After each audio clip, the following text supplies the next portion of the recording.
Advertisement by the Authoress to Northanger Abbey.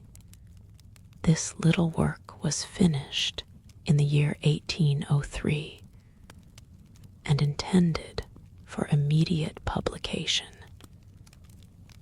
It was disposed of to a bookseller.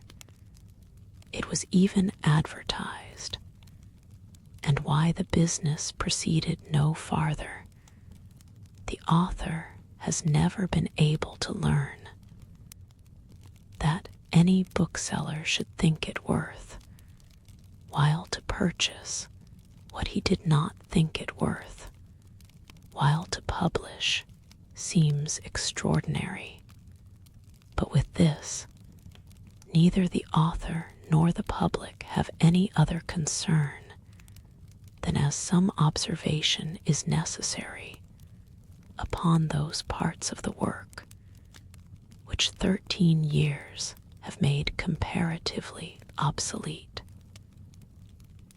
The public are entreated to bear in mind that 13 years have passed since it was finished, many more since it was begun, and that during that period places, manners, books, and opinions have undergone considerable changes.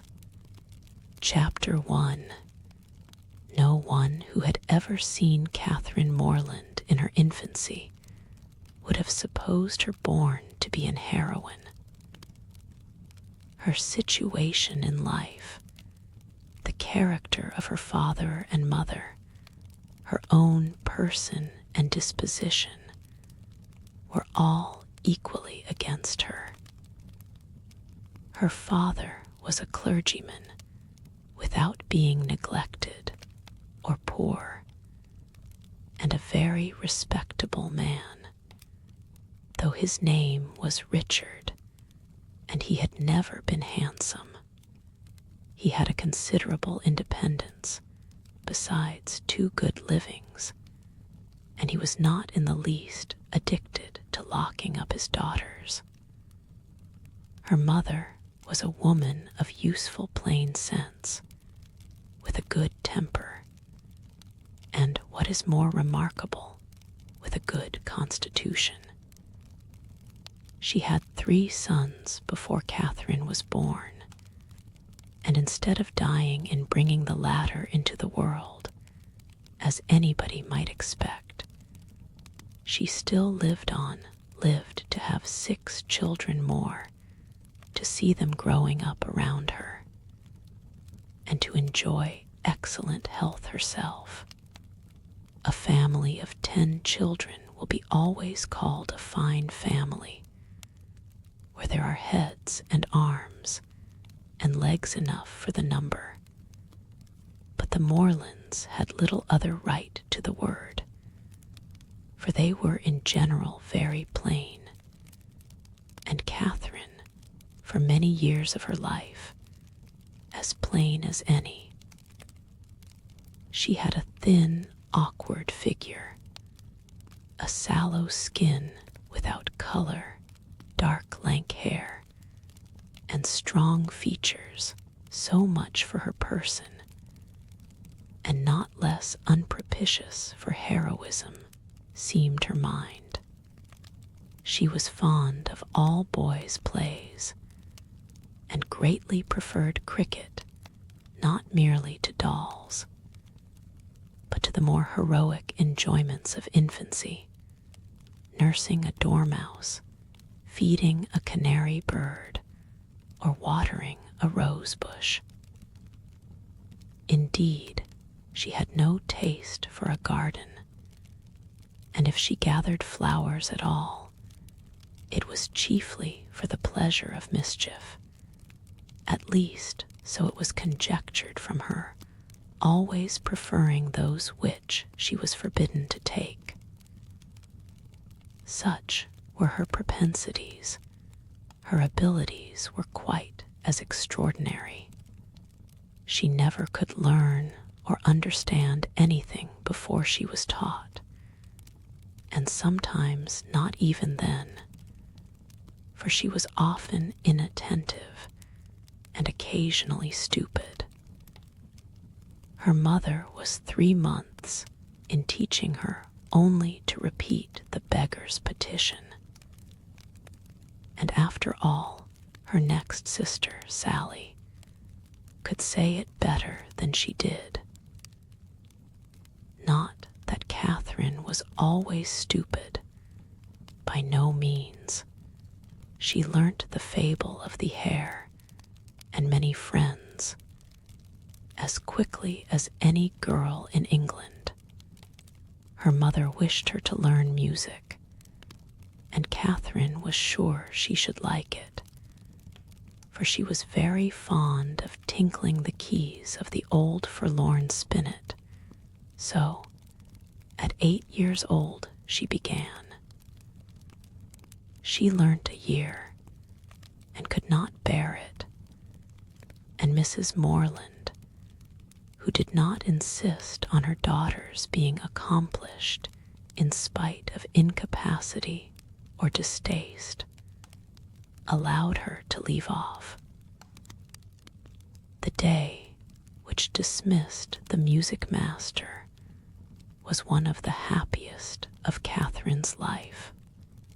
Her taste for drawing was not superior, though whenever she could obtain the outside of a letter from her mother, or seize upon any other odd piece of paper, she did what she could in that way, by drawing houses and trees, hens and chickens, all very much like one another.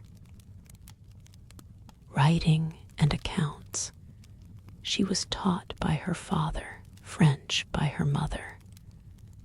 Her proficiency in either was not remarkable, and she shirked her lessons in both whenever she could. What a strange, unaccountable character! For with all these symptoms of profligacy at 10 years old, she had neither a bad heart nor a bad temper, was seldom stubborn, scarcely ever quarrelsome, and very kind to the little ones, with few interruptions of tyranny. She was moreover noisy and wild, hated confinement and cleanliness, and loved nothing so well in the world as rolling down the green slope at the back of the house. Such was Catherine Morland at 10. At 15, appearances were mending. She began to curl her hair and long for balls. Her complexion improved. Her features were softened by plumpness and color. Her eyes gained more animation, and her figure more consequence. Her love of dirt gave way to an inclination for finery, and she grew clean as she grew smart. She had now the pleasure of sometimes hearing her father and mother remark on her personal improvement. Catherine grows quite a good-looking girl.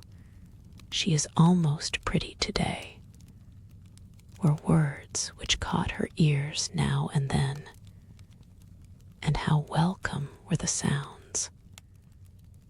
To look almost pretty is an acquisition of higher delight to a girl who has been looking plain the first 15 years of her life than a beauty from her cradle can ever receive.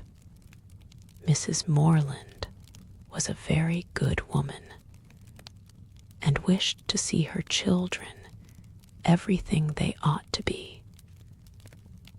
But her time was so much occupied in lying in and teaching the little ones that her elder daughters were inevitably left to shift for themselves, and it was not very wonderful that Catherine, who had by nature nothing heroic about her, should prefer cricket, baseball, riding on horseback, and running about the country at the age of 14 to books, or at least books of information, for, provided that nothing like useful knowledge could be gained from them, provided they were all story and no reflection, she had never any objection to books at all.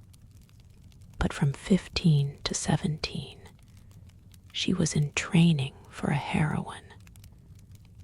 She read all such works as heroines must read to supply their memories with those quotations which are so serviceable and so soothing in the vicissitudes of their eventful lives. From Pope, she learnt to censure those who bear about the mockery of woe. From Gray that many a flower is born to blush unseen, and waste its fragrance on the desert air. From Thomson that it is a delightful task to teach the young idea how to shoot. And from Shakespeare she gained a great store of information, amongst the rest, that trifles light as air are to the jealous confirmation strong as proofs of holy writ, that the poor beetle which we tread upon in corporal sufferance feels a pang as great as when a giant dies, and that a young woman in love always looks like Patience on a monument, smiling at grief. So far her improvement was sufficient, and in many other points she came on exceedingly well. For though she could not write sonnets, she brought herself to read them, and though there seemed no chance of her throwing a whole party into raptures by a prelude on the pianoforte of her own composition, she could listen to other people's performance with very little fatigue. Her greatest deficiency was in the pencil. She had no notion of drawing, not enough even to attempt a sketch of her lover's profile, that she might be detected in the design. There she fell miserably short of the true heroic height. At present, she did not know her own poverty, for she had no lover to portray. She had reached the age of 17 without having seen one amiable youth who could call forth her sensibility, without having inspired one real passion, and without having excited even any admiration, but what was very moderate and very transient. This was strange indeed, but strange things may be generally accounted for if their cause be fairly searched out. There was not one lord in the neighborhood, no, not even a baronet. There was not one family among their acquaintance who had reared and supported a boy accidentally found at their door, not one young man whose origin was unknown. Her father had no ward, and the squire of the parish no children. But when a young lady is to be a heroine, the perverseness of 40 surrounding families cannot prevent her. Something must and will happen to throw a hero in her way. Mr. Allen, who owned the chief of the property about Fullerton, the village in Wiltshire where the Morlands lived, was ordered to Bath for the benefit of a gouty constitution, and his lady, a good-humoured woman, fond of Miss Morland, and probably aware that if adventures will not befall a young lady in her own village, she must seek them abroad, invited her to go with them. Mr. and Mrs. Morland were all compliance, and Catherine all happiness. Chapter 2. In addition to what has been already said of Catherine Morland's personal and mental endowments, when about to be launched into all the difficulties and dangers of a 6 weeks' residence in Bath, it may be stated, for the reader's more certain information, lest the following pages should otherwise fail of giving any idea of what her character is meant to be, that her heart was affectionate, her disposition cheerful and open, without conceit or affectation of any kind, her manners just removed from the awkwardness and shyness of a girl, her person pleasing, and when in good looks pretty, and her mind about as ignorant and uninformed as the female mind at 17 usually is. When the hour of departure drew near, the maternal anxiety of Mrs. Morland will be naturally supposed to be most severe.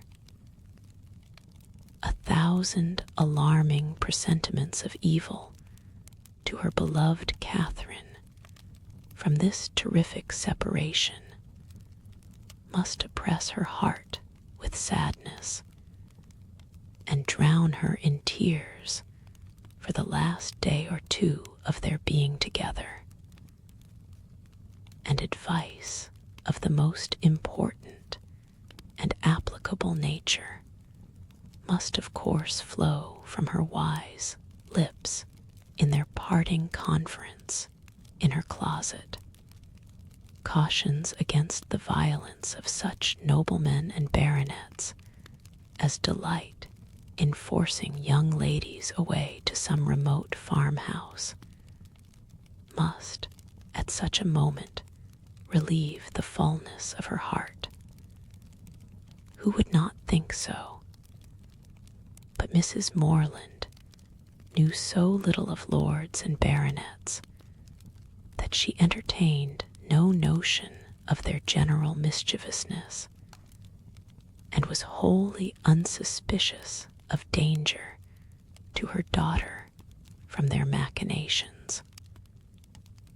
Her cautions were confined to the following points.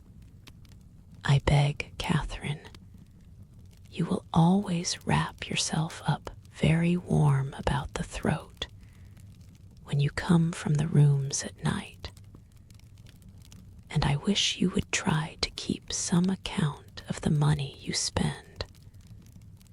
I will give you this little book on purpose, Sally, or rather Sarah, for what young lady of common gentility will reach the age of 16 without altering her name as far as she can, must from situation be at this time the intimate friend and confidant of her sister. It is remarkable, however, that she neither insisted on Catherine's writing by every post, nor exacted her promise of transmitting the character of every new acquaintance, nor a detail of every interesting conversation that Bath might produce. Everything indeed relative to this important journey was done on the part of the Morlands with a degree of moderation and composure which seemed rather consistent with the common feelings of common life than with the refined susceptibilities, the tender emotions which the first separation of a heroine from her family ought always to excite.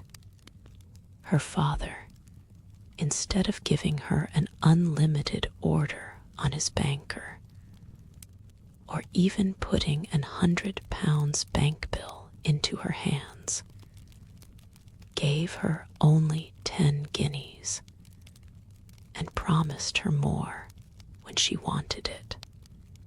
Under these unpromising auspices, the parting took place, and the journey began. It was performed with suitable quietness and uneventful safety. Neither robbers nor tempests befriended them, nor one lucky overturn to introduce them to the hero. Nothing more alarming occurred than a fear, on Mrs. Allen's side, of having once left her clogs behind her at an inn, and that fortunately proved to be groundless. They arrived at Bath. Catherine was all eager delight. Her eyes were here, there, everywhere, as they approached its fine and striking environs, and afterwards drove through those streets which conducted them to the hotel. She was come to be happy, and she felt happy already. They were soon settled in comfortable lodgings in Pulteney Street. It is now expedient to give some description of Mrs. Allen, that the reader may be able to judge in what manner her actions will hereafter tend to promote the general distress of the work, and how she will, probably, contribute to reduce poor Catherine to all the desperate wretchedness of which a last volume is capable, whether by her imprudence, vulgarity, or jealousy, whether by intercepting her letters, ruining her character, or turning her out of doors. Mrs. Allen was one of that numerous class of females whose society can raise no other emotion than surprise at there being any men in the world who could like them well enough to marry them. She had neither beauty, genius, accomplishment, nor manner. The air of a gentlewoman, a great deal of quiet, inactive good temper, and a trifling turn of mind were all that could account for her being the choice of a sensible, intelligent man like Mr. Allen.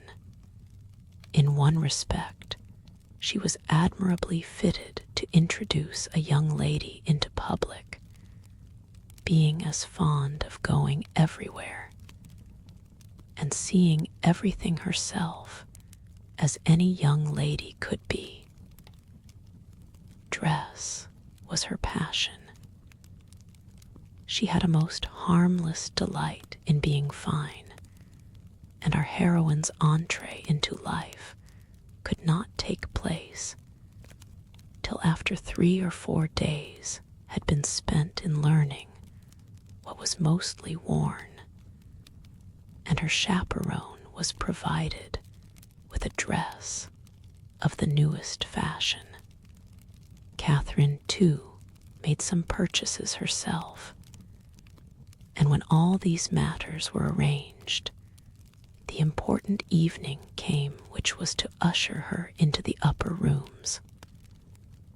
Her hair was cut and dressed by the best hand, her clothes put on with care, and both Mrs. Allen and her maid declared she looked quite as she should do. With such encouragement, Catherine hoped at least to pass uncensured through the crowd. As for admiration, it was always very welcome when it came, but she did not depend on it. Mrs. Allen was so long in dressing that they did not enter the ballroom till late. The season was full, the room crowded, and the 2 ladies squeezed in as well as they could. As for Mr. Allen, he repaired directly to the card-room and left them to enjoy a mob by themselves, with more care for the safety of her new gown than for the comfort of her protégé. Mrs. Allen made her way through the throng of men by the door, as swiftly as the necessary caution would allow. Catherine, however, kept close at her side and linked her arm too firmly within her friend S to be torn asunder by any common effort of a struggling assembly. But to her utter amazement, she found that to proceed along the room was by no means the way to disengage themselves from the crowd. It seemed rather to increase as they went on, whereas she had imagined that, when once fairly within the door, they should easily find seats and be able to watch the dances with perfect convenience. But this was far from being the case, and though by unwearied diligence they gained even the top of the room, their situation was just the same.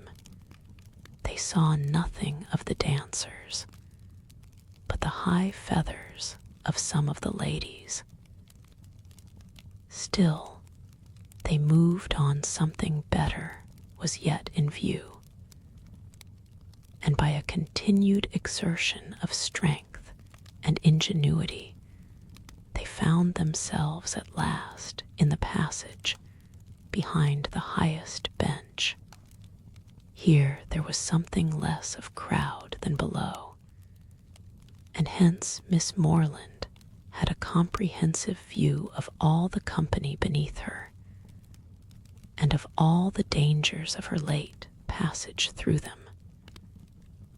It was a splendid sight, and she began, for the first time that evening, to feel herself at a ball. She longed to dance, but she had not an acquaintance in the room.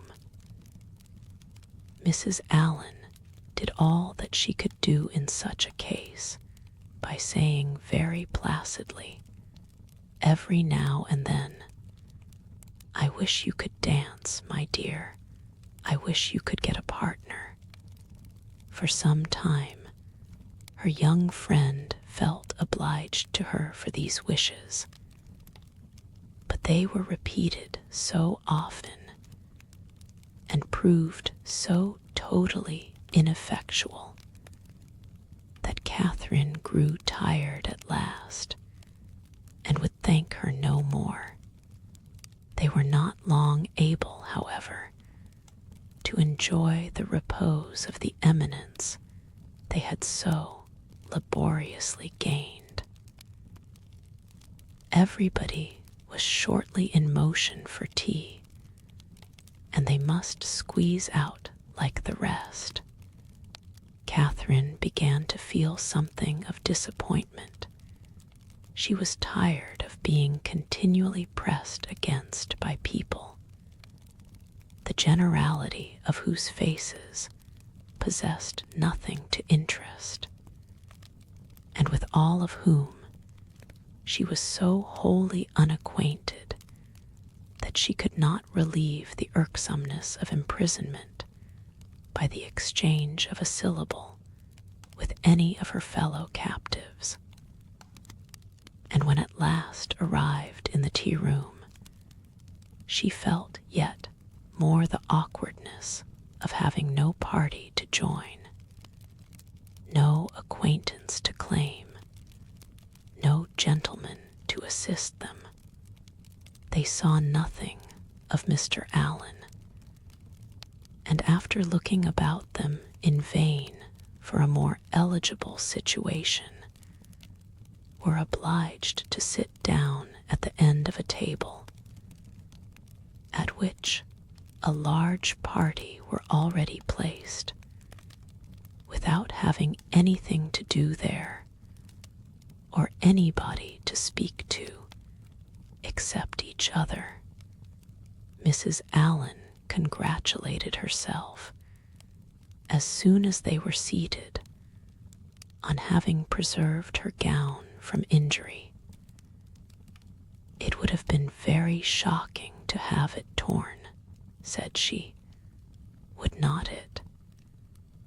It is such a delicate muslin. For my part, I have not seen anything I like so well in the whole room, I assure you. How uncomfortable it is, whispered Catherine, not to have a single acquaintance here. Yes, my dear, replied Mrs. Allen, with perfect serenity. It is very uncomfortable indeed. What shall we do? The gentlemen and ladies at this table look as if they wondered why we came here. We seem forcing ourselves into their party. Aye, so we do. That is very disagreeable. I wish we had a large acquaintance here. I wish we had any. It would be somebody to go to. Very true, my dear. And if we knew anybody, we would join them directly. The Skinners were here last year. I wish they were here now. Had not we better go away as it is? Here are no tea things for us, you see. No more there are, indeed. How very provoking. But I think we had better sit still, for one gets so tumbled in such a crowd. How is my head, my dear? Somebody gave me a push that has hurt it, I am afraid. No, indeed, it looks very nice. But, dear Mrs. Allen, are you sure there is nobody you know in all this multitude of people? I think you must know somebody. I don't. Upon my word, I wish I did. I wish I had a large acquaintance here with all my heart, and then I should get you a partner. I should be so glad to have you dance. There goes a strange-looking woman. What an odd gown she has got on. How old-fashioned it is. Look at the back. After some time, they received an offer of tea from one of their neighbors. It was thankfully accepted, and this introduced a light conversation with the gentleman who offered it, which was the only time that anybody spoke to them during the evening, till they were discovered and joined by Mr. Allen when the dance was over. "Well, Miss Morland," said he directly, "I hope you have had an agreeable ball." "Very agreeable indeed," she replied, vainly endeavoring to hide a great yawn. "I wish she had been able to dance," said his wife. "I wish we could have got a partner for her. I have been saying how glad I should be if the Skinners were here this winter instead of last, or if the Parrys had come, as they talked of once. She might have danced with George Parry. I am so sorry she has not had a partner. We shall do better another evening, I hope," was Mr. Allen's consolation. The company began to disperse when the dancing was over enough to leave space for the remainder to walk about in some comfort. And now was the time for a heroine who had not yet played a very distinguished part in the events of the evening, to be noticed and admired. Every 5 minutes, by removing some of the crowd, gave greater openings for her charms. She was now seen by many young men who had not been near her before. Not one, however, started with rapturous wonder on beholding her. No whisper of eager inquiry ran round the room, nor was she once called a divinity by anybody. Yet Catherine was in very good looks, and had the company only seen her 3 years before, they would now have thought her exceedingly handsome. She was looked at, however, and with some admiration, for, in her own hearing, 2 gentlemen pronounced her to be a pretty girl. Such words had their due effect. She immediately thought the evening pleasanter than she had found it before her humble vanity was contented.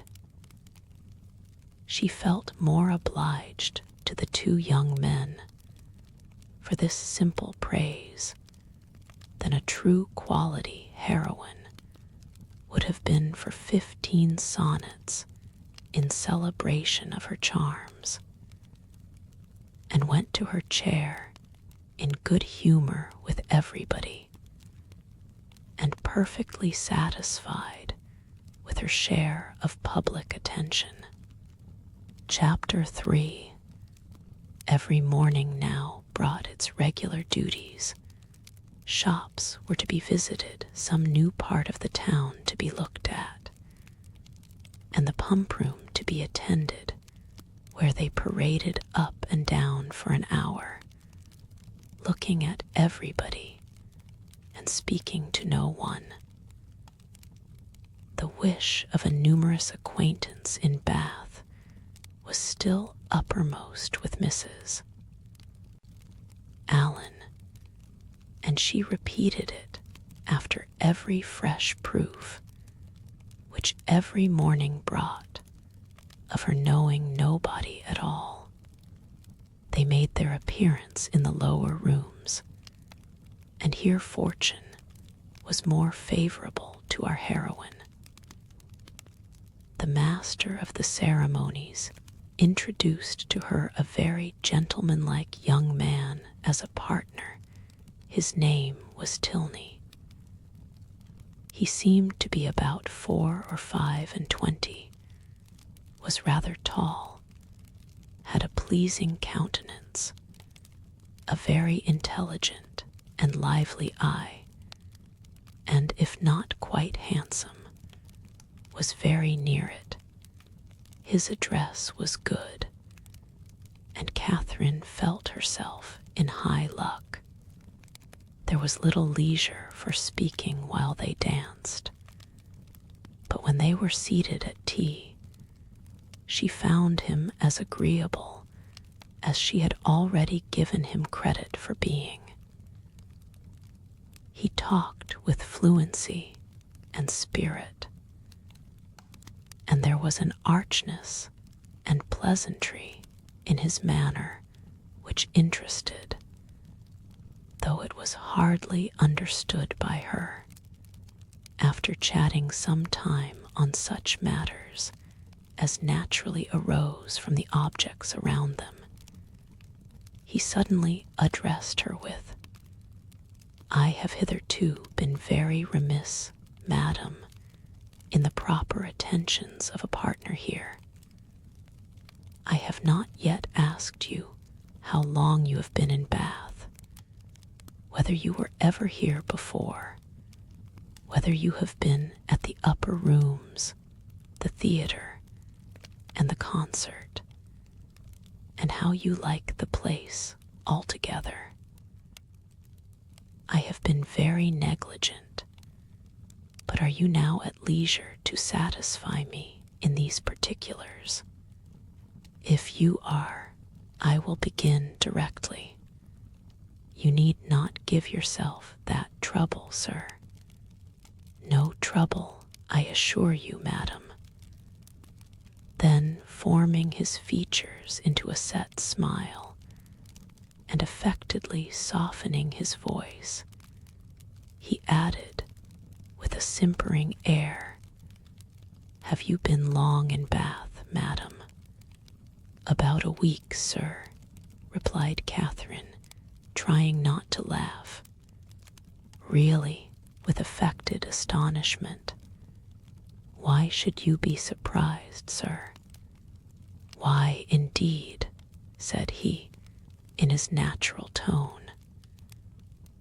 "But some emotion must appear to be raised by your reply, and surprise is more easily assumed, and not less reasonable than any other.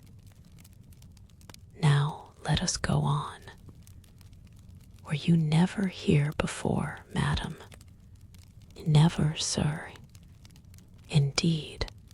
Have you yet honored the upper rooms?" "Yes, sir. I was there last Monday."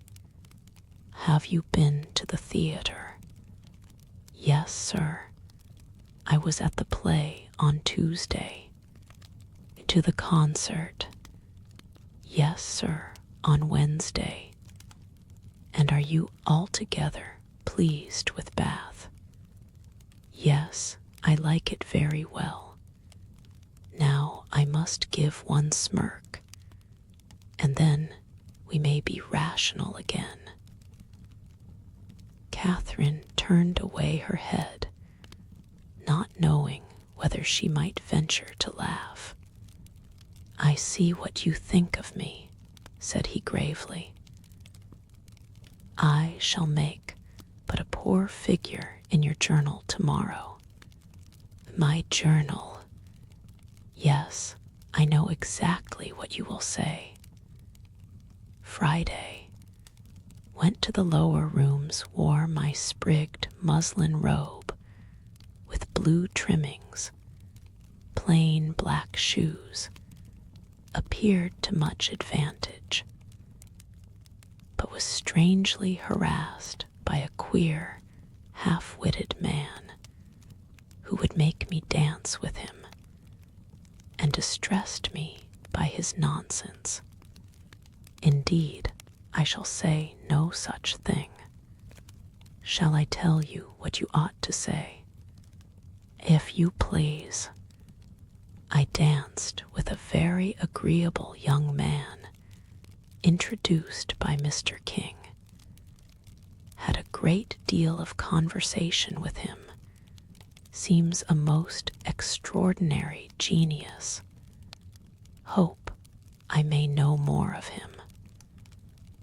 That, madam, is what I wish you to say. But perhaps I keep no journal. Perhaps you are not sitting in this room, and I am not sitting by you. These are points in which a doubt is equally possible. Not keep a journal. How are your absent cousins to understand the tenor of your life in Bath without one?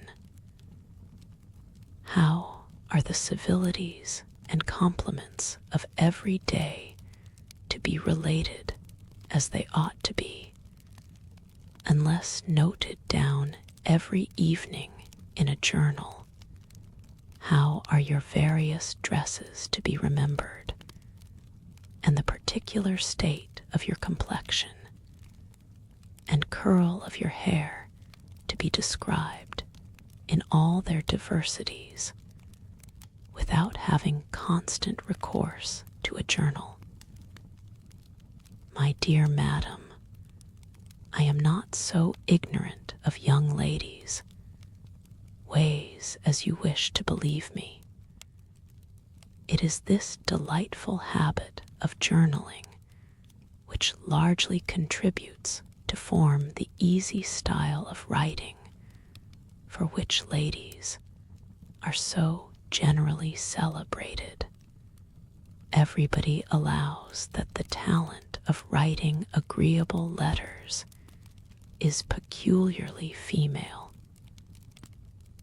Nature may have done something, but I am sure it must be essentially assisted by the practice of keeping a journal.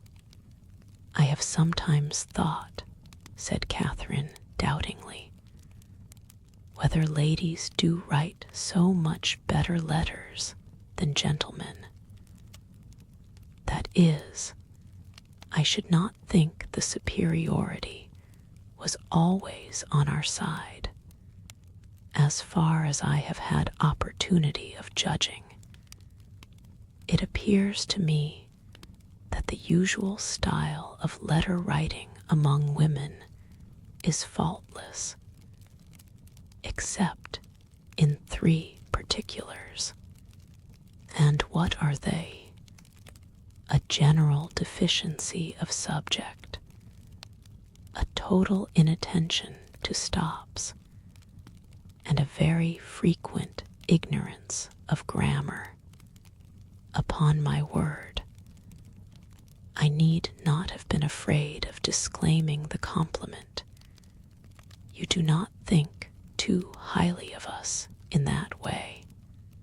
I should no more lay it down as a general rule that women write better letters than men, than that they sing better duets or draw better landscapes. In every power, of which taste is the foundation, excellence is pretty fairly divided between the sexes. They were interrupted by Mrs. Allen. My dear Catherine, said she, do take this pin out of my sleeve. I am afraid it has torn a hole already.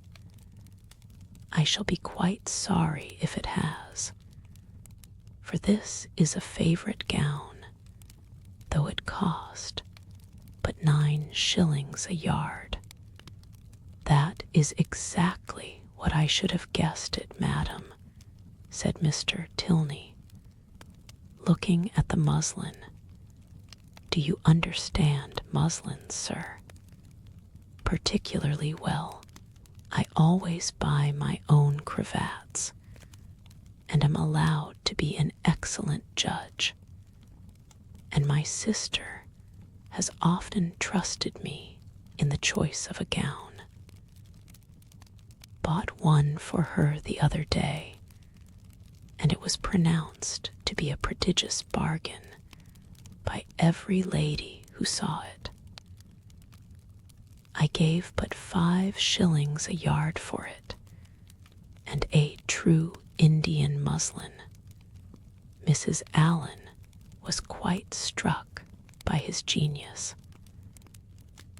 Men commonly take so little notice of those things, said she. I can never get Mr. Allen to know one of my gowns from another. You must be a great comfort to your sister, sir. I hope I am, madam. And pray, sir, what do you think of Miss Morland's gown? It is very pretty, madam, said he, gravely examining it. But I do not think it will wash well. I am afraid it will fray. How can you, said Catherine, laughing, be so? She had almost said strange. I am quite of your opinion, sir, replied Mrs. Allen. And so I told Miss Morland when she bought it.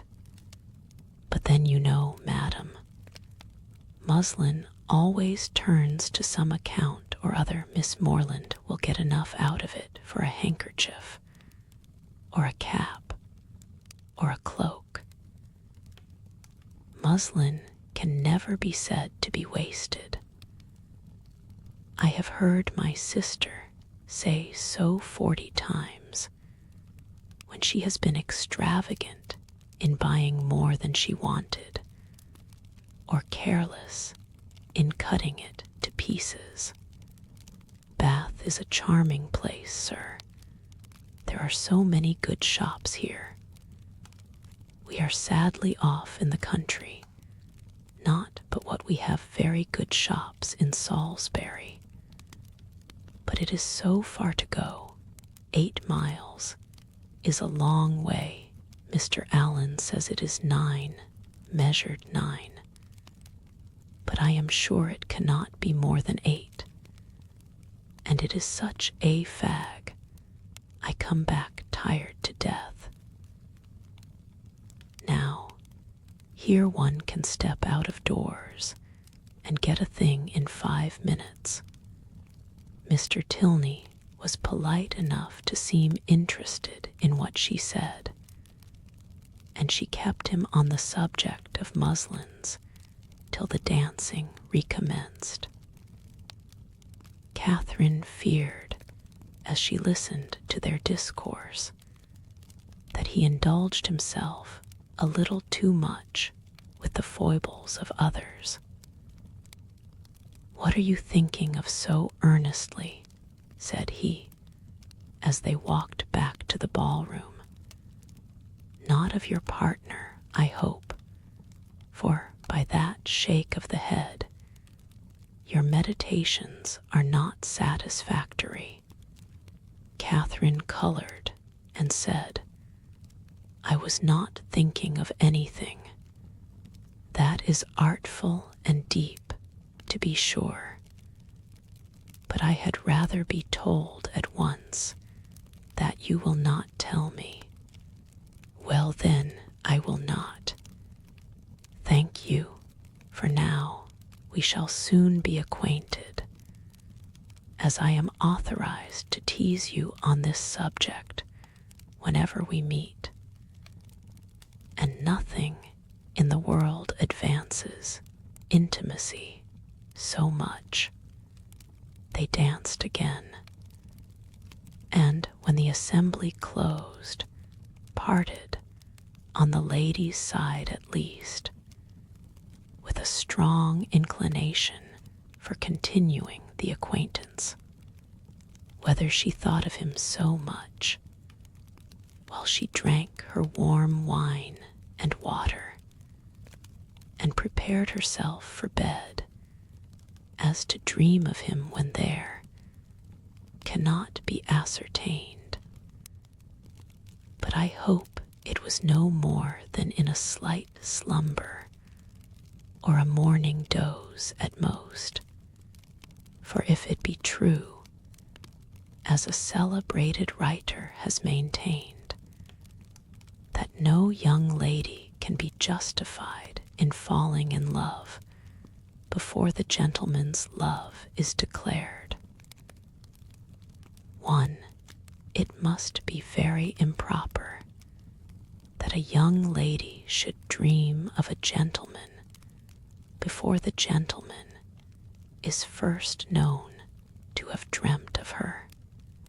How proper Mr. Tilney might be as a dreamer or a lover had not yet perhaps entered Mr. Allen's head, but that he was not objectionable as a common acquaintance for his young charge, he was on inquiry satisfied, for he had early in the evening taken pains to know who her partner was, and had been assured of Mr. Tilney's being a clergyman, and of a very respectable family in Gloucestershire. One vide a letter from Mr. Richardson, number 97, Vol. Roman 2, Rambler, Chapter 4. With more than usual eagerness did Catherine hasten to the pump room the next day, secure within herself of seeing Mr. Tilney there before the morning were over, and ready to meet him with a smile. But no smile was demanded. Mr. Tilney did not appear. Every creature in Bath, except himself, was to be seen in the room at different periods of the fashionable hours. Crowds of people were every moment passing in and out, up the steps and down, people whom nobody cared about, and nobody wanted to see, and he only was absent. "What a delightful place Bath is," said Mrs. Allen, as they sat down near the great clock, after parading the room till they were tired. "And how pleasant it would be if we had any acquaintance here." This sentiment had been uttered so often in vain that Mrs. Allen had no particular reason to hope it would be followed with more advantage now. But we are told to despair of nothing we would attain, as unwearied diligence our point would gain, and the unwearied diligence with which she had every day wished for the same thing was at length to have its just reward. For hardly had she been seated 10 minutes before a lady of about her own age, who was sitting by her, and had been looking at her attentively for several minutes, addressed her with great complacence in these words: "I think, madam, I cannot be mistaken. It is a long time since I had the pleasure of seeing you, but is not your name Allen?" This question answered, as it readily was, the stranger pronounced hers to be Thorpe, and Mrs. Allen immediately recognized the features of a former schoolfellow and intimate, whom she had seen only once since their respective marriages, and that many years ago. Their joy on this meeting was very great, as well it might, since they had been contented to know nothing of each other for the last 15 years. Compliments on good looks now passed, and after observing how time had slipped away since they were last together, how little they had thought of meeting in Bath, and what a pleasure it was to see an old friend, they proceeded to make inquiries and give intelligence as to their families, sisters, and cousins, talking both together, far more ready to give than to receive information, and each hearing very little of what the other said.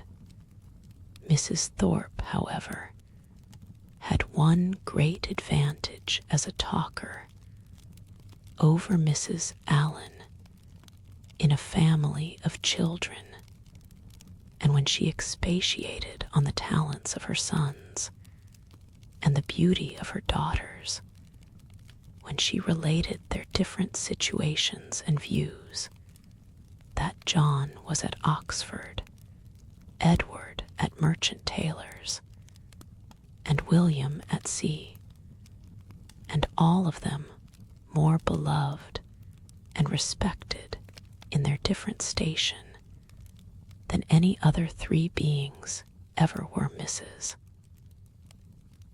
Allen had no similar information to give, no similar triumphs to press on the unwilling and unbelieving ear of her friend, and was forced to sit and appear to listen to all these maternal effusions, consoling herself, however, with the discovery, which her keen eyes soon made, that the lace on Mrs. Thorpe's pelisse was not half so handsome as that on her own.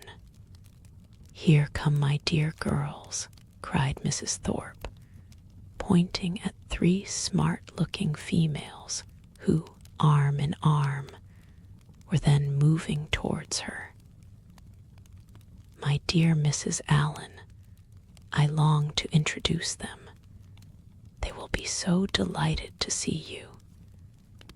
The tallest is Isabella, my eldest.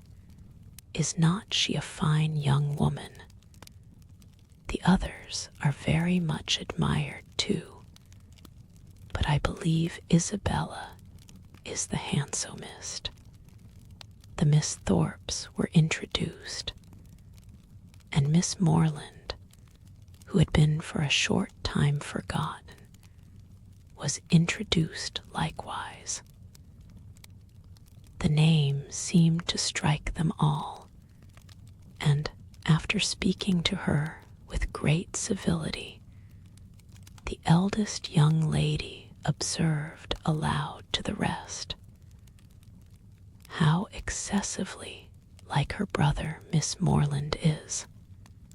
The very picture of him indeed," cried the mother, "and I should have known her anywhere for his sister," was repeated by them all 2 or 3 times over. For a moment Catherine was surprised, but Mrs. Thorpe and her daughters had scarcely begun the history of their acquaintance with Mr. James Morland before she remembered that her eldest brother had lately formed an intimacy with a young man of his own college, of the name of Thorpe, and that he had spent the last week of the Christmas vacation with his family near London. The whole being explained, many obliging things were said by the Miss Thorpes of their wish of being better acquainted with her, of being considered as already friends through the friendship of their brothers, etc., which Catherine heard with pleasure, and answered with all the pretty expressions she could command. And, as the first proof of amity, she was soon invited to accept an arm of the eldest Miss Thorpe, and take a turn with her about the room. Catherine was delighted with this extension of her Bath acquaintance, and almost forgot Mr. Tilney while she talked to Miss Thorpe. Friendship is certainly the finest balm for the pangs of disappointed love.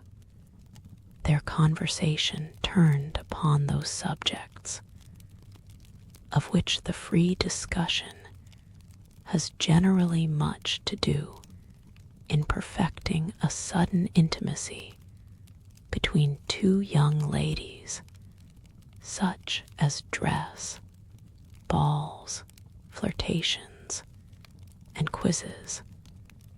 Miss Thorpe, however, being 4 years older than Miss Morland, and at least 4 years better informed, had a very decided advantage in discussing such points. She could compare the balls of Bath with those of Tunbridge, its fashions with the fashions of London, could rectify the opinions of her new friend in many articles of tasteful attire, could discover a flirtation between any gentleman and lady who only smiled on each other, and point out a quiz through the thickness of a crowd. These powers received due admiration from Catherine, to whom they were entirely new, and the respect which they naturally inspired might have been too great for familiarity, had not the easy gaiety of Miss Thorpe's manners, and her frequent expressions of delight on this acquaintance with her, softened down every feeling of awe, and left nothing but tender affection. Their increasing attachment was not to be satisfied with half a dozen turns in the pump room, but required, when they all quitted it together, that Miss Thorpe should accompany Miss Morland to the very door of Mr. Allen's house, and that they should there part with a most affectionate and lengthened shake of hands, after learning, to their mutual relief, that they should see each other across the theater at night, and say their prayers in the same chapel the next morning.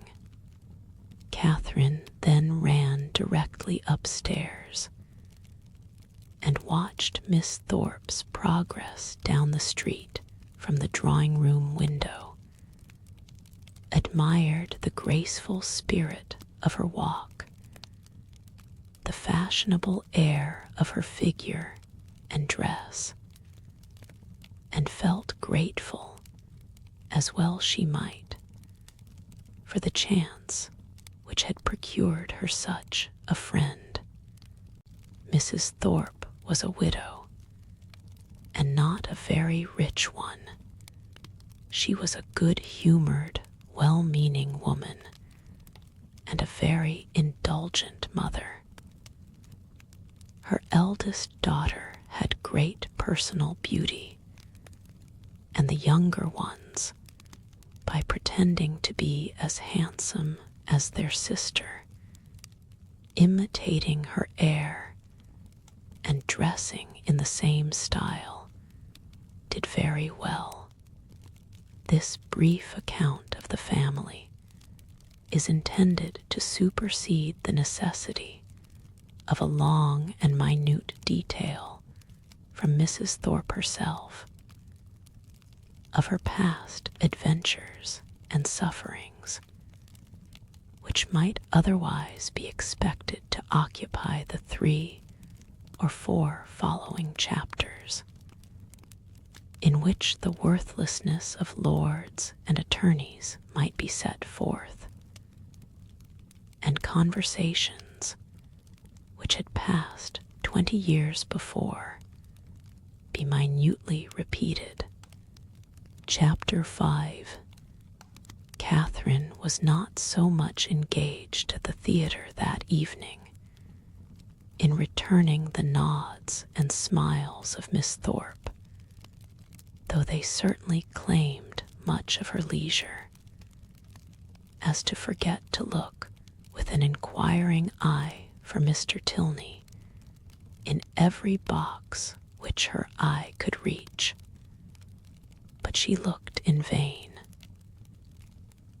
Mr. Tilney was no fonder of the play than the pump room. She hoped to be more fortunate the next day, and when her wishes for fine weather were answered by seeing a beautiful morning, she hardly felt a doubt of it.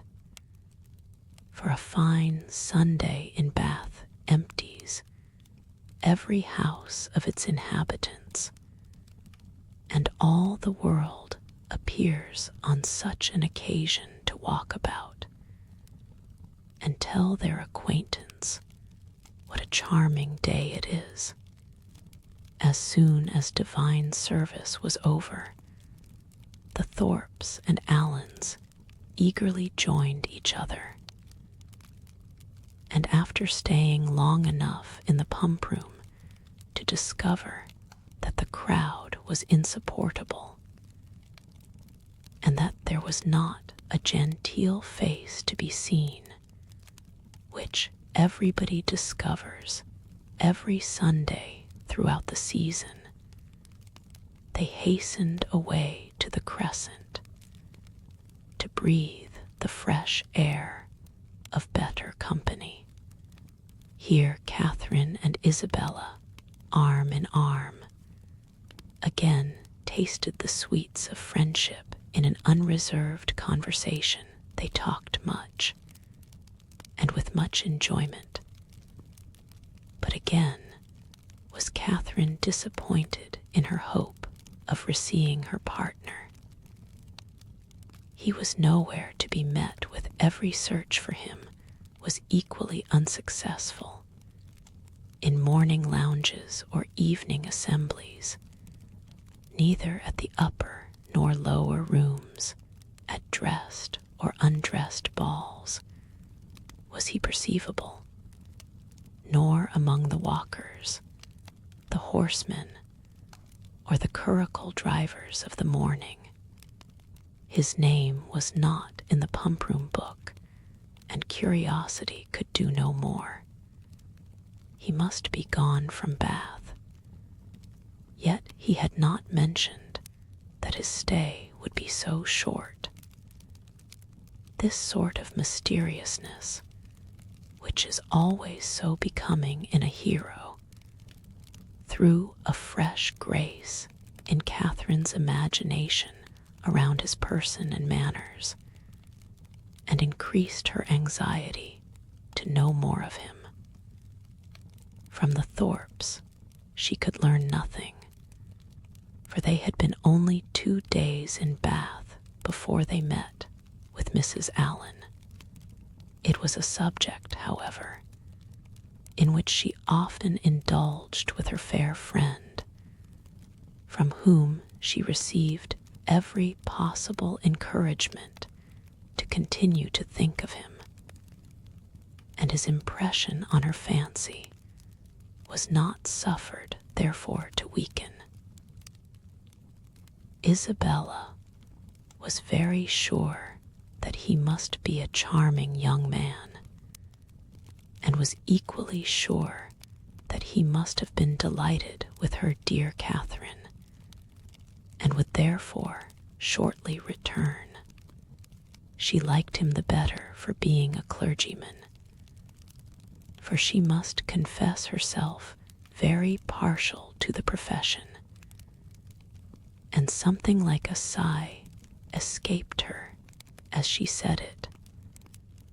Perhaps Catherine was wrong in not demanding the cause of that gentle emotion, but she was not experienced enough in the finesse of love or the duties of friendship to know when delicate raillery was properly called for, or when a confidence should be forced. Mrs. Allen was now quite happy, quite satisfied with Bath. She had found some acquaintance, had been so lucky too as to find in them the family of a most worthy old friend, and as the completion of good fortune, had found these friends by no means so expensively dressed as herself. Her daily expressions were no longer, "I wish we had some acquaintance in Bath." They were changed into, "How glad I am we have met with Mrs. Thorpe," and she was as eager in promoting the intercourse of the two families as her young charge and Isabella themselves could be, never satisfied with the day, unless she spent the chief of it by the side of Mrs. Thorpe, in what they called conversation, but in which there was scarcely ever any exchange of opinion, and not often any resemblance of subject, for Mrs. Thorpe talked chiefly of her children, and Mrs. Allen of her gowns. The progress of the friendship between Catherine and Isabella was quick, as its beginning had been warm, and they passed so rapidly through every gradation of increasing tenderness that there was shortly no fresh proof of it to be given to their friends or themselves. They called each other by their Christian name, were always arm in arm when they walked, pinned up each other's train for the dance, and were not to be divided in the set. And if a rainy morning deprived them of other enjoyments, they were still resolute in meeting in defiance of wet and dirt, and shut themselves up to read novels together. Yes, novels, for I will not adopt that ungenerous and impolitic custom so common with novel writers of degrading by their contemptuous censure the very performances, to the number of which they are themselves adding, joining with their greatest enemies in bestowing the harshest epithets on such works, and scarcely ever permitting them to be read by their own heroine, who, if she accidentally take up a novel, is sure to turn over its insipid pages with disgust. Alas, if the heroine of one novel be not patronized by the heroine of another, from whom can she expect protection and regard?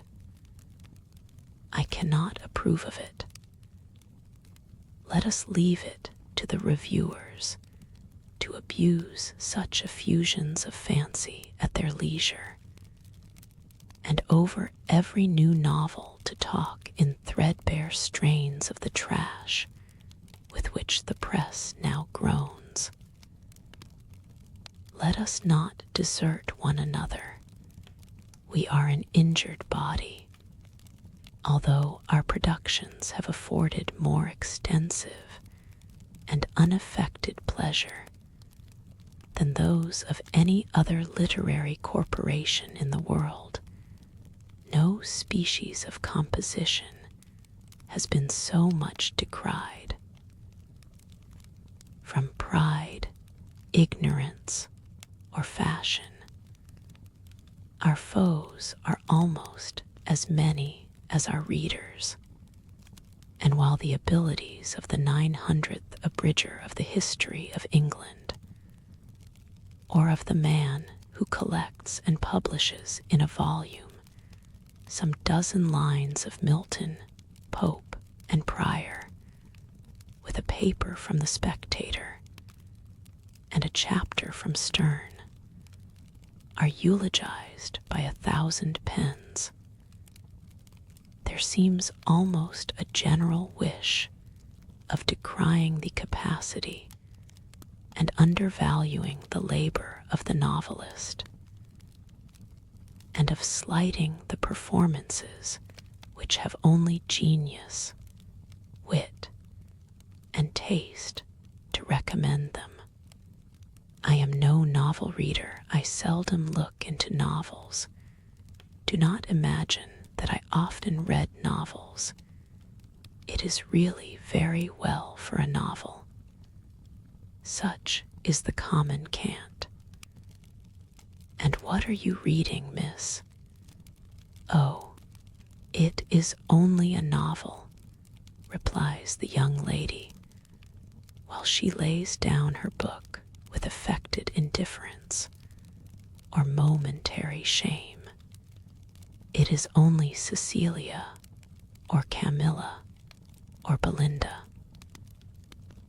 or, in short, only some work in which the greatest powers of the mind are displayed, in which the most thorough knowledge of human nature, the happiest delineation of its varieties, the liveliest effusions of wit and humor, are conveyed to the world in the best chosen language.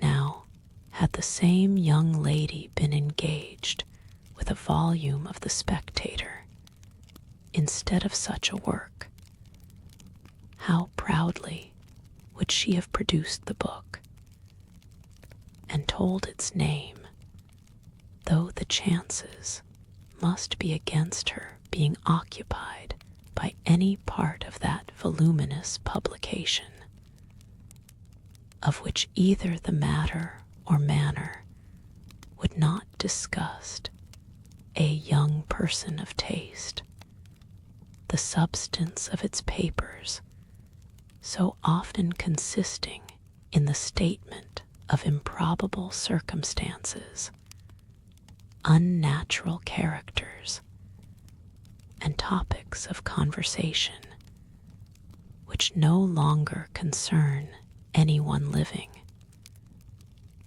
and their language, too, frequently so coarse as to give no very favorable idea of the age that could endure it.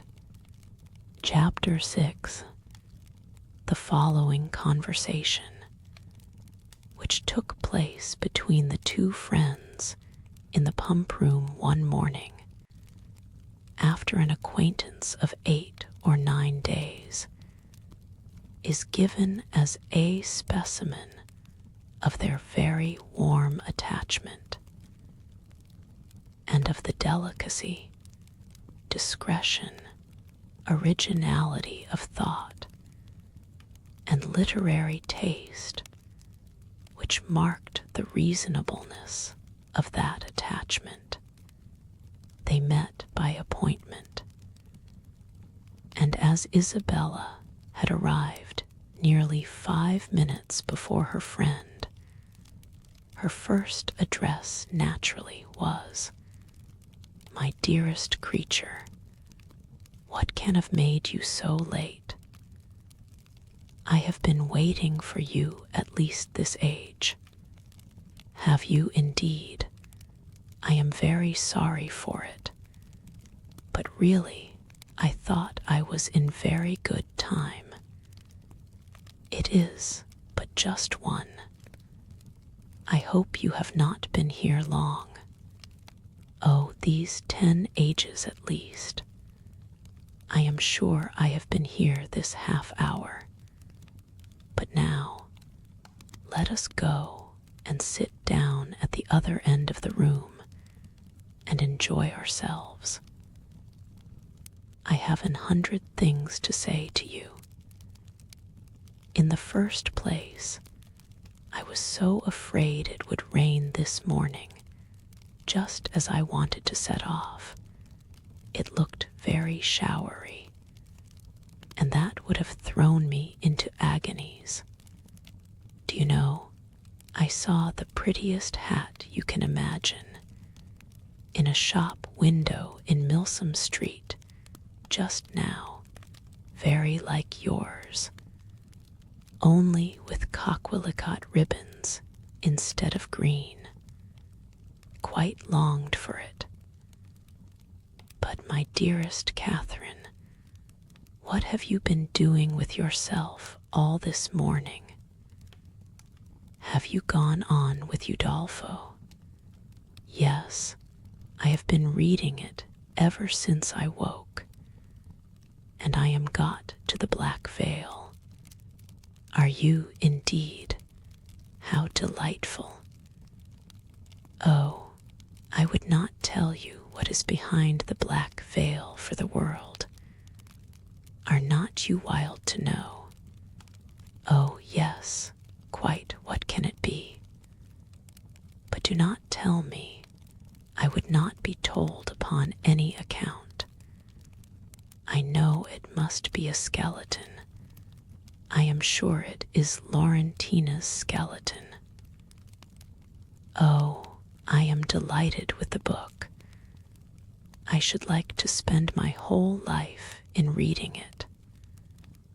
I assure you, if it had not been to meet you, I would not have come away from it for all the world. Dear creature, how much I am obliged to you. And when you have finished Udolpho, we will read the Italian together. And I have made out a list of 10 or 12 more of the same kind for you." "Have you indeed? How glad I am. What are they all?" "I will read you their names directly. Here they are, in my pocket-book. Castle of Wolfenbach, Clermont, Mysterious Warnings, Necromancer of the Black Forest, Midnight Bell, Orphan of the Rhine, and Horrid Mysteries. Those will last us some time. Yes, pretty well. But are they all horrid? Are you sure they are all horrid?" "Yes, quite sure, for a particular friend of mine, a Miss Andrews, a sweet girl, one of the sweetest creatures in the world, has read every one of them. I wish you knew Miss Andrews. You would be delighted with her. She is netting herself the sweetest cloak you can conceive. I think her as beautiful as an angel, and I am so vexed with the men for not admiring her. I scold them all amazingly about it." "Scold them? Do you scold them for not admiring her?" "Yes, that I do. There is nothing I would not do for those who are really my friends. I have no notion of loving people by halves. It is not my nature, my attachments are always excessively strong. I told Captain Hunt at one of our assemblies this winter that if he was to tease me all night, I would not dance with him unless he would allow Miss Andrews to be as beautiful as an angel. The men think us incapable of real friendship, you know, and I am determined to show them the difference. Now, if I were to hear anybody speak slightingly of you, I should fire up in a moment. But that is not at all likely, for you are just the kind of girl to be a great favorite with the men. Oh dear, cried Catherine, coloring. How can you say so? I know you very well. You have so much animation, which is exactly what Miss Andrews wants. For I must confess, there is something amazingly insipid about her. Oh, I must tell you that just after we parted yesterday, I saw a young man looking at you so earnestly. I am sure he is in love with you. Catherine colored and disclaimed again. Isabella laughed. It is very true, upon my honor, but I see how it is. You are indifferent to everybody's admiration, except that of one gentleman who shall be nameless. Nay, I cannot blame you, speaking more seriously. Your feelings are easily understood. Where the heart is really attached, I know very well how little one can be pleased with the attention of anybody else. Everything is so insipid, so uninteresting, that does not relate to the beloved object. I can perfectly comprehend your feelings, but you should not persuade me that I think so very much about Mr. Tilney, for perhaps I may never see him again. Not see him again. My dearest creature, do not talk of it. I am sure you would be miserable if you thought so. No, indeed, I should not. I do not pretend to say that I was not very much pleased with him, but while I have Udolpho to read, I feel as if nobody could make me miserable. Oh, the dreadful black veil. My dear Isabella, I am sure there must be Laurentina's skeleton behind it. It is so odd to me that you should never have read Udolpho before. But I suppose Mrs. Morland objects to novels. No, she does not. She very often reads Sir Charles Grandison herself, but new books do not fall in our way. Sir Charles Grandison. That is an amazing, horrid book, is it not? I remember Miss Andrews could not get through the first volume. It is not like Udolpho at all, but yet I think it is very entertaining. Do you indeed? You surprise me. I thought it had not been readable. But my dearest Catherine, have you settled what to wear on your head tonight? I am determined at all events to be dressed exactly like you. The men take notice of that sometimes, you know, but it does not signify if they do, said Catherine.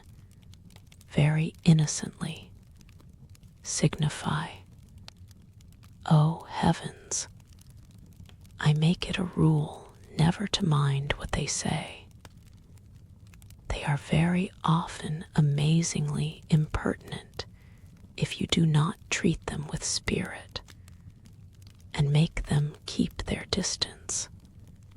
Are they? Well, I never observed that. They always behave very well to me. Oh, they give themselves such airs.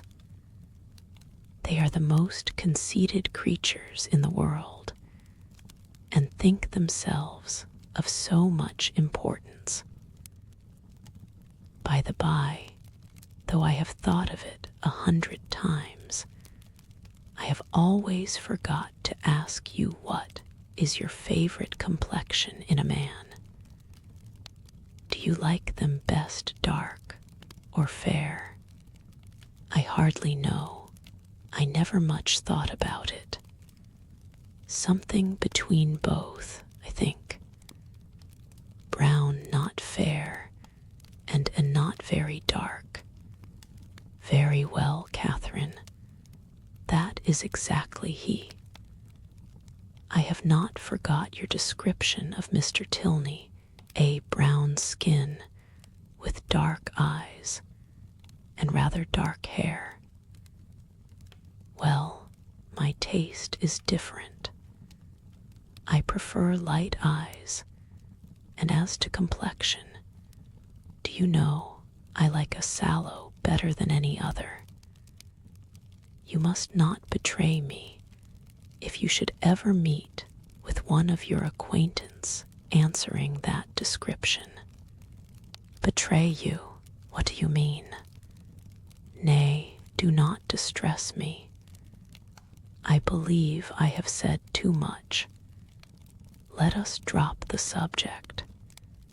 Catherine, in some amazement, complied, and after remaining a few moments silent, was on the point of reverting to what interested her at that time, rather more than anything else in the world, Laurentina's skeleton, when her friend prevented her by saying, "For heaven's sake, let us move away from this end of the room.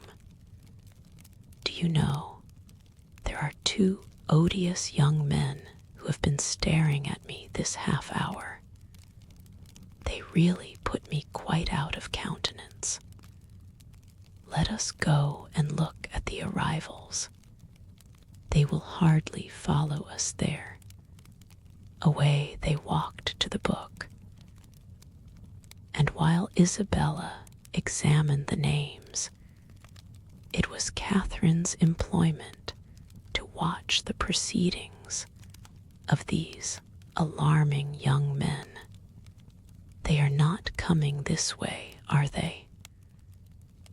I hope they are not so impertinent as to follow us.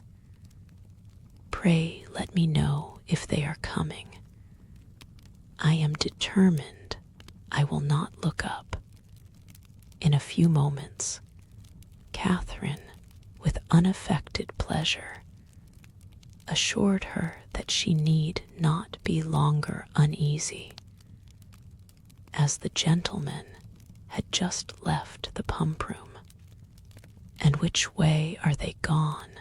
said Isabella, turning hastily round.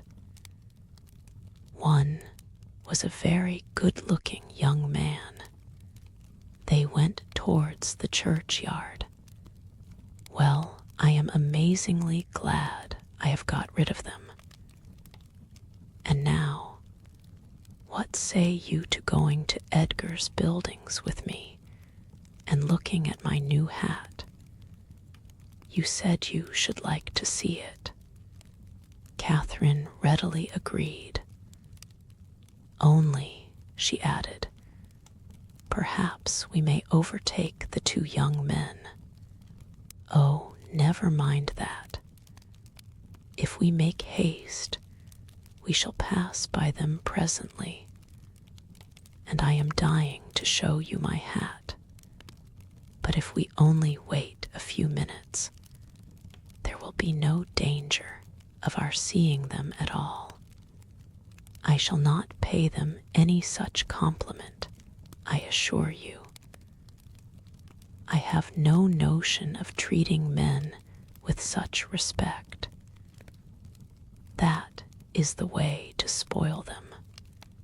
Catherine had nothing to oppose against such reasoning, and therefore, to show the independence of Miss Thorpe and her resolution of humbling the sex, they set off immediately as fast as they could walk in pursuit of the two young men.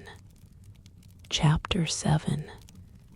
Half a minute conducted them through the pump yard to the archway opposite Union Passage. But here they were stopped.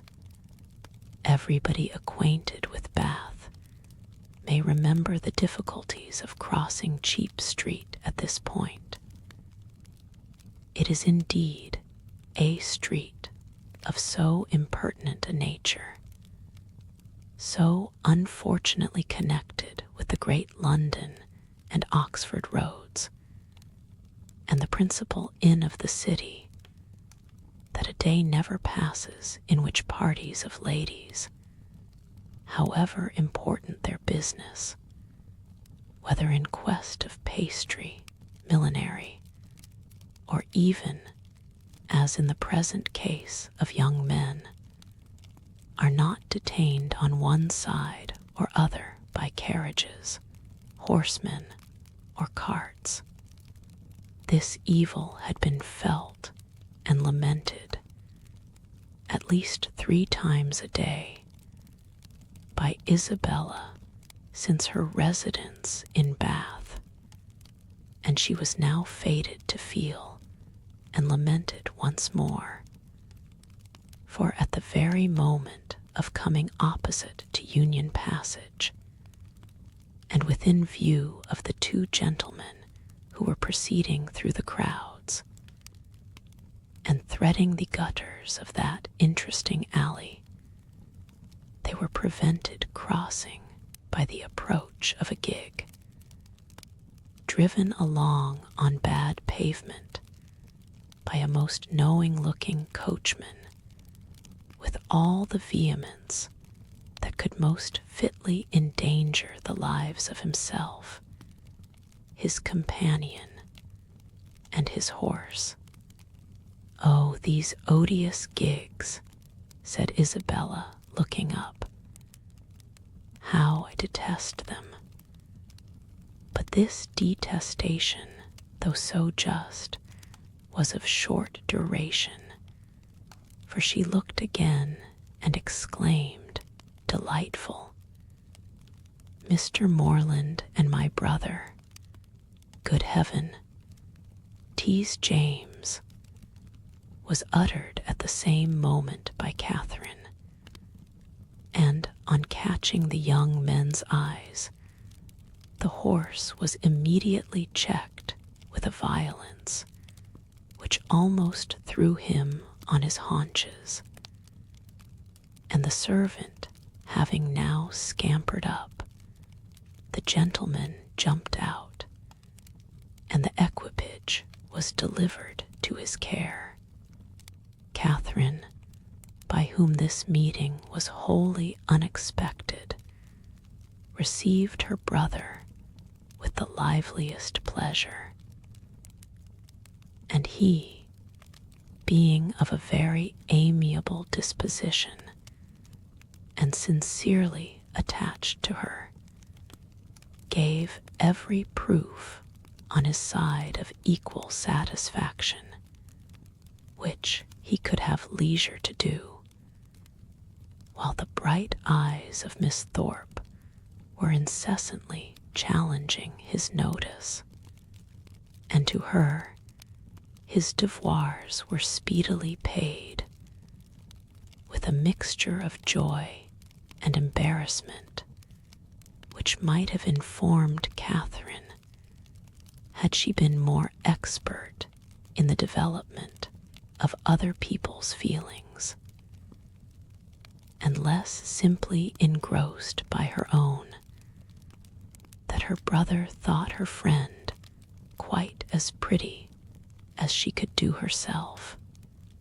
John Thorpe, who in the meantime had been giving orders about the horses, soon joined them, and from him she directly received the amends which were her due, for while he slightly and carelessly touched the hand of Isabella, on her he bestowed a whole scrape and half a short bow. He was a stout young man of middling height, who, with a plain face and ungraceful form, seemed fearful of being too handsome unless he wore the dress of a groom, and too much like a gentleman unless he were easy where he ought to be civil, and impudent where he might be allowed to be easy. He took out his watch.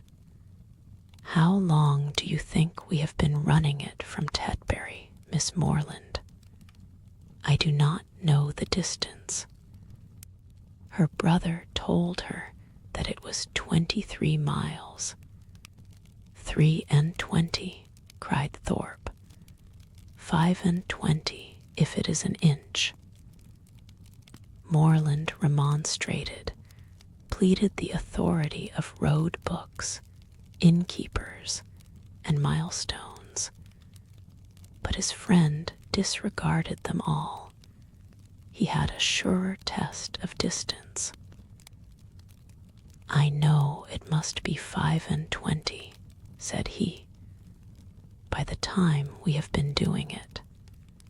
It is now 1:30.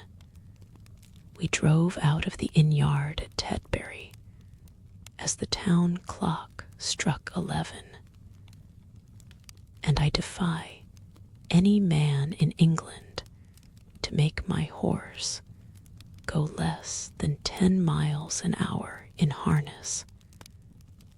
That makes it exactly 25. "You have lost an hour," said Morland.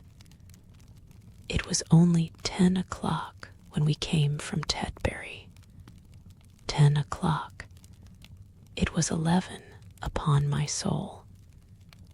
I counted every stroke. This brother of yours would persuade me out of my senses, Miss Morland. Do but look at my horse. Did you ever see an animal so made for speed in your life? The servant had just mounted the carriage and was driving off. Such true blood. 3 hours and a half indeed, coming only 23 miles. Look at that creature, and suppose it possible if you can. He does look very hot, to be sure. Hot, he had not turned a hair till we came to Walcot Church. But look at his forehand, look at his loins, only see how he moves. That horse cannot go less than 10 miles an hour. Tie his legs, and he will get on. What do you think of my gig, Miss Morland? A neat one, is not it? Well hung, town-built. I have not had it a month. It was built for a Christchurch man, a friend of mine, a very good sort of fellow. He ran it a few weeks, till, believe, it was convenient to have done with it.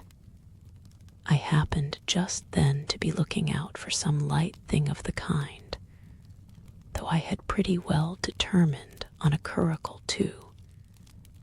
But I chanced to meet him on Magdalen Bridge, as he was driving into Oxford last term. "Ah, Thorpe," said he, "do you happen to want such a little thing as this. It is a capital one of the kind, but I am cursed tired of it." "Oh, Dee," said I am your man. What do you ask?" "And how much do you think he did, Miss Morland?" "I am sure I cannot guess at all. Curricle hung, you see, seat, trunk, sword case, splashing board, lamps, silver molding.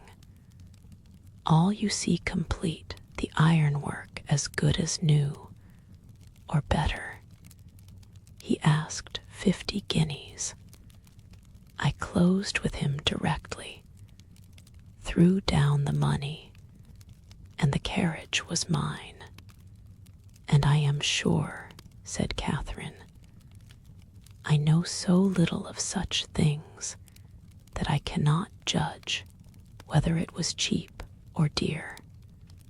Neither one nor t'other. I might have got it for less, I dare say, but I hate haggling, and poor Freeman wanted cash." "That was very good-natured of you," said Catherine, quite pleased. "Oh, Dee, when one has the means of doing a kind thing by a friend, I hate to be pitiful. An inquiry now took place into the intended movements of the young ladies, and on finding whither they were going, it was decided that the gentlemen should accompany them to Edgar's buildings and pay their respects to Mrs. Thorpe.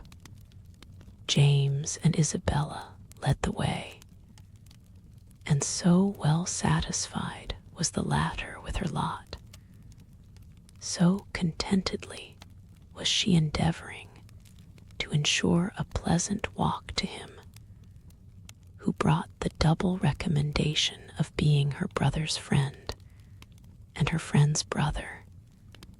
So pure and uncoquettish were her feelings that, though they overtook and passed the 2 offending young men in Milsom Street, she was so far from seeking to attract their notice that she looked back at them only 3 times. John Thorpe kept of course with Catherine, and after a few minutes' silence, renewed the conversation about his gig.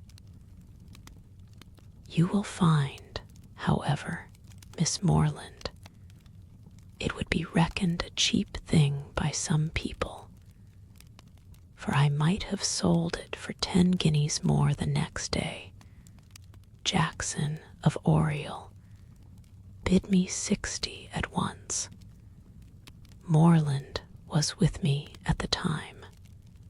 "Yes," said Morland, who overheard this, "but you forget that your horse was included." "My horse? Oh, Dee, I would not sell my horse for 100. Are you fond of an open carriage, Miss Morland?" "Yes, very. I have hardly ever an opportunity of being in one, but I am particularly fond of it. I am glad of it. I will drive you out in mine every day." "Thank you," said Catherine, in some distress, from a doubt of the propriety of accepting such an offer. "I will drive you up Lansdowne Hill tomorrow." "Thank you, but will not your horse want rest?" "Rest? He has only come 23 miles today. All nonsense. Nothing ruins horses so much as rest. Nothing knocks them up so soon." "No, shall exercise mine at the average of 4 hours every day while I am here. Shall you indeed? Said Catherine very seriously. That will be 40 miles a day. 40, 50, for what I care. Well, I will drive you up Lansdowne tomorrow, mind. I am engaged. How delightful that will be, cried Isabella, turning round. My dearest Catherine, I quite envy you, but I am afraid, brother, you will not have room for a third. A third indeed. No, no, I did not come to Bath to drive my sisters about. That would be a good joke, faith. Morland must take care of you. This brought on a dialogue of civilities between the other two. But Catherine heard neither the particulars nor the result. Her companion's discourse now sunk from its hitherto animated pitch to nothing more than a short, decisive sentence of praise or condemnation on the face of every woman they met, and Catherine, after listening and agreeing as long as she could, with all the civility and deference of the youthful female mind, fearful of hazarding an opinion of its own in opposition to that of a self-assured man, especially where the beauty of her own sex is concerned, ventured at length to vary the subject by a question which had been long uppermost in her thoughts. It was, have you ever read Udolpho, Mr. Thorpe? Udolpho? Oh, Lord. Not I never read novels. I have something else to do. Catherine, humbled and ashamed, was going to apologize for her question, but he prevented her by saying, novels are all so full of nonsense and stuff. There has not been a tolerably decent one come out since Tom Jones, except The Monk. I read that t'other day. But as for all the others, they are the stupidest things in creation. I think you must like Udolpho if you were to read it. It is so very interesting. Not I, faith. No, if I read any, it shall be Mrs. Radcliffe's. Her novels are amusing enough. They are worth reading, some fun and nature in them. Udolpho was written by Mrs. Radcliffe, said Catherine, with some hesitation, from the fear of mortifying him. No, sure was it. I remember, so it was. I was thinking of that other stupid book, written by that woman they make such a fuss about. She who married the French emigrant. I suppose you mean Camilla. Yes, that's the book. Such unnatural stuff. An old man playing at seesaw. I took up the first volume once and looked it over, but I soon found it would not do. Indeed, I guessed what sort of stuff it must be before I saw it. As soon as I heard she had married an emigrant, I was sure I should never be able to get through it. I have never read it. You had no loss, I assure you. It is the horridest nonsense you can imagine. There is nothing in the world in it but an old man's playing at seesaw and learning Latin. Upon my soul, there is not. This critique, the justness of which was unfortunately lost on poor Catherine, brought them to the door of Mrs. Thorpe's lodgings, and the feelings of the discerning and unprejudiced reader of Camilla gave way to the feelings of the dutiful and affectionate son, as they met Mrs. Thorpe, who had descried them from above in the passage. "Ah, mother, how do you do?" said he, giving her a hearty shake of the hand. "Where did you get that quiz of a hat? It makes you look like an old witch. Here is Morland, and I come to stay a few days with you, so you must look out for a couple of good beds somewhere near." And this address seemed to satisfy all the fondest wishes of the mother's heart, for she received him with the most delighted and exulting affection. On his two younger sisters, he then bestowed an equal portion of his fraternal tenderness, for he asked each of them how they did, and observed that they both looked very ugly.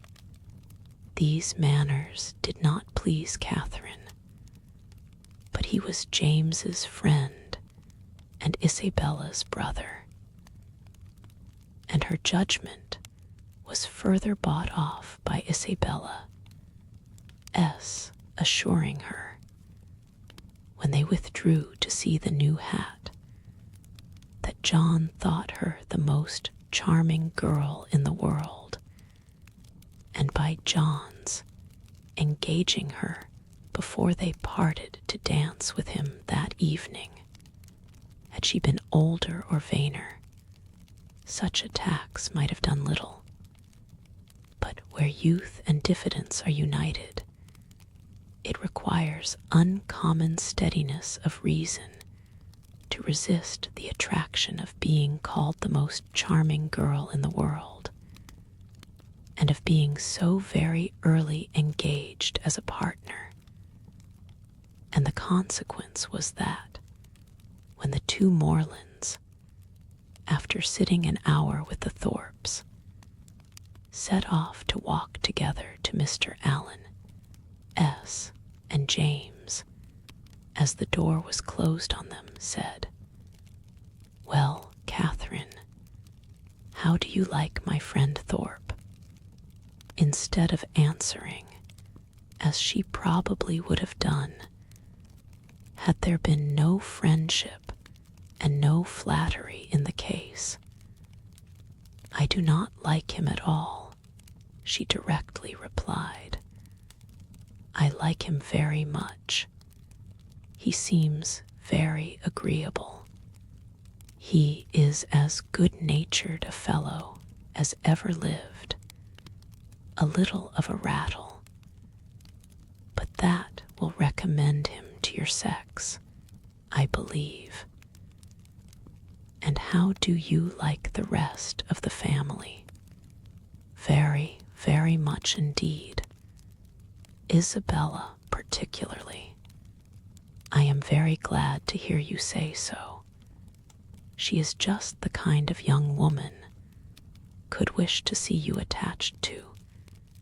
She has so much good sense, and is so thoroughly unaffected and amiable. I always wanted you to know her, and she seems very fond of you. She said the highest things in your praise that could possibly be. and the praise of such a girl as Miss Thorpe, even you, Catherine, taking her hand with affection, may be proud of." "Indeed I am," she replied. "I love her exceedingly, and am delighted to find that you like her too. You hardly mentioned anything of her when you wrote to me after your visit there, because I thought I should soon see you myself. I hope you will be a great deal together while you are in Bath. She is a most amiable girl, such a superior understanding. How fond all the family are of her. She is evidently the general favorite. And how much she must be admired in such a place as this, is not she? Yes, very much indeed, I fancy. Mr. Allen thinks her the prettiest girl in Bath. I dare say he does, and I do not know any man who is a better judge of beauty than Mr. Allen. I need not ask you whether you are happy here, my dear Catherine, with such a companion and friend as Isabella Thorpe. It would be impossible for you to be otherwise. And the Allens, I am sure, are very kind to you. Yes, very kind. I never was so happy before. And now you are come, it will be more delightful than ever. How good it is of you to come so far on purpose to see me." James accepted this tribute of gratitude, and qualified his conscience for accepting it too, by saying with perfect sincerity, "Indeed, Catherine, I love you dearly. Inquiries and communications concerning brothers and sisters, the situation of some, the growth of the rest, and other family matters now passed between them," and continued, with only one small digression on James's part, in praise of Miss Thorpe, till they reached Pulteney Street, where he was welcomed with great kindness by Mr.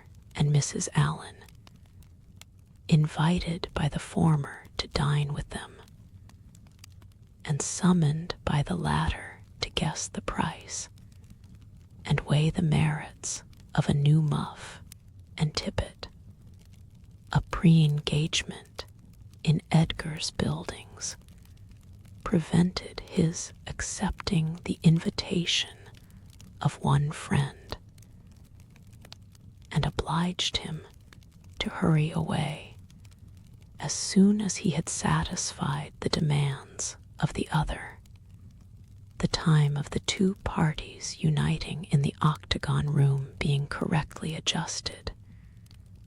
Catherine was then left to the luxury of a raised, restless, and frightened imagination over the pages of Udolpho, lost from all worldly concerns of dressing and dinner, incapable of soothing Mrs. Allen's fears on the delay of an expected dressmaker, and having only 1 minute in 60 to bestow even on the reflection of her own felicity in being already engaged for the evening.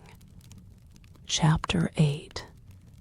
In spite of Udolpho and the dressmaker, however, the party from Pulteney Street reached the upper rooms in very good time, The Thorpes and James Morland were there only 2 minutes before them, and Isabella, having gone through the usual ceremonial of meeting her friend with the most smiling and affectionate haste, of admiring the set of her gown, and envying the curl of her hair, they followed their chaperones, arm in arm, into the ballroom, whispering to each other whenever a thought occurred, and supplying the place of many ideas by a squeeze of the hand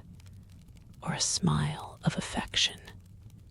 The dancing began within a few minutes after they were seated, and James, who had been engaged quite as long as his sister, was very importunate with Isabella to stand up. But John was gone into the card-room to speak to a friend, and nothing, she declared, should induce her to join the set before her dear Catherine could join it too. "I assure you," said she, "I would not stand up without your dear sister for all the world, for if I did we should certainly be separated the whole evening." Catherine accepted this kindness with gratitude, and they continued as they were for 3 minutes longer, when Isabella, who had been talking to James on the other side of her, turned again to his sister and whispered, "My dear creature, I am afraid I must leave you. Your brother is so amazingly impatient to begin. I know you will not mind my going away, and I dare say John will be back in a moment, and then you may easily find me out." Catherine, though a little disappointed, had too much good nature to make any opposition, and the others rising up, Isabella had only time to press her friend's hand and say, "Goodbye, my dear love," before they hurried off. The younger Miss Thorpes being also dancing, Catherine was left to the mercy of Mrs. Thorpe and Mrs. Allen, between whom she now remained. She could not help being vexed at the non-appearance of Mr. Thorpe, for she not only longed to be dancing, but was likewise aware that, as the real dignity of her situation could not be known, she was sharing with the scores of other young ladies still sitting down all the discredit of wanting a partner, to be disgraced in the eye of the world, to wear the appearance of infamy while her heart is all purity, her actions all innocence, and the misconduct of another the true source of her debasement, is one of those circumstances which peculiarly belong to the heroine's life, and her fortitude under it what particularly dignifies her character. Catherine had fortitude too, she suffered, but no murmur passed her lips. From this state of humiliation, she was roused at the end of 10 minutes to a pleasanter feeling by seeing not Mr. Thorpe, but Mr. Tilney within 3 yards of the place where they sat. He seemed to be moving that way, but he did not see her, and therefore the smile and the blush, which his sudden reappearance raised in Catherine, passed away without sullying her heroic importance. He looked as handsome and as lively as ever, and was talking with interest to a fashionable and pleasing-looking young woman who leant on his arm, and whom Catherine immediately guessed to be his sister, thus unthinkingly throwing away a fair opportunity of considering him lost to her forever by being married already, but guided only by what was simple and probable. It had never entered her head that Mr. Tilney could be married. He had not behaved. He had not talked like the married men to whom she had been used. He had never mentioned a wife, and he had acknowledged a sister. From these circumstances sprang the instant conclusion of his sister's now being by his side, and therefore, instead of turning of a death-like paleness and falling in a fit on Mrs. Allen's bosom, Catherine sat erect, in the perfect use of her senses, and with cheeks only a little redder than usual. Mr. Tilney and his companion, who continued, though slowly, to approach, were immediately preceded by a lady, an acquaintance of Mrs. Thorpe, and this lady stopping to speak to her, they, as belonging to her, stopped likewise, and Catherine, catching Mr. Tilney's eye, instantly received from him the smiling tribute of recognition. She returned it with pleasure, and then advancing still nearer, he spoke both to her and Mrs. Allen, by whom he was very civilly acknowledged. "I am very happy to see you again, sir, indeed. I was afraid you had left Bath." He thanked her for her fears, and said that he had quitted it for a week, on the very morning after his having had the pleasure of seeing her. "Well, sir, and I dare say you are not sorry to be back again, for it is just the place for young people, and indeed for everybody else too. I tell Mr. Allen, when he talks of being sick of it, that I am sure he should not complain, for it is so very agreeable a place that it is much better to be here than at home at this dull time of year. I tell him he is quite in luck to be sent here for his health, and I hope, madam, that Mr. Allen will be obliged to like the place from finding it of service to him.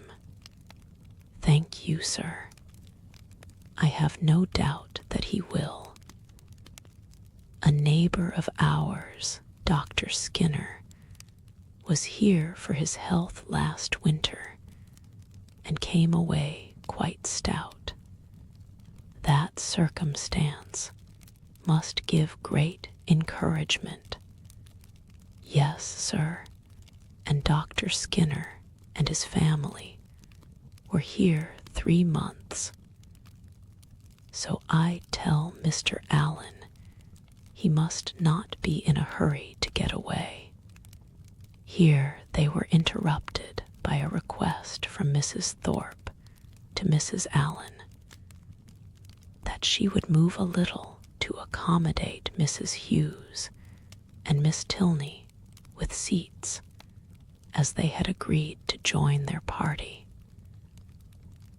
This was accordingly done, Mr. Tilney still continuing standing before them, and after a few minutes' consideration, he asked Catherine to dance with him. This compliment, delightful as it was, produced severe mortification to the lady, and in giving her denial, she expressed her sorrow on the occasion so very much as if she really felt it, that had Thorpe, who joined her just afterwards, been half a minute earlier, he might have thought her sufferings rather too acute. The very easy manner in which he then told her that he had kept her waiting did not by any means reconcile her more to her lot,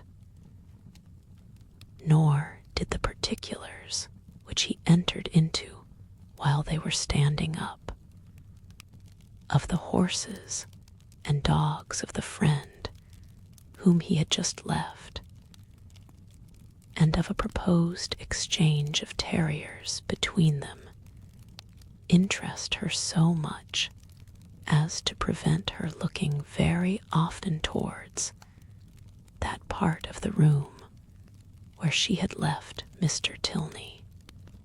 Of her dear Isabella, to whom she particularly longed to point out that gentleman, she could see nothing.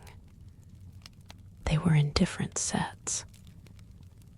She was separated from all her party, and away from all her acquaintance. One mortification succeeded another, and from the whole she deduced this useful lesson, that to go previously engaged to a ball does not necessarily increase either the dignity or enjoyment of a young lady.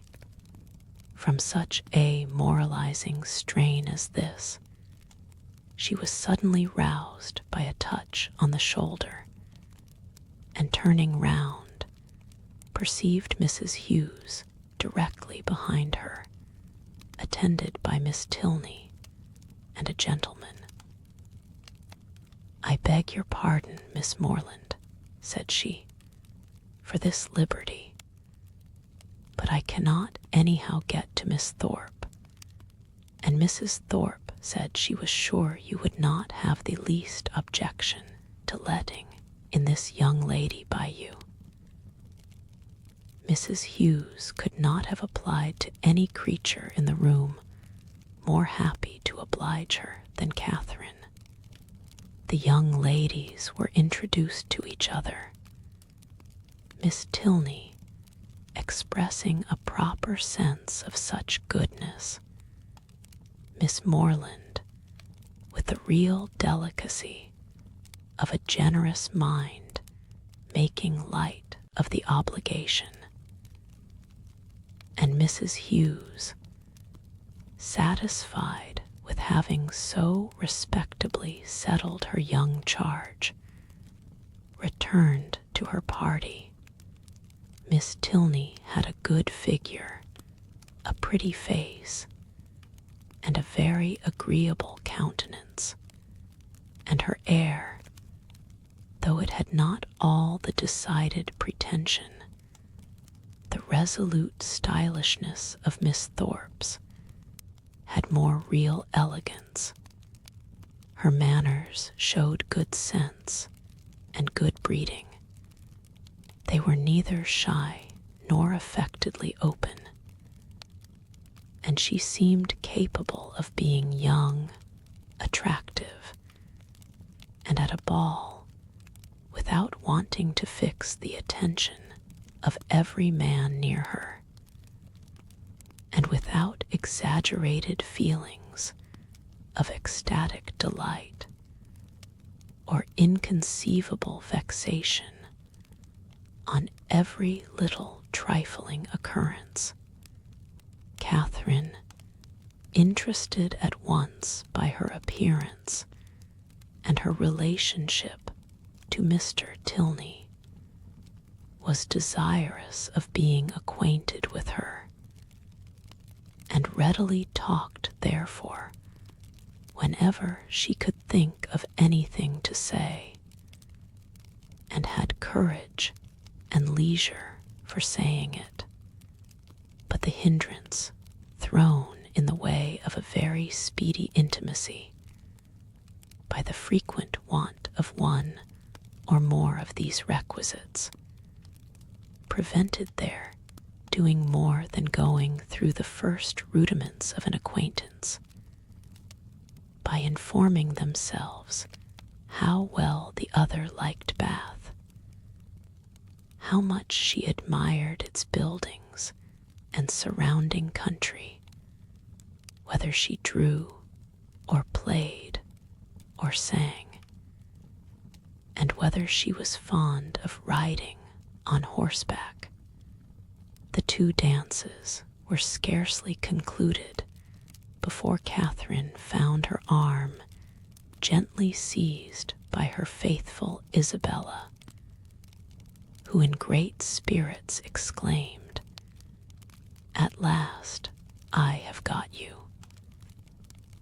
My dearest creature, I have been looking for you this hour. What could induce you to come into this set, when you knew I was in the other? I have been quite wretched without you. My dear Isabella, how was it possible for me to get at you? I could not even see where you were, so I told your brother all the time, but he would not believe me. Do go and see for her, Mr. Morland, said I, but all in vain. He would not stir an inch. Was not it so, Mr. Morland? But you men are all so immoderately lazy.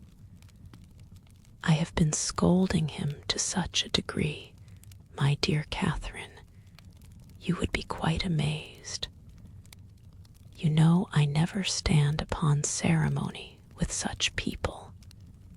Look at that young lady with the white beads round her head, whispered Catherine, detaching her friend from James. It is Mr. Tilney's sister. Oh, heavens, you don't say so.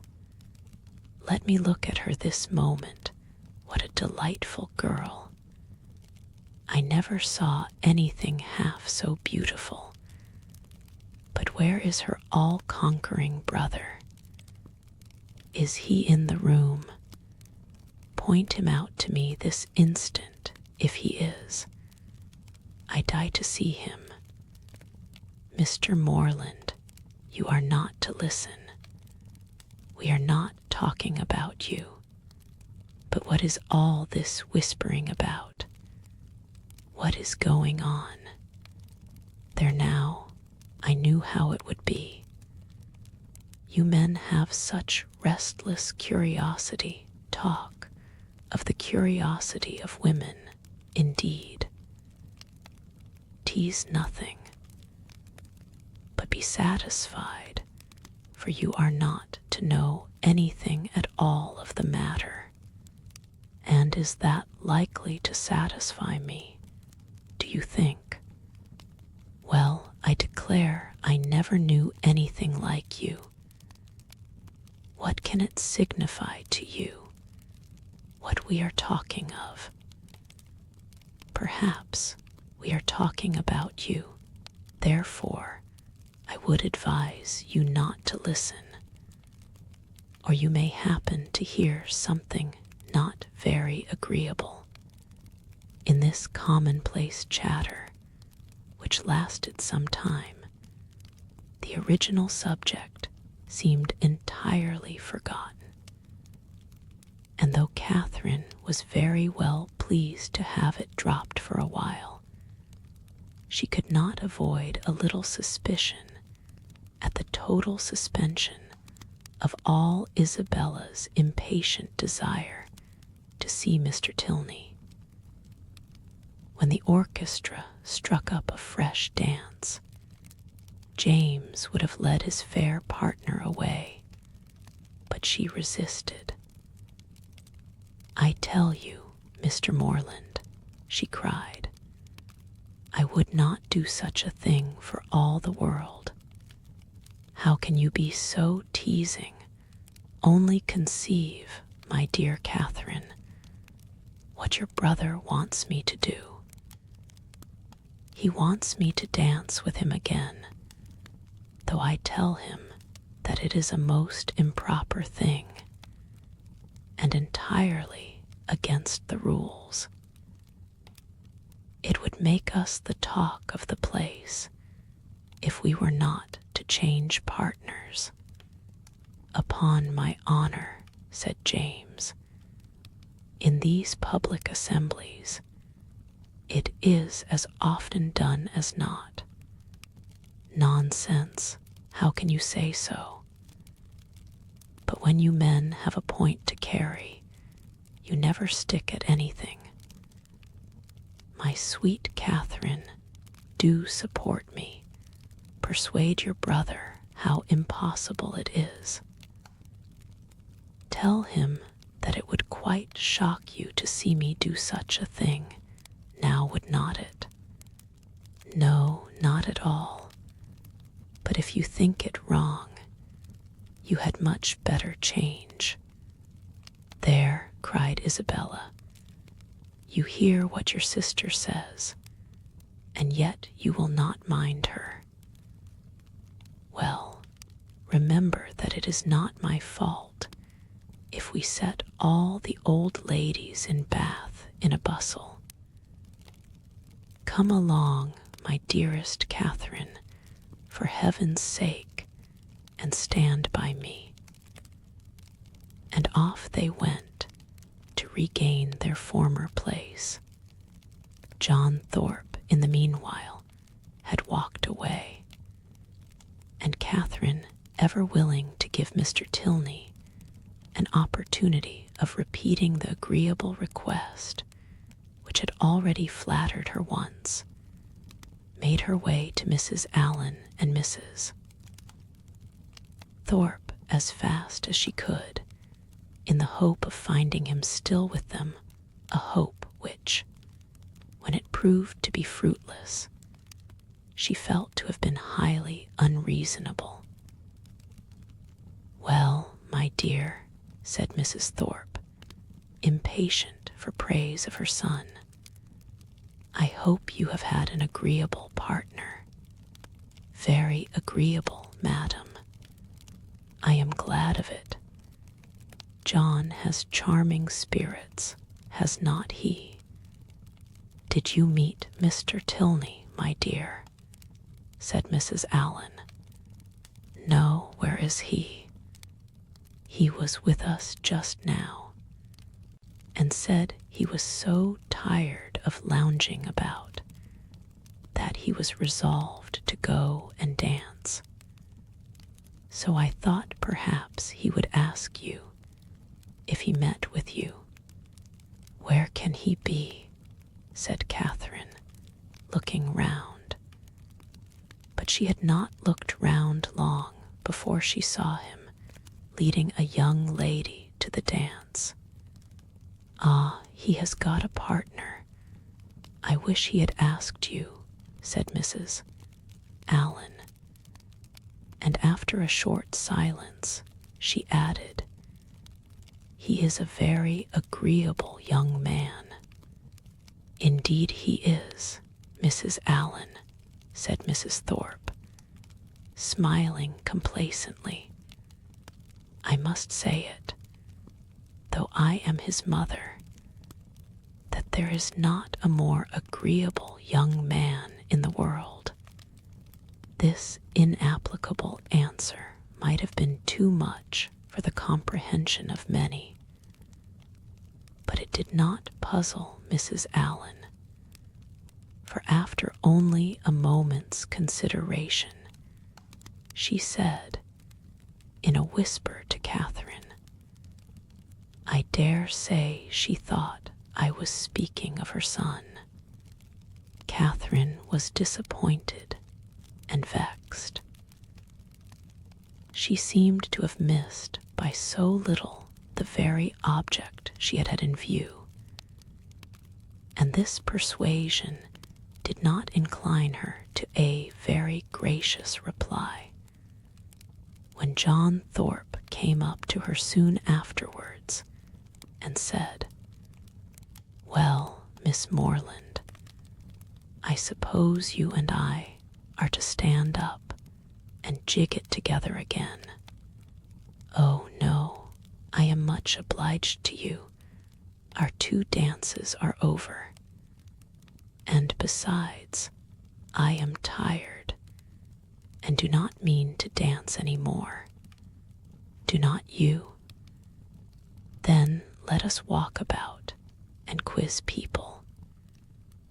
Come along with me, and I will show you the 4 greatest quizzers in the room, my 2 younger sisters and their partners. I have been laughing at them this half hour. Again Catherine excused herself, and at last he walked off to quiz his sisters by himself. The rest of the evening she found very dull. Mr. Tilney was drawn away from their party at tea to attend that of his partner, Miss Tilney, though belonging to it, did not sit near her, and James and Isabella were so much engaged in conversing together that the latter had no leisure to bestow more on her friend than 1 smile, 1 squeeze, and 1 dearest Catherine. Chapter 9. The progress of Catherine's unhappiness from the events of the evening was as follows. It appeared first in a general dissatisfaction with everybody about her, while she remained in the rooms, which speedily brought on considerable weariness and a violent desire to go home. This, on arriving in Pulteney Street, took the direction of extraordinary hunger, and when that was appeased, changed into an earnest longing to be in bed. Such was the extreme point of her distress. For when there she immediately fell into a sound sleep which lasted 9 hours, and from which she awoke perfectly revived, in excellent spirits, with fresh hopes and fresh schemes. The first wish of her heart was to improve her acquaintance with Miss Tilney, and almost her first resolution to seek her for that purpose in the pump room at noon.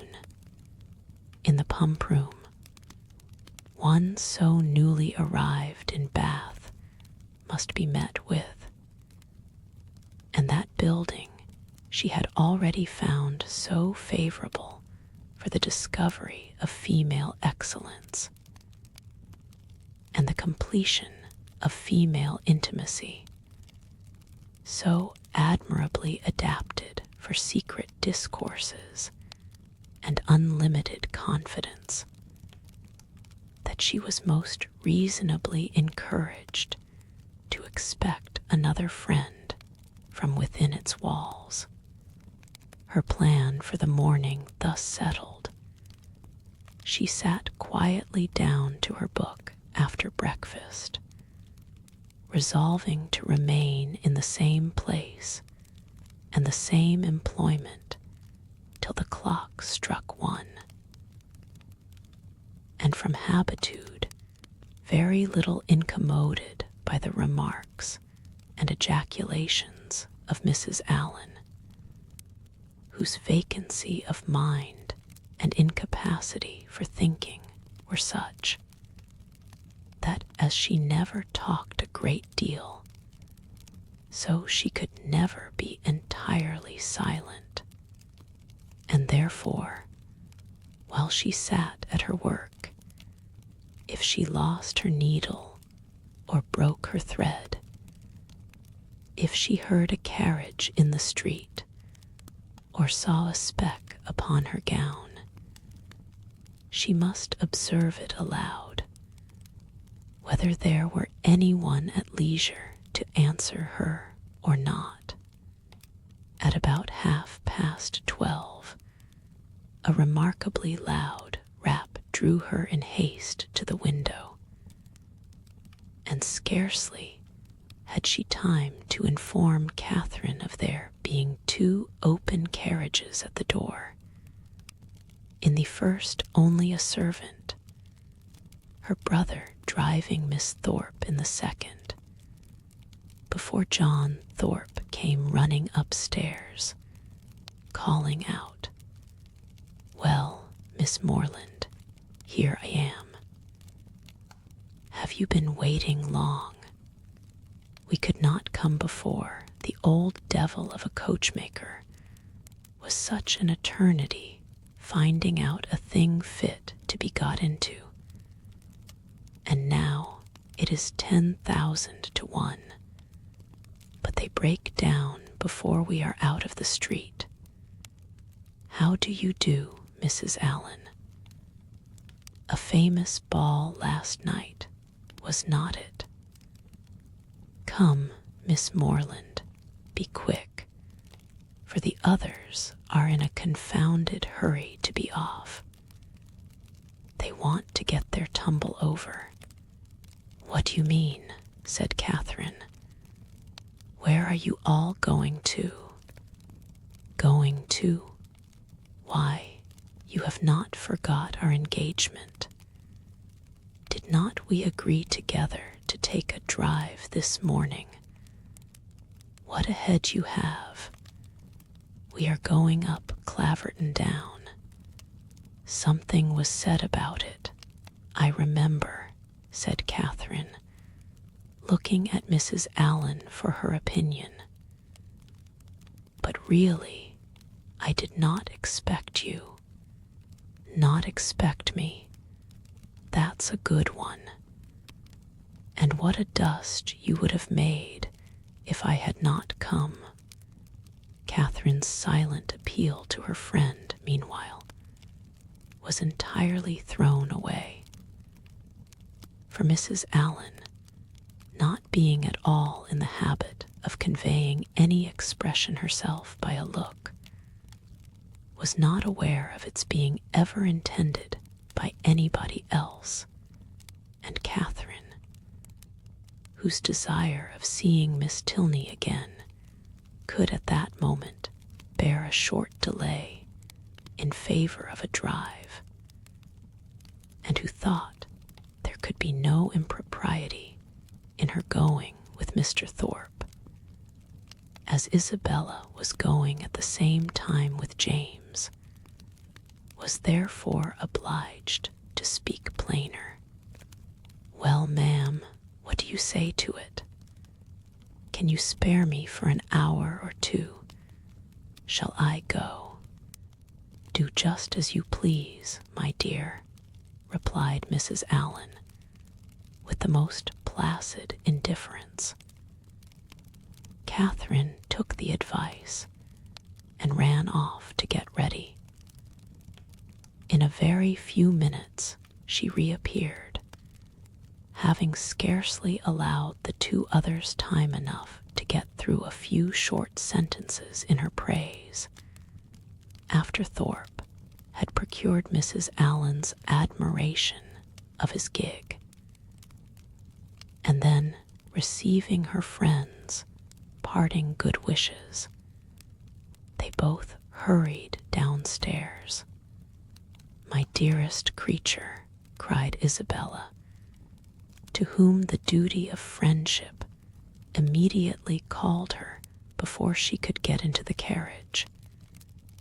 "You have been at least 3 hours getting ready. I was afraid you were ill. What a delightful ball we had last night. I have 1,000 things to say to you, but make haste and get in, for I long to be off." Catherine followed her orders and turned away, but not too soon to hear her friend exclaim aloud to James, "What a sweet girl she is! I quite dote on her."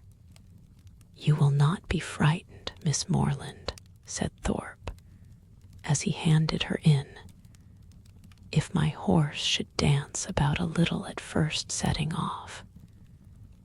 He will, most likely, give a plunge or two, and perhaps take the rest for a minute, but he will soon know his master. He is full of spirits, playful as can be, but there is no vice in him." Catherine did not think the portrait a very inviting one, but it was too late to retreat, and she was too young to own herself frightened. So, resigning herself to her fate, and trusting to the animal's boasted knowledge of its owner, she sat peaceably down and saw Thorpe sit down by her. Everything being then arranged, the servant who stood at the horse's head was bid in an important voice to let him go, and off they went in the quietest manner imaginable, without a plunge or a caper, or anything like one. Catherine, delighted at so happy an escape, spoke her pleasure aloud with grateful surprise, and her companion immediately made the matter perfectly simple by assuring her that it was entirely owing to the peculiarly judicious manner in which he had then held the reins, and the singular discernment and dexterity with which he had directed his whip. Catherine, though she could not help wondering that, with such perfect command of his horse, he should think it necessary to alarm her with a relation of its tricks, congratulated herself sincerely on being under the care of so excellent a coachman, and perceiving that the animal continued to go on in the same quiet manner, without showing the smallest propensity towards any unpleasant vivacity, and considering its inevitable pace was 10 miles an hour, by no means alarmingly fast, gave herself up to all the enjoyment of air and exercise of the most invigorating kind, in a fine mild day of February, with the consciousness of safety. A silence of several minutes succeeded their first short dialogue. It was broken by Thorpe's saying very abruptly, "Old Allen is as rich as a Jew, is not he?" Catherine did not understand him, and he repeated his question, adding in explanation, "Old Allen, the man you are with. Oh, Mr. Allen, you mean? Yes, I believe he is very rich, and no children at all. No, not any. A famous thing for his next heirs. He is your godfather, is not he? My godfather, no. But you are always very much with them. Yes, very much. Aye, that is what I meant. He seems a good kind of old fellow enough, and has lived very well in his time, I dare say. He is not gouty for nothing. Does he drink his bottle a day now? His bottle a day? No. Why should you think of such a thing? He is a very temperate man, and you could not fancy him in liquor last night. Lord help you. You women are always thinking of men's being in liquor. Why, you do not suppose a man is overset by a bottle. I am sure of this, that if everybody was to drink their bottle a day, there would not be half the disorders in the world there are now. It would be a famous good thing for us all. I cannot believe it. Oh, Lord, it would be the saving of thousands. There is not the 100th part of the wine consumed in this kingdom that there ought to be. Our foggy climate wants help, and yet I have heard that there is a great deal of wine drunk in Oxford. Oxford? There is no drinking at Oxford now, I assure you. Nobody drinks there. You would hardly meet with a man who goes beyond his 4 pints at the utmost.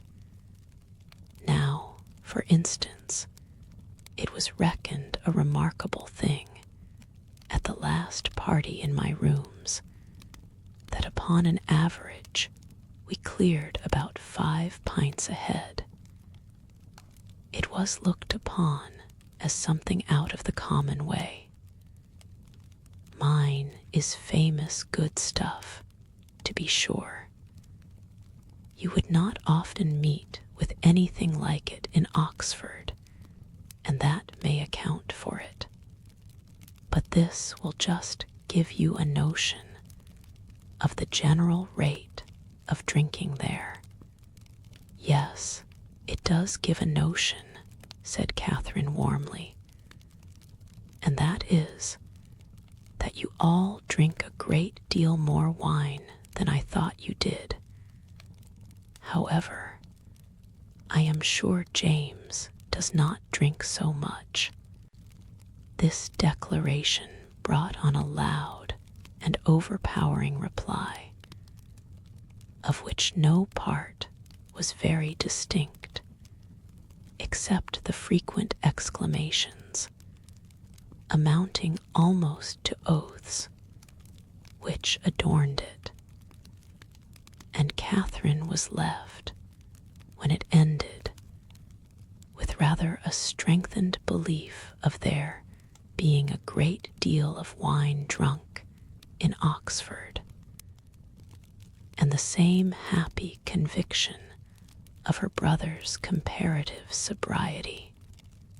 Thorpe's ideas then all reverted to the merits of his own equipage, and she was called on to admire the spirit and freedom with which his horse moved along, and the ease which his paces, as well as the excellence of the springs, gave the motion of the carriage. She followed him in all his admiration as well as she could. To go before or beyond him was impossible. His knowledge and her ignorance of the subject, his rapidity of expression, and her diffidence of herself put that out of her power. She could strike out nothing new in commendation, but she readily echoed whatever he chose to assert, and it was finally settled between them without any difficulty that his equipage was altogether the most complete of its kind in England, his carriage the neatest, his horse the best goer, and himself the best coachman. "You do not really think, Mr. Thorpe," said Catherine, venturing after some time to consider the matter as entirely decided, and to offer some little variation on the subject, "that James's gig will break down. Break down. Oh, Lord, did you ever see such a little tit-uppy thing in your life? There is not a sound piece of iron about it. The wheels have been fairly worn out these 10 years at least, and as for the body, upon my soul, you might shake it to pieces yourself with a touch. It is the most devilish little rickety business I ever beheld. Thank God, we have got a better. I would not be bound to go 2 miles in it for 50,000 pounds. Good heavens, cried Catherine, quite frightened. Then pray let us turn back. They will certainly meet with an accident if we go on. Do let us turn back. Mr. Thorpe, stop and speak to my brother, and tell him how very unsafe it is. Unsafe? Oh, Lord, what is there in that? They will only get a roll if it does break down, and there is plenty of dirt. It will be excellent falling. Oh, curse it. The carriage is safe enough if a man knows how to drive it. A thing of that sort in good hands will last above 20 years after it is fairly worn out. Lord bless you. I would undertake for £5 to drive it to York and back again, without losing a nail. Catherine listened with astonishment. She knew not how to reconcile 2 such very different accounts of the same thing, for she had not been brought up to understand the propensities of a rattle, nor to know to how many idle assertions and impudent falsehoods the excess of vanity will lead. Her own family were plain, matter-of-fact people who seldom aimed at wit of any kind. Her father, at the utmost, being contented with a pun, and her mother with a proverb. They were not in the habit, therefore, of telling lies to increase their importance, or of asserting at one moment what they would contradict the next. She reflected on the affair for some time in much perplexity, and was more than once on the point of requesting from Mr. Thorpe a clearer insight into his real opinion on the subject. But she checked herself, because it appeared to her that he did not excel in giving those clearer insights. in making those things plain which he had before made ambiguous, and joining to this the consideration that he would not really suffer his sister and his friend to be exposed to a danger from which he might easily preserve them, she concluded at last that he must know the carriage to be in fact perfectly safe, and therefore would alarm herself no longer. By him, the whole matter seemed entirely forgotten, and all the rest of his conversation, or rather talk, began and ended with himself and his own concerns.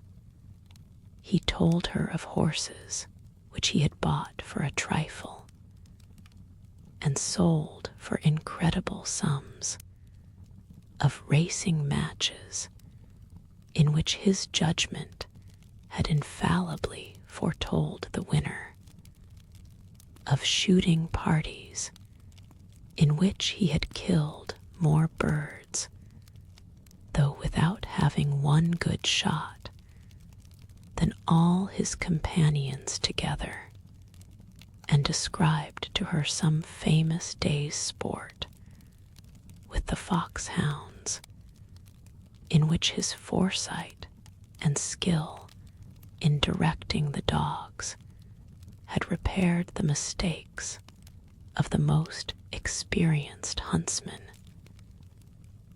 and in which the boldness of his riding, though it had never endangered his own life for a moment, had been constantly leading others into difficulties, which he calmly concluded had broken the necks of many. Little as Catherine was in the habit of judging for herself, and unfixed as were her general notions of what men ought to be, she could not entirely repress a doubt, while she bore with the effusions of his endless conceit, of his being altogether completely agreeable. It was a bold surmise, for he was Isabella's brother, and she had been assured by James that his manners would recommend him to all her sex. But in spite of this, the extreme weariness of his company, which crept over her before they had been out an hour, and which continued unceasingly to increase till they stopped in Pulteney Street again, induced her, in some small degree, to resist such high authority, and to distrust his powers of giving universal pleasure. When they arrived at Mrs. Allen's door, the astonishment of Isabella was hardly to be expressed. On finding that it was too late in the day for them to attend her friend into the house, past 3 o'clock, it was inconceivable, incredible, impossible, and she would neither believe her own watch, nor her brother S, nor the servants. She would believe no assurance of it founded on reason or reality, till Morland produced his watch, and ascertained the fact. To have doubted a moment longer then would have been equally inconceivable, incredible, and impossible, and she could only protest over and over again that no 2 hours and a half had ever gone off so swiftly before, as Catherine was called on to confirm. Catherine could not tell a falsehood even to please Isabella, the latter was spared the misery of her friend's dissenting voice by not waiting for her answer. Her own feelings entirely engrossed her. Her wretchedness was most acute on finding herself obliged to go directly home. It was ages since she had had a moment's conversation with her dearest Catherine, and though she had such thousands of things to say to her, it appeared as if they were never to be together again. So, with smiles of most exquisite misery and the laughing eye of utter despondency, she bade her friend adieu and went on. Catherine found Mrs. Allen just returned from all the busy idleness of the morning, and was immediately greeted with, "Well, my dear, here you are," a truth which she had no greater inclination than power to dispute. "And I hope you have had a pleasant airing." "Yes, ma'am, I thank you. We could not have had a nicer day." So Mrs. Thorpe said. She was vastly pleased at your all going. "You have seen Mrs. Thorpe, then?" "Yes, I went to the pump room as soon as you were gone, and there I met her, and we had a great deal of talk together. She says there was hardly any veal to be got at market this morning. It is so uncommonly scarce. Did you see anybody else of our acquaintance?" "Yes, we agreed to take a turn in the Crescent, and there we met Mrs. Hughes, and Mr. and Miss Tilney walking with her." "Did you indeed? And did they speak to you?" "Yes, we walked along the Crescent together for half an hour. They seem very agreeable people." Miss Tilney was in a very pretty spotted muslin, and I fancy, by what I can learn, that she always dresses very handsomely. Mrs. Hughes talked to me a great deal about the family. "And what did she tell you of them?" "Oh, a vast deal indeed. She hardly talked of anything else." "Did she tell you what part of Gloucestershire they come from?" "Yes, she did, but I cannot recollect now. But they are very good kind of people, and very rich." Mrs. Tilney was a Miss Drummond, and she and Mrs. Hughes were schoolfellows, and Miss Drummond had a very large fortune, and when she married, her father gave her £20,000 and 500 to buy wedding clothes. Mrs. Hughes saw all the clothes after they came from the warehouse, and are Mr. and Mrs. Tilney in Bath. "Yes, I fancy they are, but I am not quite certain.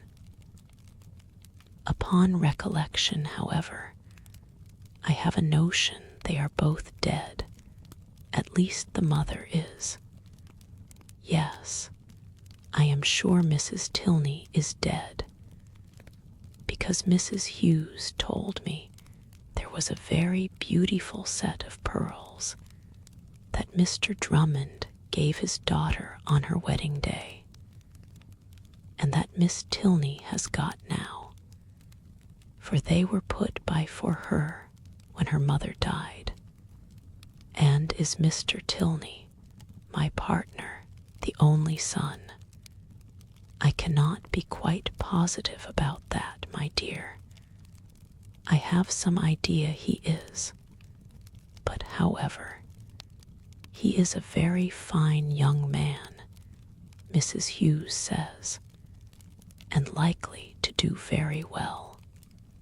Catherine inquired no further.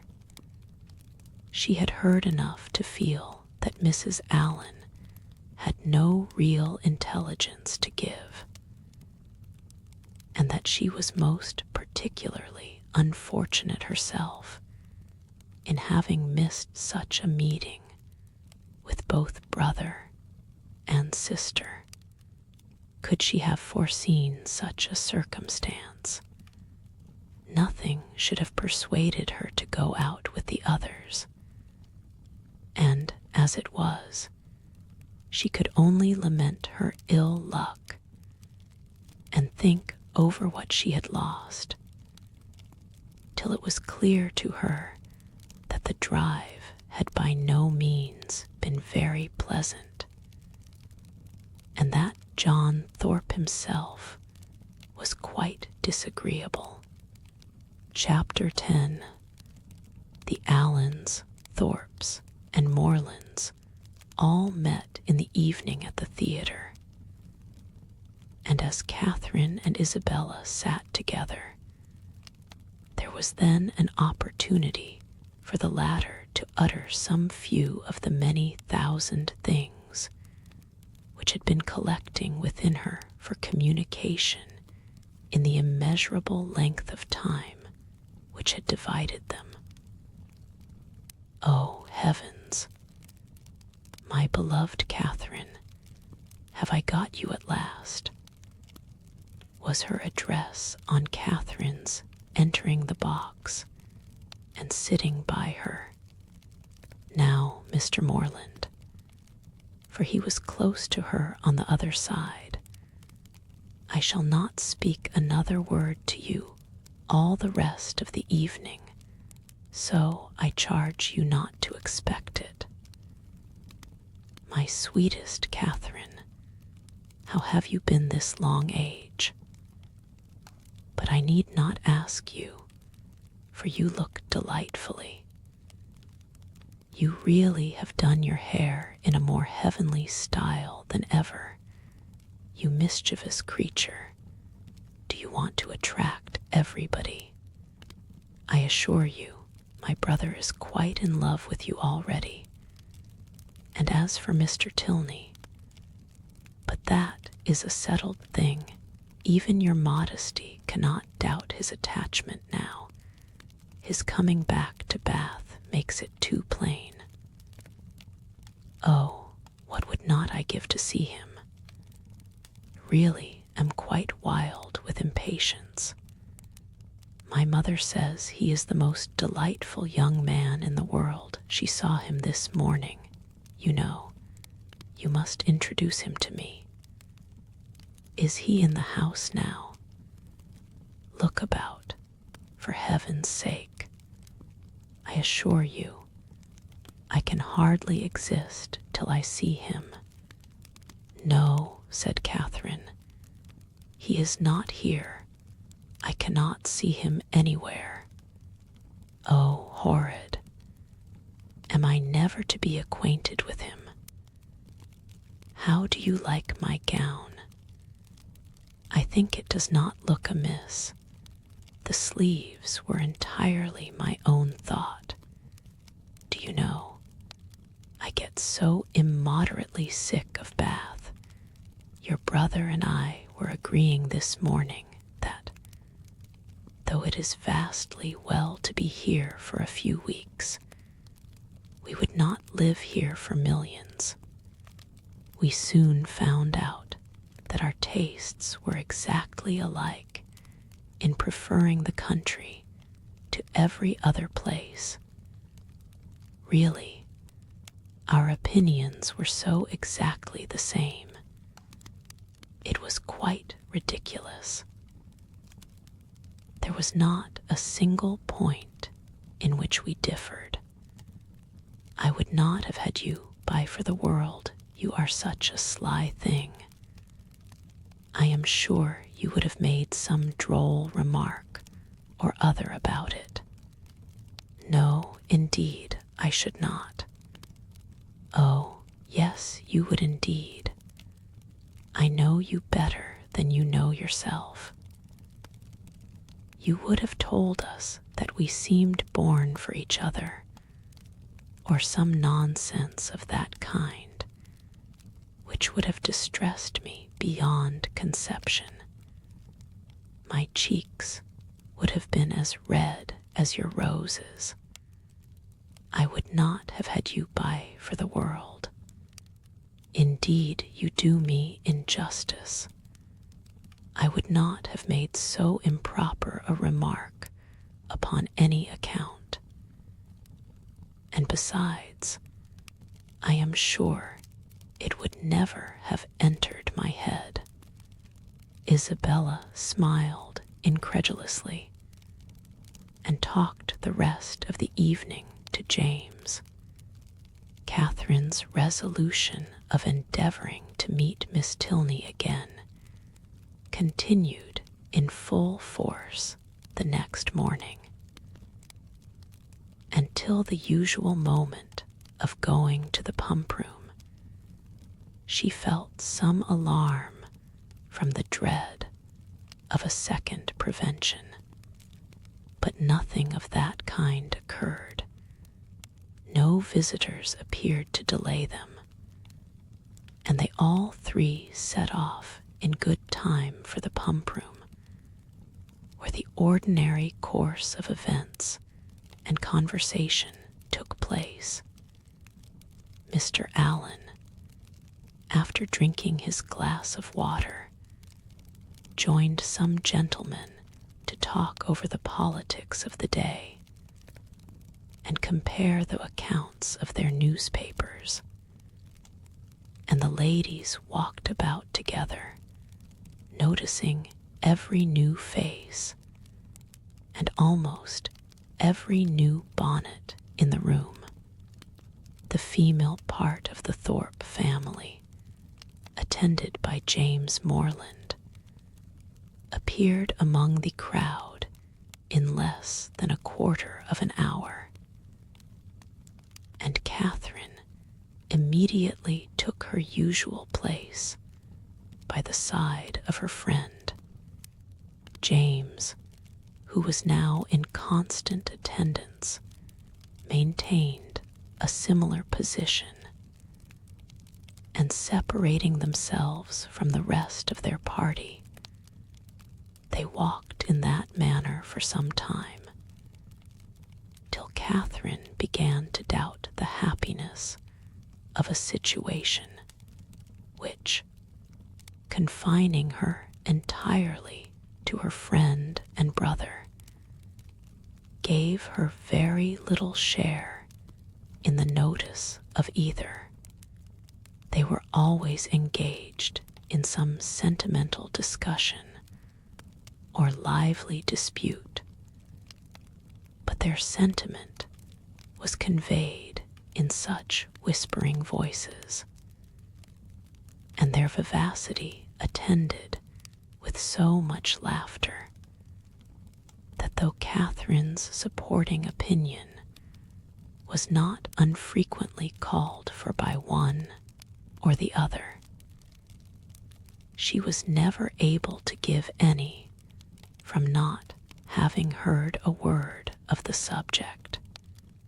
At length, however, she was empowered to disengage herself from her friend by the avowed necessity of speaking to Miss Tilney, whom she most joyfully saw just entering the room with Mrs.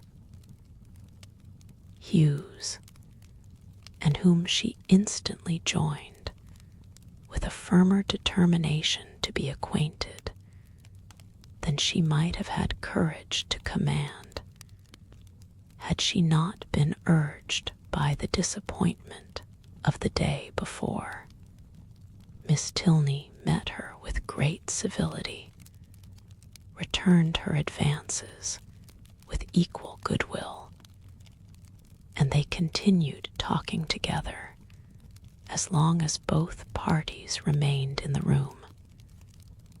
And though in all probability not an observation was made, nor an expression used by either which had not been made and used some thousands of times before, under that roof, in every Bath season, yet the merit of their being spoken with simplicity and truth, and without personal conceit, might be something uncommon. How well your brother dances, was an artless exclamation of Catherine's towards the close of their conversation, which at once surprised and amused her companion. Henry, she replied with a smile, yes, he does dance very well. He must have thought it very odd to hear me say I was engaged the other evening when he saw me sitting down. But I really had been engaged the whole day to Mr. Thorpe. Miss Tilney could only bow. You cannot think, added Catherine after a moment's silence, how surprised I was to see him again. I felt so sure of his being quite gone away. When Henry had the pleasure of seeing you before, he was in Bath but for a couple of days. He came only to engage lodgings for us. That never occurred to me, and of course, not seeing him anywhere, I thought he must be gone. Was not the young lady he danced with on Monday a Miss Smith? Yes, an acquaintance of Mrs. Hughes. I dare say she was very glad to dance. Do you think her pretty? Not very. He never comes to the pump room, I suppose. Yes, sometimes. But he has rid out this morning with my father. Mrs. Hughes now joined them, and asked Miss Tilney if she was ready to go. I hope I shall have the pleasure of seeing you again soon, said Catherine. Shall you be at the cotillion ball tomorrow? Perhaps yes. I think we certainly shall. I am glad of it, for we shall all be there.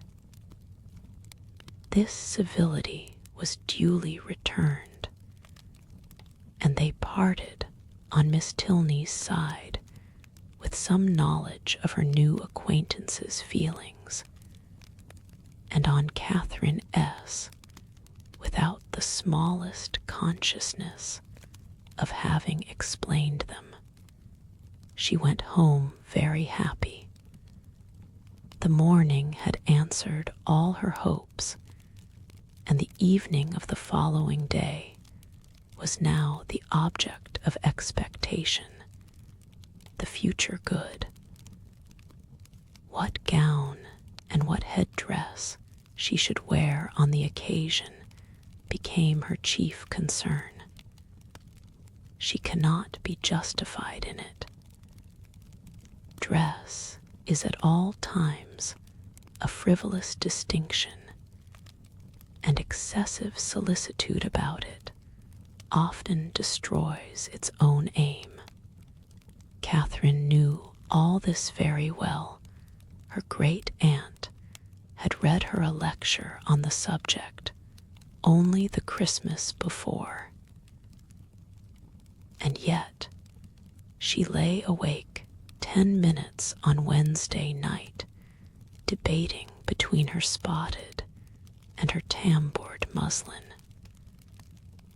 And nothing shortness of the time prevented her buying a new one for the evening.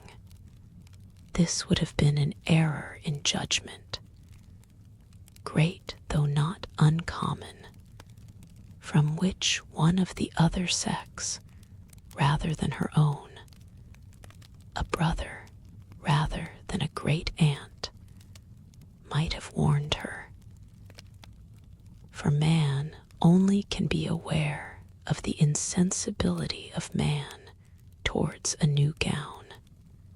It would be mortifying to the feelings of many ladies could they be made to understand how little the heart of man is affected by what is costly or new in their attire, how little it is biased by the texture of their muslin, and how unsusceptible of peculiar tenderness towards the spotted, the sprigged, the mull, or the jaconet. Woman is fine for her own satisfaction alone. No man will admire her the more. No woman will like her the better for it. Neatness and fashion are enough for the former, and a something of shabbiness or impropriety will be most endearing to the latter. But not one of these grave reflections troubled the tranquillity of Catherine. She entered the rooms on Thursday evening with feelings very different from what had attended her thither the Monday before. She had then been exulting in her engagement to Thorpe, and was now chiefly anxious to avoid his sight, lest he should engage her again.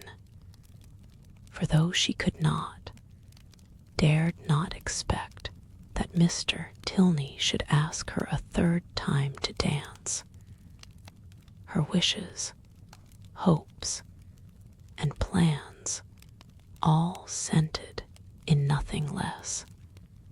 Every young lady may feel for my heroine in this critical moment, for every young lady has at some time or other known the same agitation.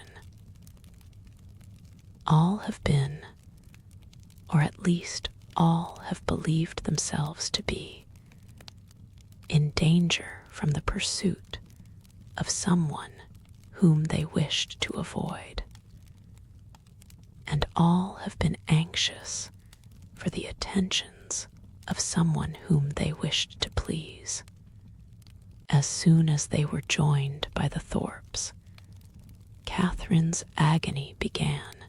She fidgeted about if John Thorpe came towards her, hid herself as much as possible from his view, and when he spoke to her, pretended not to hear him.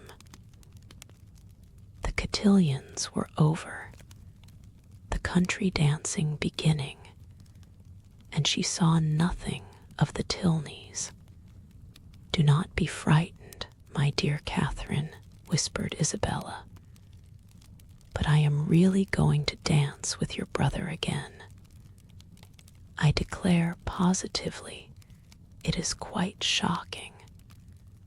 I tell him he ought to be ashamed of himself, but you and John must keep us in countenance.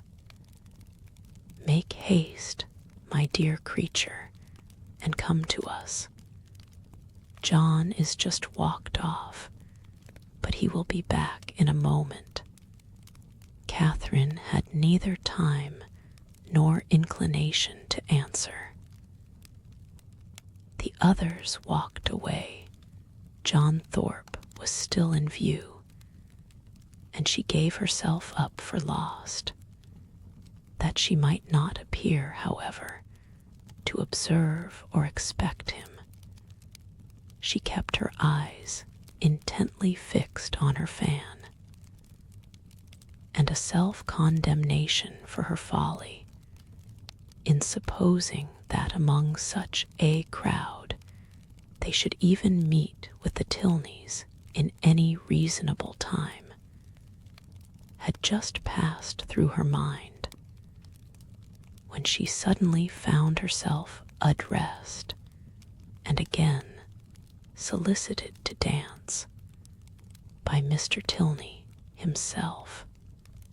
With what sparkling eyes and ready motion she granted his request, and with how pleasing a flutter of heart she went with him to the set, may be easily imagined. To escape, and, as she believed, so narrowly escape John Thorpe, and to be asked so immediately on his joining her, asked by Mr. Tilney, as if he had sought her on purpose. It did not appear to her that life could supply any greater felicity. Scarcely had they worked themselves into the quiet possession of a place, however, when her attention was claimed by John Thorpe, who stood behind her.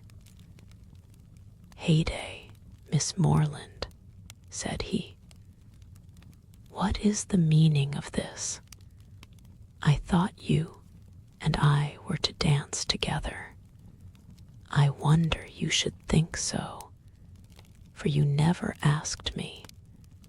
That is a good one, by Jove. I asked you as soon as I came into the room, and I was just going to ask you again. But when I turned round, you were gone. This is a cursed shabby trick. I only came for the sake of dancing with you, and I firmly believe you were engaged to me ever since Monday. Yes, I remember. I asked you while you were waiting in the lobby for your cloak. And here have I been telling all my acquaintance that I was going to dance with the prettiest girl in the room. And when they see you standing up with somebody else, they will quiz me famously. Oh no, they will never think of me after such a description as that.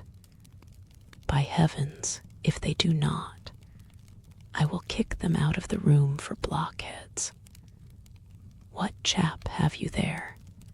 Catherine satisfied his curiosity. Tilney, he repeated. I do not know him. A good figure of a man, well put together. Does he want a horse? Here is a friend of mine, Sam Fletcher, has got one to sell that would suit anybody. A famous, clever animal for the road, only 40 guineas. I had 50 minds to buy it myself, for it is one of my maxims always to buy a good horse when I meet with one. But it would not answer my purpose. It would not do for the field. Would give any money for a real good hunter. I have 3 now, the best that ever were backed. I would not take 800 guineas for them. Fletcher and I mean to get a house in Leicestershire against the next season. It is so uncomfortable living at an inn. This was the last sentence by which he could weary Catherine's attention, for he was just then borne off by the resistless pressure of a long string of passing ladies. Her partner now drew near and said, "That gentleman would have put me out of patience had he stayed with you half a minute longer has no business to withdraw the attention of my partner from me. We have entered into a contract of mutual agreeableness for the space of an evening, and all our agreeableness belongs solely to each other for that time. Nobody can fasten themselves on the notice of one without injuring the rights of the other. I consider a country dance as an emblem of marriage. Fidelity and complaisance are the principal duties of both, and those men who do not choose to dance or marry themselves have no business with the partners or wives of their neighbors, but they are such very different things that you think they cannot be compared together. To be sure not. People that marry can never part, but must go and keep house together. People that dance only stand opposite each other in a long room for half an hour, and such is your definition of matrimony and dancing. Taken in that light, certainly, their resemblance is not striking, but I think I could place them in such a view.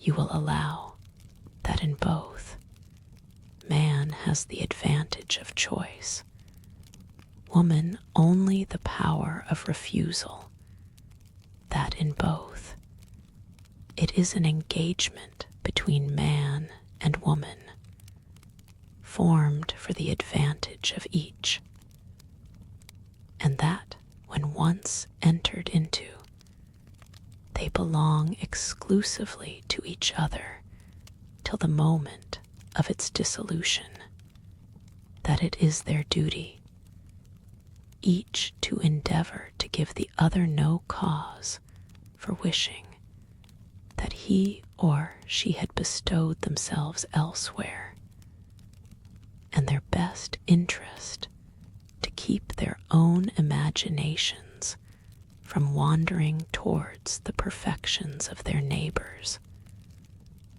or fancying that they should have been better off with anyone else. You will allow all this. Yes, to be sure, as you state it, all this sounds very well, but still they are so very different.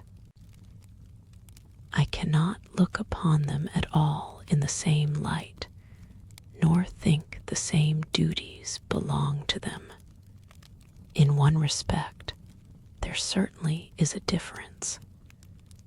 In marriage, the man is supposed to provide for the support of the woman to make the home agreeable to the man. He is to purvey, and she is to smile. But in dancing, their duties are exactly changed. The agreeableness, the compliance are expected from him, while she furnishes the fan and the lavender water. That, I suppose, was the difference of duties which struck you as rendering the conditions incapable of comparison. No, indeed, I never thought of that. Then I am quite at a loss. One thing, however, I must observe. This disposition on your side is rather alarming. You totally disallow any similarity in the obligations, and may I not thence infer that your notions of the duties of the dancing state are not so strict as your partner might wish? Have I not reason to fear that if the gentleman who spoke to you just now were to return, or if any other gentleman were to address you, there would be nothing to restrain you from conversing with him as long as you chose. Mr. Thorpe is such a very particular friend of my brother's that if he talks to me, I must talk to him again. But there are hardly 3 young men in the room besides him that I have any acquaintance with, and is that to be my only security? Alas, alas! Nay, I am sure you cannot have a better, for if I do not know anybody, it is impossible for me to talk to them. And besides, I do not want to talk to anybody. Now you have given me a security worth having, and I shall proceed with courage.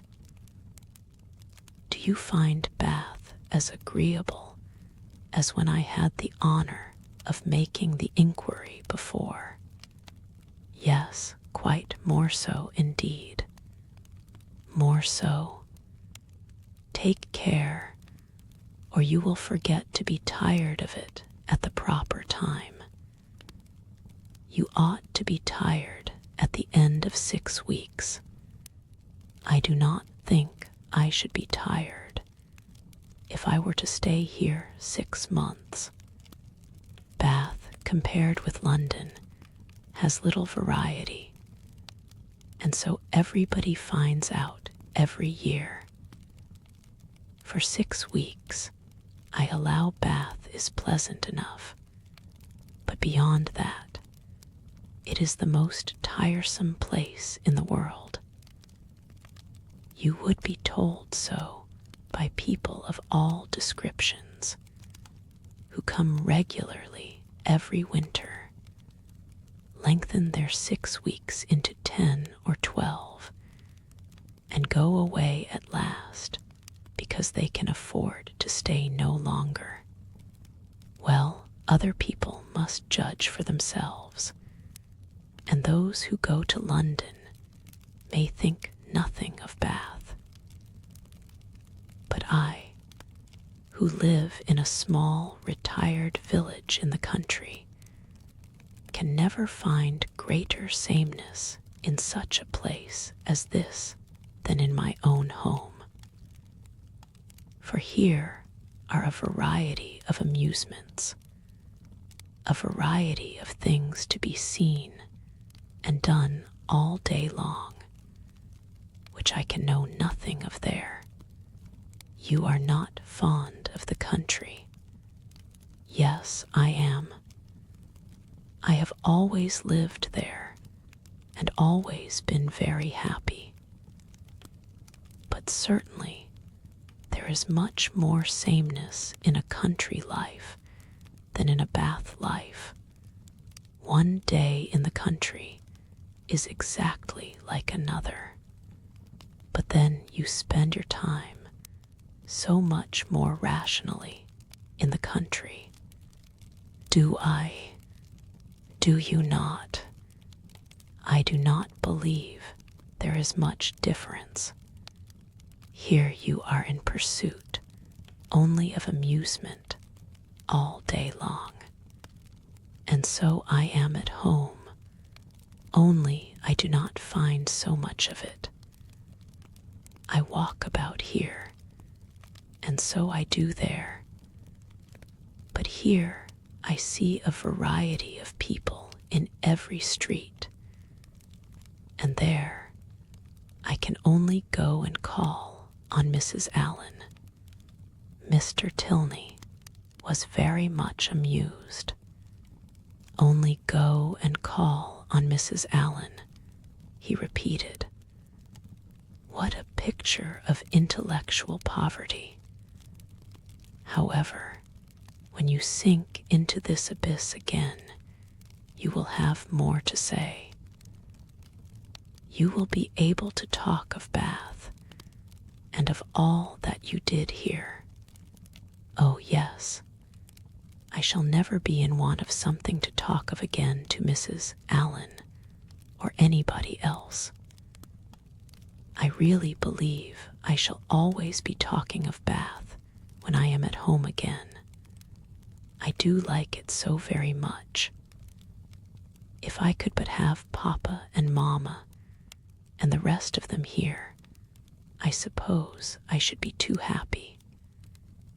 James's coming, my eldest brother, is quite delightful, and especially as it turns out that the very family we are just got so intimate with are his intimate friends already.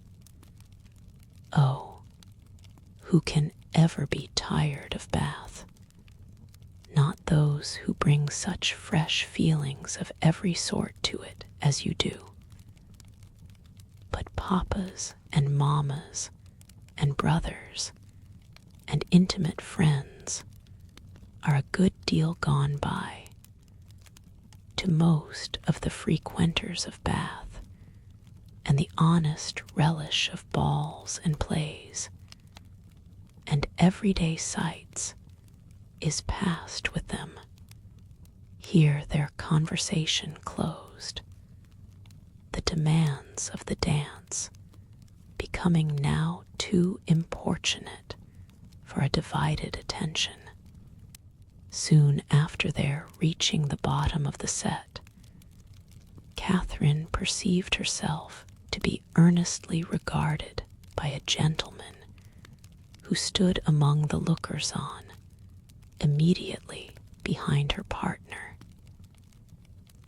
He was a very handsome man, of a commanding aspect, past the bloom, but not past the vigor of life, and with his eyes still directed towards her, she saw him presently address Mr. Tilney in a familiar whisper, confused by his notice, and blushing from the fear of its being excited by something wrong in her appearance. She turned away her head.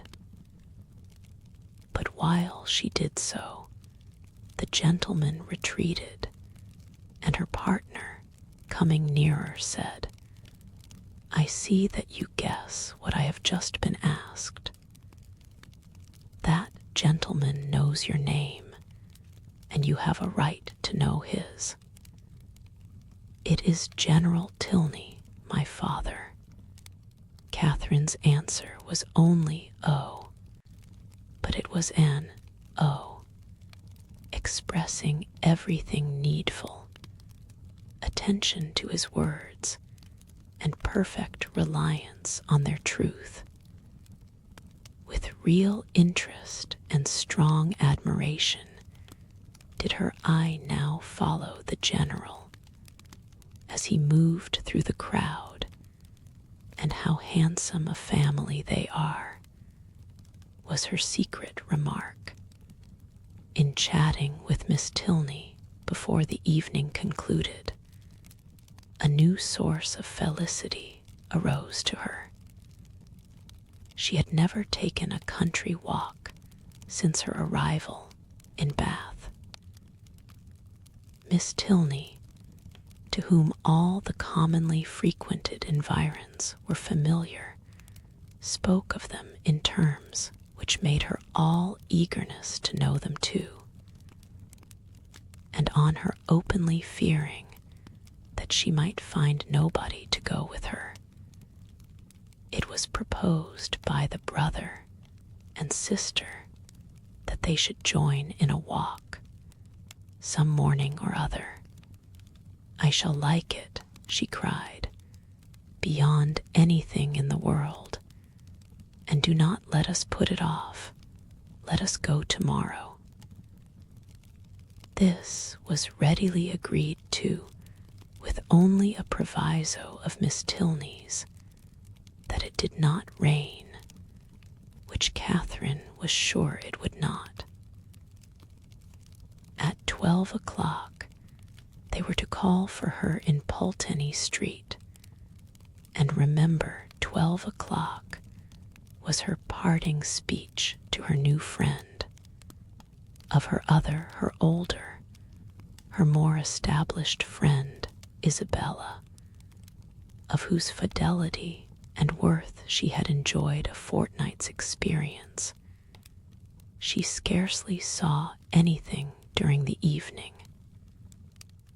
Yet, though longing to make her acquainted with her happiness, she cheerfully submitted to the wish of Mr. Allen, which took them rather early away, and her spirits danced within her as she danced in her chair all the way home.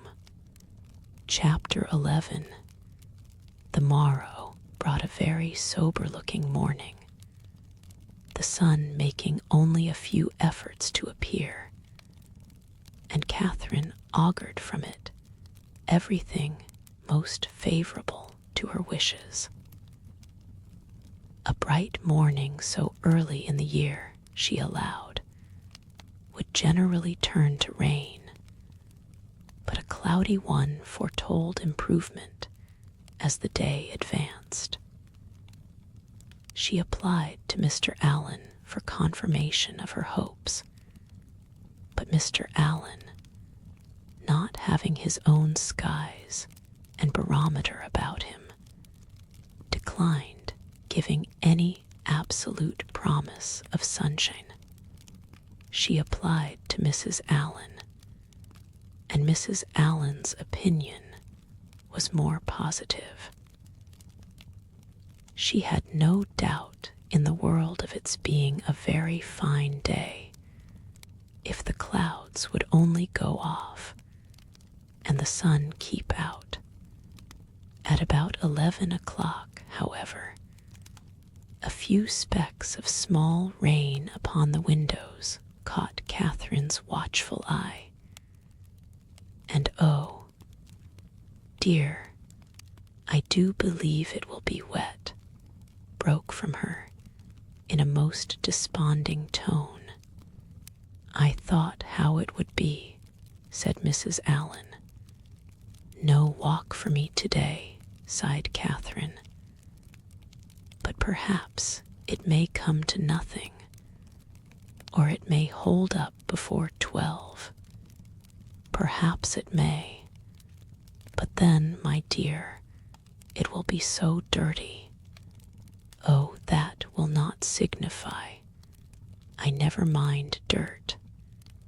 No, replied her friend very placidly. I know you never mind dirt. After a short pause, it comes on faster and faster, said Catherine, as she stood watching at a window. So it does indeed. If it keeps raining, the streets will be very wet. There are 4 umbrellas up already. How I hate the sight of an umbrella. They are disagreeable things to carry. I would much rather take a chair at any time. It was such a nice-looking morning. I felt so convinced it would be dry. Anybody would have thought so indeed. There will be very few people in the pump room if it rains all the morning. I hope Mr. Allen will put on his greatcoat when he goes, but I dare say he will not, for he had rather do anything in the world than walk out in a greatcoat. I wonder he should dislike it. It must be so comfortable. The rain continued fast, though not heavy. Catherine went every 5 minutes to the clock, threatening on each return that, if it still kept on raining another 5 minutes, she would give up the matter as hopeless. The clock struck 12, and it still rained. "You will not be able to go, my dear. I do not quite despair yet. I shall not give it up till 12:15. This is just the time of day for it to clear up, and I do think it looks a little lighter. There, it is 20 minutes after 12, and now I shall give it up entirely. Oh, that we had such weather here as they had at Udolpho, or at least in Tuscany and the south of France. The night that poor St. Aubin died. Such beautiful weather. At 12:30, when Catherine's anxious attention to the weather was over, and she could no longer claim any merit from its amendment, the sky began voluntarily to clear. A gleam of sunshine took her quite by surprise. She looked round. The clouds were parting, and she instantly returned to the window to watch over and encourage the happy appearance. 10 minutes more made it certain that a bright afternoon would succeed, and justified the opinion of Mrs. Allen, who had always thought it would clear up. But whether Catherine might still expect her friends, whether there had not been too much rain for Miss Tilney to venture, must yet be a question.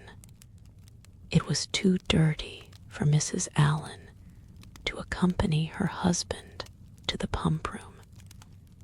He accordingly set off by himself, and Catherine had barely watched him down the street when her notice was claimed by the approach of the same 2 open carriages, containing the same 3 people that had surprised her so much a few mornings back.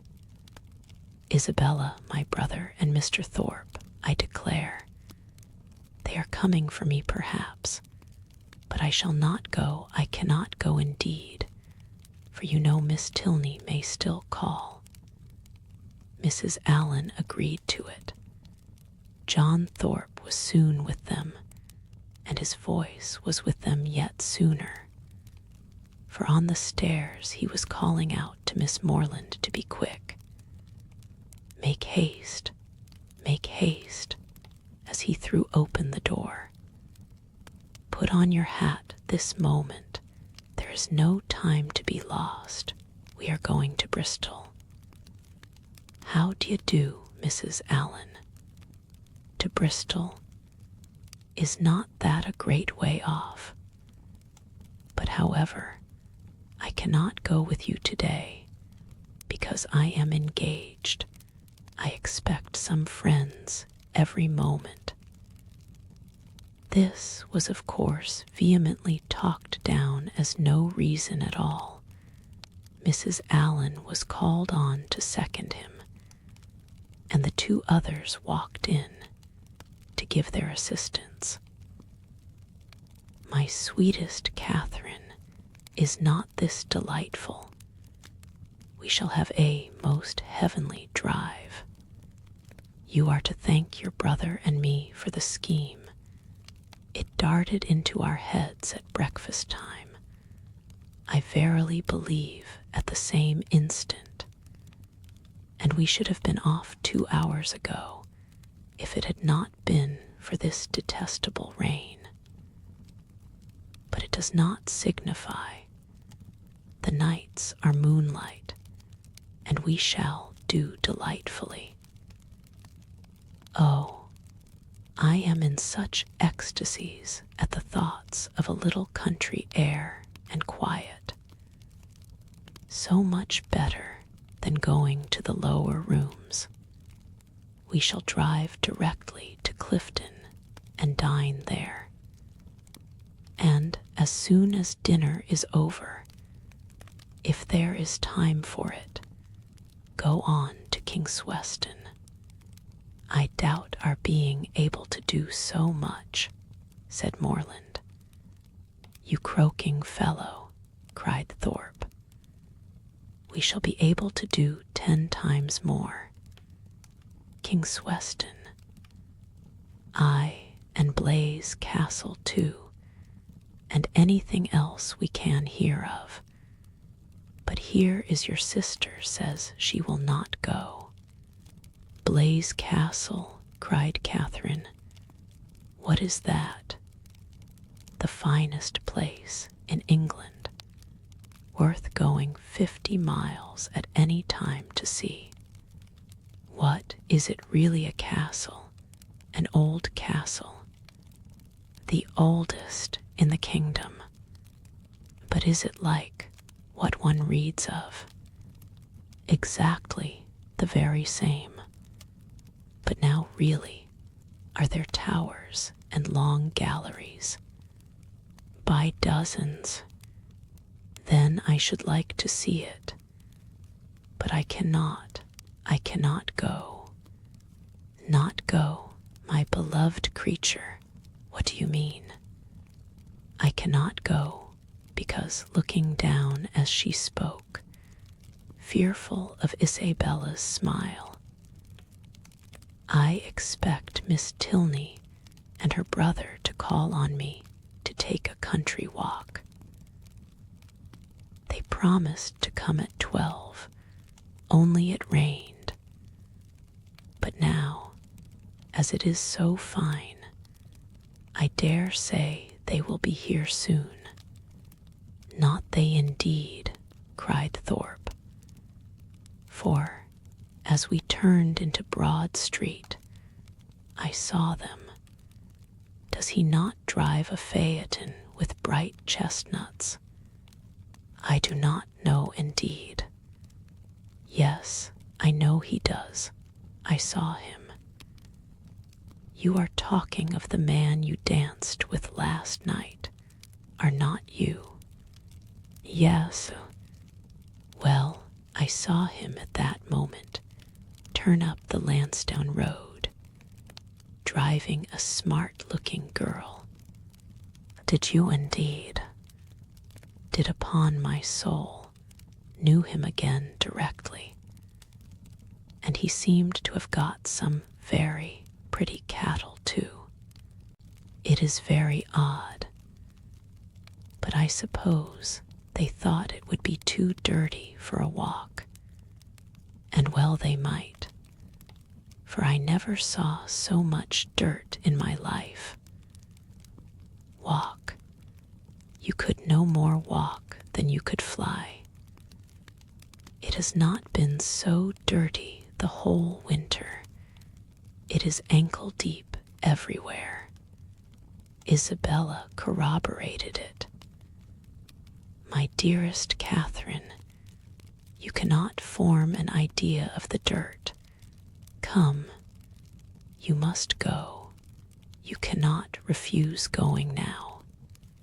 I should like to see the castle, but may we go all over it?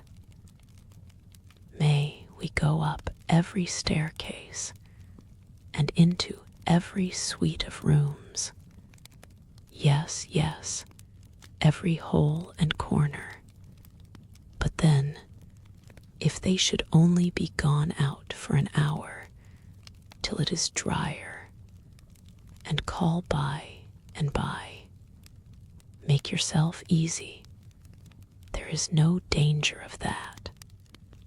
For I heard Tilney hallooing to a man who was just passing by on horseback that they were going as far as Wick Rocks. Then I will. Shall I go, Mrs. Allen? Just as you please, my dear. Mrs. Allen, you must persuade her to go, was the general cry, Mrs. Allen was not inattentive to it. Well, my dear, said she, suppose you go. and in 2 minutes they were off. Catherine's feelings, as she got into the carriage, were in a very unsettled state, divided between regret for the loss of one great pleasure and the hope of soon enjoying another, almost its equal in degree, however unlike in kind. She could not think the Tilneys had acted quite well by her in so readily giving up their engagement without sending her any message of excuse.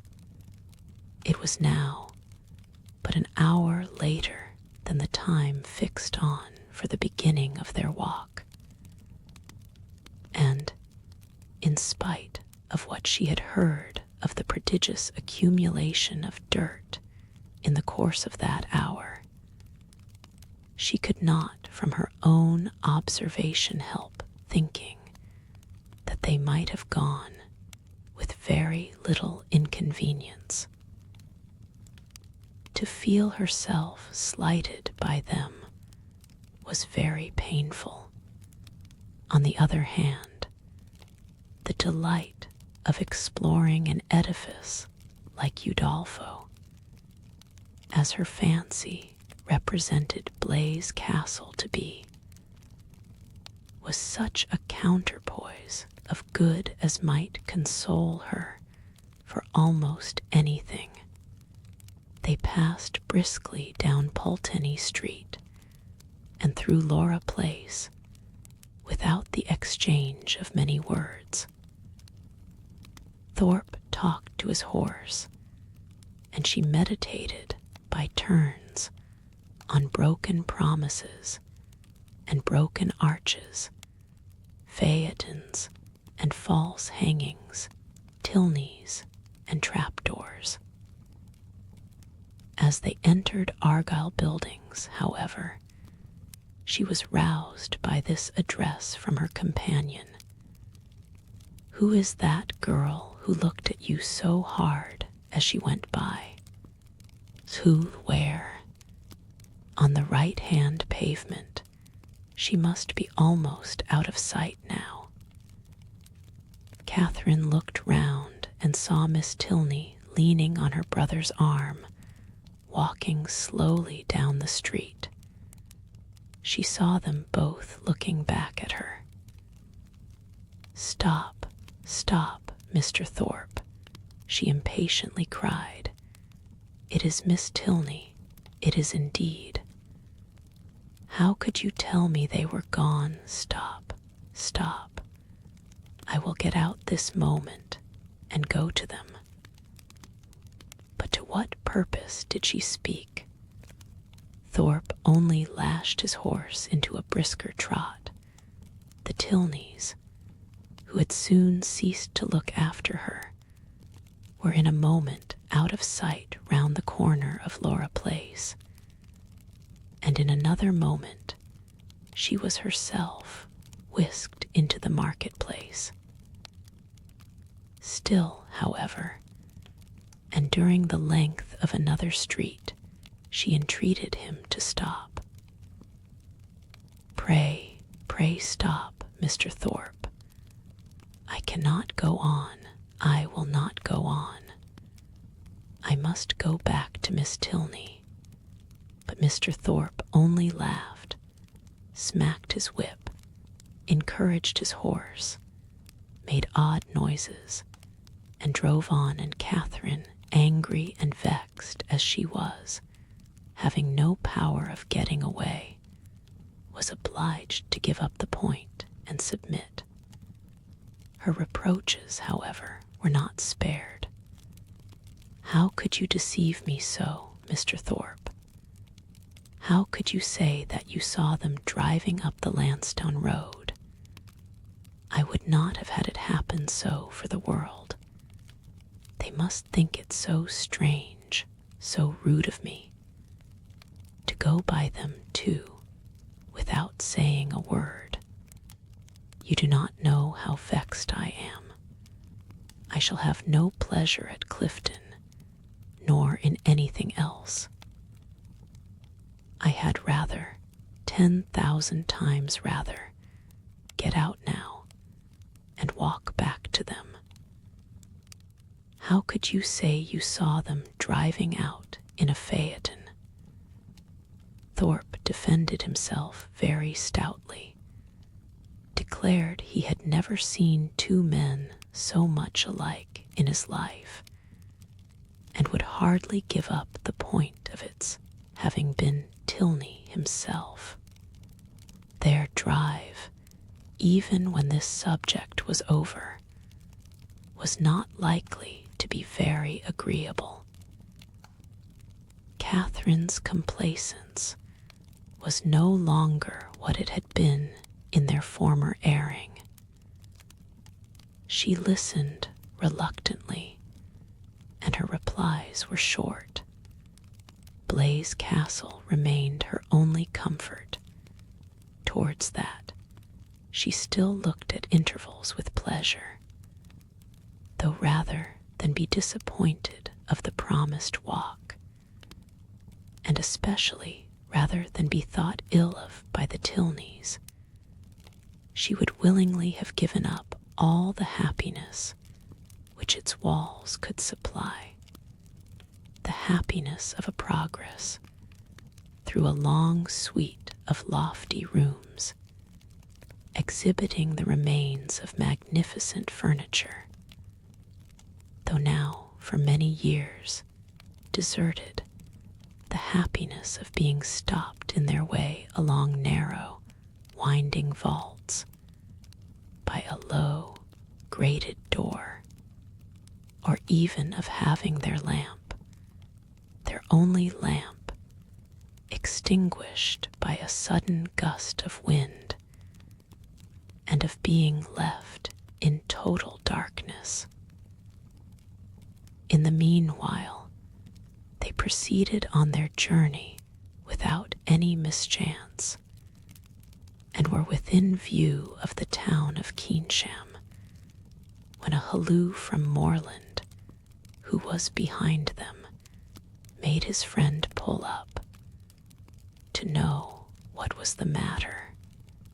The others then came close enough for conversation, and Morland said, "We had better go back, Thorpe.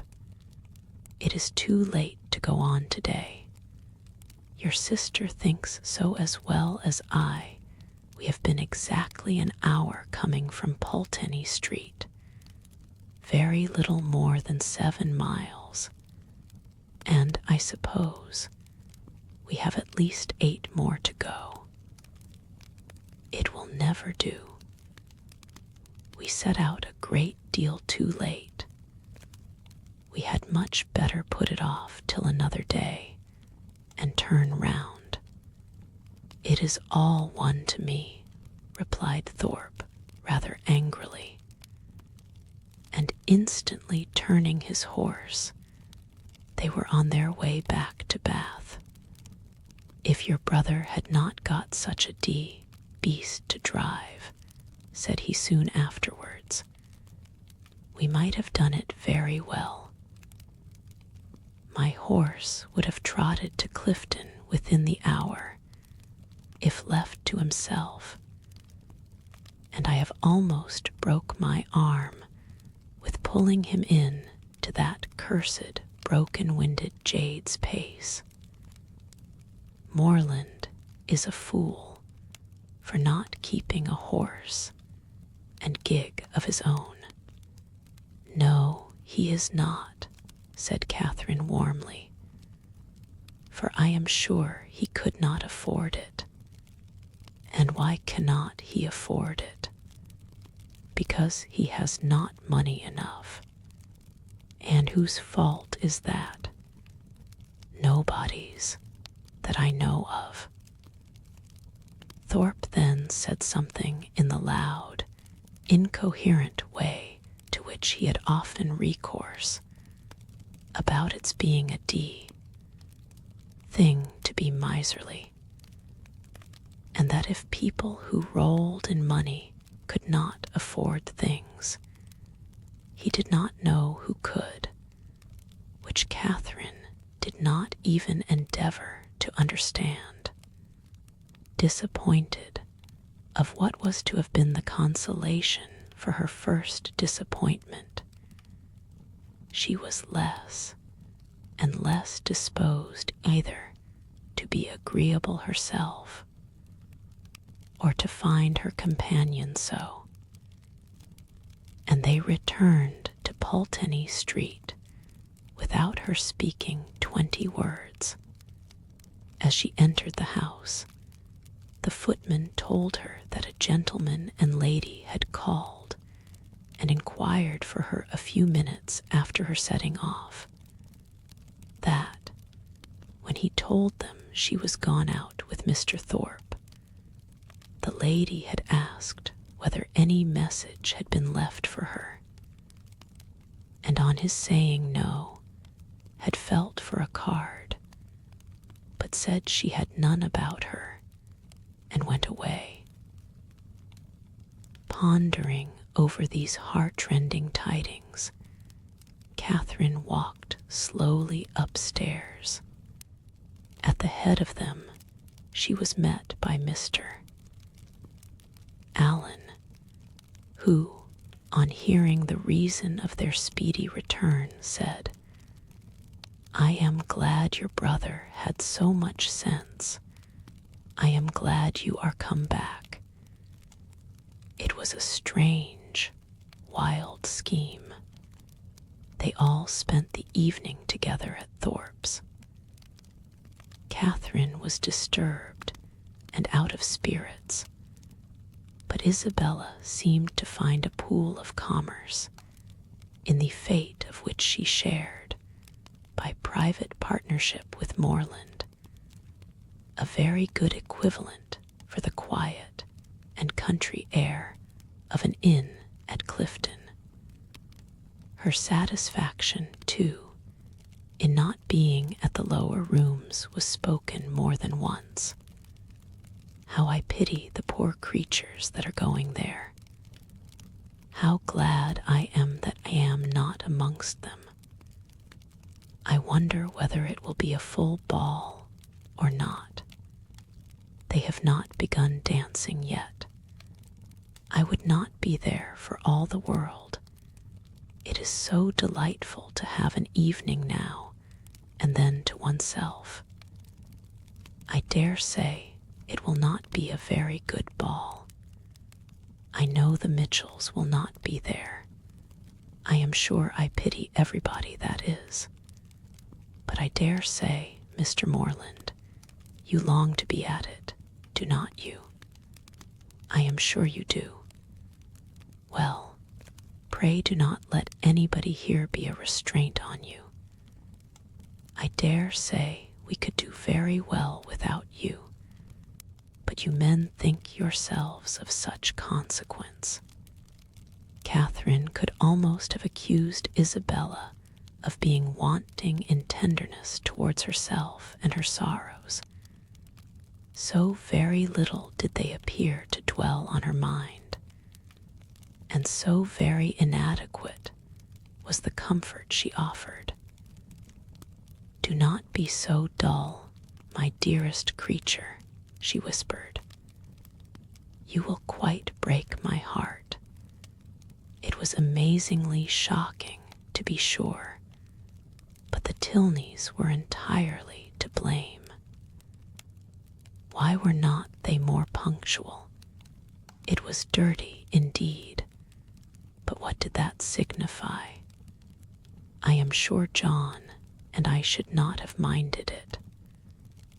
I never mind going through anything where a friend is concerned. That is my disposition, and John is just the same. He has amazing strong feelings. Good heavens, what a delightful hand you have got. Kings, I vow.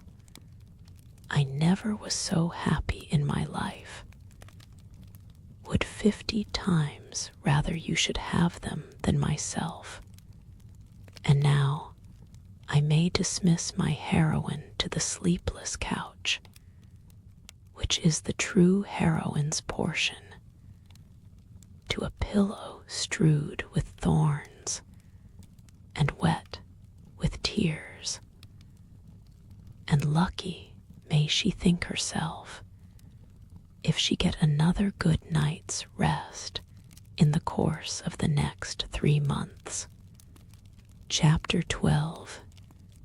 Mrs. Allen, said Catherine the next morning, will there be any harm in my calling on Miss Tilney today? I shall not be easy till I have explained everything. Go by all means, my dear. Only put on a white gown. Miss Tilney always wears white. Catherine cheerfully complied, and being properly equipped, was more impatient than ever to be at the pump room, that she might inform herself of General Tilney's lodgings. For though she believed they were in Milsom Street, she was not certain of the house, and Mrs. Allen's wavering convictions only made it more doubtful. To Milsom Street she was directed, and having made herself perfect in the number, hastened away with eager steps and a beating heart to pay her visit, explain her conduct, and be forgiven tripping lightly through the churchyard, and resolutely turning away her eyes, that she might not be obliged to see her beloved Isabella and her dear family, who, she had reason to believe, were in a shop hard by. She reached the house without any impediment, looked at the number, knocked at the door, and inquired for Miss Tilney. The man believed Miss Tilney to be at home, but was not quite certain would she be pleased to send up her name. She gave her card. In a few minutes the servant returned, and with a look which did not quite confirm his words, said he had been mistaken, for that Miss Tilney was walked out. Catherine, with a blush of mortification, left the house. She felt almost persuaded that Miss Tilney was at home, and too much offended to admit her, and as she retired down the street, could not withhold one glance at the drawing-room windows in expectation of seeing her there, but no one appeared at them. At the bottom of the street, however, she looked back again, and then, not at a window, but issuing from the door, she saw Miss Tilney herself. She was followed by a gentleman, whom Catherine believed to be her father, and they turned up towards Edgar's buildings. Catherine, in deep mortification, proceeded on her way. She could almost be angry herself at such angry incivility, but she checked the resentful sensation. She remembered her own ignorance. She knew not how such an offense as hers might be classed by the laws of worldly politeness, to what a degree of unforgivingness it might with propriety lead, nor to what rigors of rudeness in return it might justly make her amenable. Dejected and humbled, she had even some thoughts of not going with the others to the theater that night, but it must be confessed that they were not of of long continuance, for she soon recollected, in the first place, that she was without any excuse for staying at home, and in the second, that it was a play she wanted very much to see. To the theatre, accordingly, they all went. No Tilneys appeared to plague or please her. She feared that, amongst the many perfections of the family, a fondness for plays was not to be ranked. But perhaps it was because they were habituated to the finer performances of the London stage, which, she knew, on Isabella's authority, rendered everything else of the kind quite horrid. She was not deceived in her own expectation of pleasure. The comedy so well suspended her care that no one, observing her during the first 4 acts, would have supposed she had any wretchedness about her. On the beginning of the 5th, however, the sudden view of Mr. Henry Tilney and his father joining a party in the opposite box recalled her to anxiety and distress. The stage could no longer excite genuine merriment, no longer keep her whole attention. Every other look upon an average was directed towards the opposite box, and for the space of 2 entire scenes did she thus watch Henry Tilney, without being once able to catch his eye. No longer could he be suspected of indifference for a play. His notice was never withdrawn from the stage during 2 whole scenes. At length, however, he did look towards her, and he bowed, but such a bow. No smile, no continued observance attended it. His eyes were immediately returned to their former direction. Catherine was restlessly miserable. She could almost have run round to the box in which he sat, and forced him to hear her explanation. Feelings rather natural than heroic possessed her.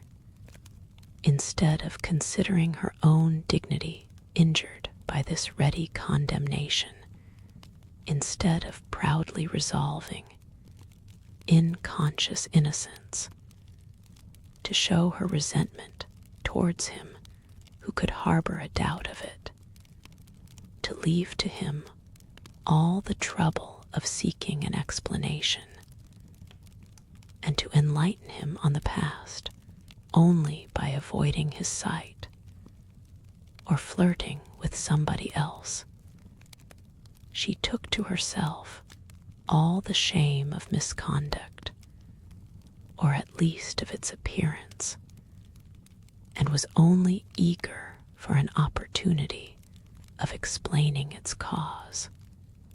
The play concluded, the curtain fell. Henry Tilney was no longer to be seen where he had hitherto sat, but his father remained, and perhaps he might be now coming round to their box. She was right.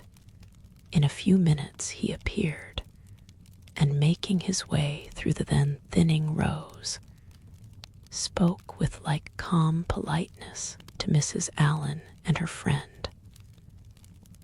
Not with such calmness was he answered by the latter. "Oh, Mr. Tilney, I have been quite wild to speak to you and make my apologies. You must have thought me so rude. But indeed, It was not my own fault, was it, Mrs. Allen? Did not they tell me that Mr. Tilney and his sister were gone out in a phaeton together? And then, what could I do? But I had 10,000 times rather have been with you, now had not I, Mrs. Allen. My dear, you tumble my gown, was Mrs. Allen's reply. Her assurance, however, standing sole as it did, was not thrown away. It brought a more cordial, more natural smile into his countenance, and he replied in a tone which retained only a little affected reserve. We were much obliged to you, at any rate, for wishing us a pleasant walk after our passing you in Argyle Street. You were so kind as to look back on purpose, but indeed I did not wish you a pleasant walk. I never thought of such a thing. But I begged Mr. Thorpe so earnestly to stop. I called out to him as soon as ever I saw you. Now, Mrs. Allen, did not. Oh, you were not there, but indeed I did. And if Mr. Thorpe would only have stopped, I would have jumped out and run after you. Is there a Henry in the world who could be insensible to such a declaration? Henry Tilney, at least, was not. With a yet sweeter smile, he said everything that need be said of his sister's concern, regret, and dependence on Catherine's honor. Oh, do not say Miss Tilney was not angry, cried Catherine, because I know she was, for she would not see me this morning when I called. I saw her walk out of the house the next minute after my leaving it. I was hurt, but I was not affronted. Perhaps you did not know I had been there. I was not within at the time, but I heard of it from a leaner, and she has been wishing ever since to see you, to explain the reason of such incivility. But perhaps I can do it as well. It was nothing more than that my father, they were just preparing to walk out, and he being hurried for time, and not caring to have it put off, made a point of her being denied. That was all, I do assure you. She was very much vexed, and meant to make her apology as soon as possible. Catherine's mind was greatly eased by this information, yet a something of solicitude remained, from which sprang the following question, thoroughly artless in itself, though rather distressing to the gentleman. But, Mr. Tilney, why were you less generous than your sister? If she felt such confidence in my good intentions, and could suppose it to be only a mistake, why should you be so ready to take offense? Me, I take offense. Nay, I am sure by your look, when you came into the box, you were angry. I could have no right. Well, nobody would have thought you had no right who saw your face. He replied by asking her to make room for him, and talking of the play. He remained with them some time, and was only too agreeable for Catherine to be contented when he went away. Before they parted, however, it was agreed that the projected walk should be taken as soon as possible, and setting aside the misery of his quitting their box, she was, upon the whole, left one of the happiest creatures in the world. While talking to each other, she had observed with some surprise that John Thorpe, who was never in the same part of the house for 10 minutes together, was engaged in conversation with General Tilney, and she felt something more than surprise when she thought she could perceive herself the object of their attention and discourse. What could they have to say of her? She feared General Tilney did not like her appearance. She found it was implied in his preventing her admittance to his daughter, rather than postpone his own walk a few minutes. "How came Mr. Thorpe to know your father?" was her anxious inquiry as she pointed them out to her companion. He knew nothing about it, but his father, like every military man, had a very large acquaintance. When the entertainment was over, Thorpe came to assist them in getting out. Catherine was the immediate object of his gallantry, and while they waited in the lobby for a chair, he prevented the inquiry which had traveled from her heart almost to the tip of her tongue, by asking, in a consequential manner, whether she had seen him talking with General Tilney. "He is a fine old fellow, upon my soul. Stout, active, looks as young as his son. I have a great regard for him, I assure you. A gentleman-like, good sort of fellow as ever lived. But how came you to know him?" "Know him? There are few people much about town that I do not know. Have met him forever at the Bedford, and I knew his face again today the moment he came into the billiard room. One of the best players we have, by the by, and we had a little touch together, though I was almost afraid of him at first. The odds were 5-4 against me, and if I had not made one of the cleanest strokes that perhaps ever was made in this world, I took his ball exactly. But I could not make you understand it without a table. However, I did beat him. A very fine fellow, as rich as a Jew. I should like to dine with him. I dare say he gives famous dinners. But what do you think we have been talking of? You. Yes, by heavens. And the General thinks you the finest girl in Bath. Oh, nonsense. How can you say so?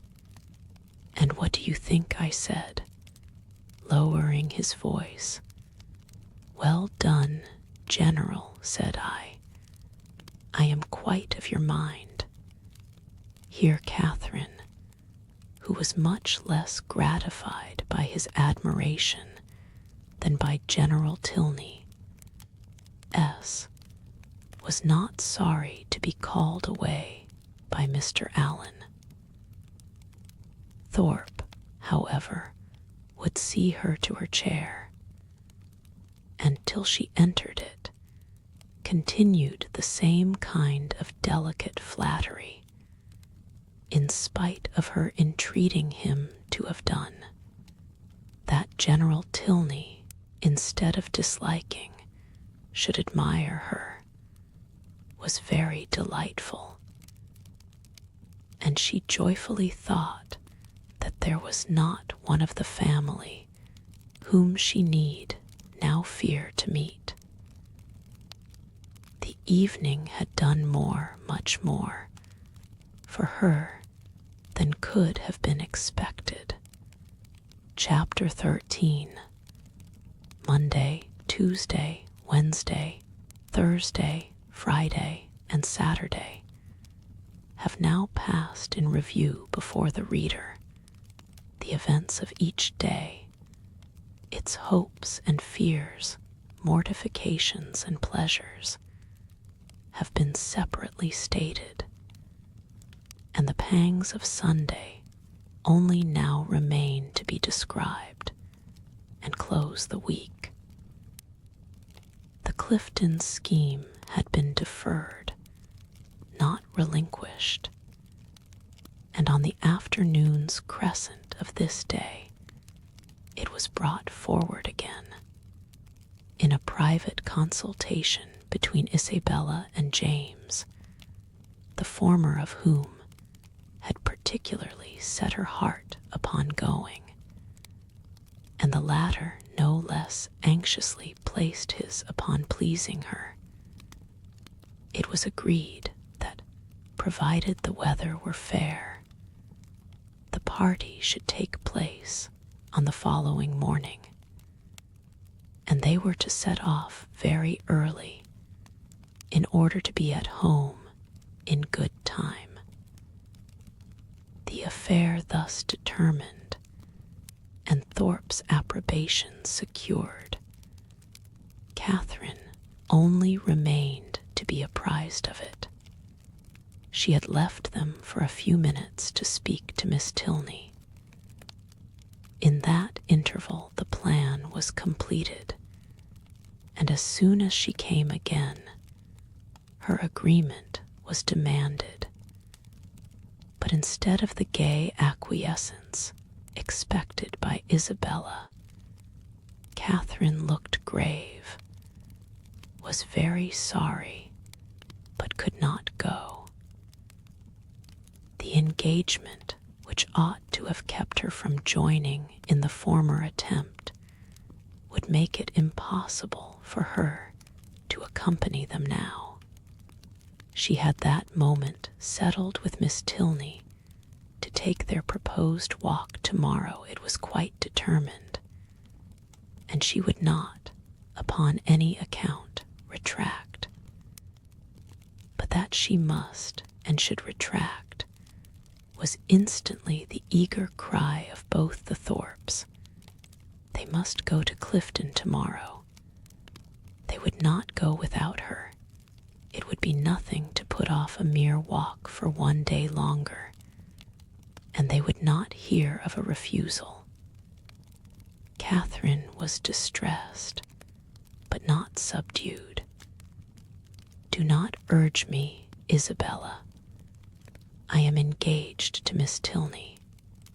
I cannot go." This availed nothing. The same arguments assailed her again. She must go. She should go. And they would not hear of a refusal. It would be so easy to tell Miss Tilney that you had just been reminded of a prior engagement, and must only beg to put off the walk till Tuesday. No, it would not be easy. I could not do it. There has been no prior engagement. But Isabella became only more and more urgent, calling on her in the most affectionate manner, addressing her by the most endearing names. She was sure her dearest, sweetest Catherine would not seriously refuse such a trifling request to a friend who loved her so dearly. She knew her beloved Catherine to have so feeling a heart, so sweet a temper, to be so easily persuaded by those she loved. But all in vain. Catherine felt herself to be in the right, and though pained by such tender, such flattering supplication, could not allow it to influence her. Isabella then tried another method. She reproached her with having more affection for Miss Tilney, though she had known her so little a while, than for her best and oldest friends, with being grown cold and indifferent, in short, towards herself. I cannot help being jealous, Catherine, when I see myself slighted for strangers. I, who love you so excessively.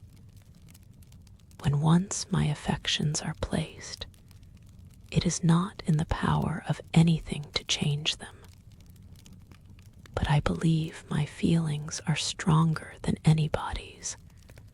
I am sure they are too strong for my own peace, and to see myself supplanted in your friendship by strangers does cut me to the quick, I own. These Tilneys seem to swallow up everything else. Catherine thought this reproach equally strange and unkind. Was it the part of a friend thus to expose her feelings to the notice of others? Isabella appeared to her ungenerous and selfish, regardless of everything but her own gratification. These painful ideas crossed her mind, though she said nothing.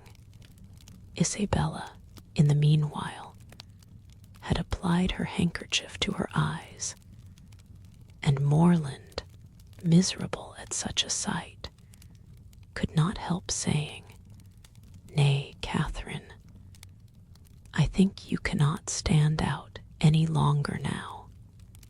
The sacrifice is not much, and to oblige such a friend, I shall think you quite unkind if you still refuse." This was the first time of her brother S openly siding against her, and anxious to avoid his displeasure, she proposed a compromise.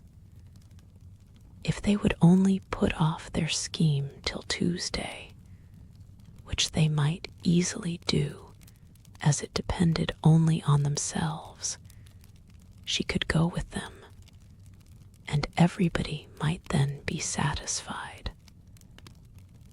But no, no, no, was the immediate answer.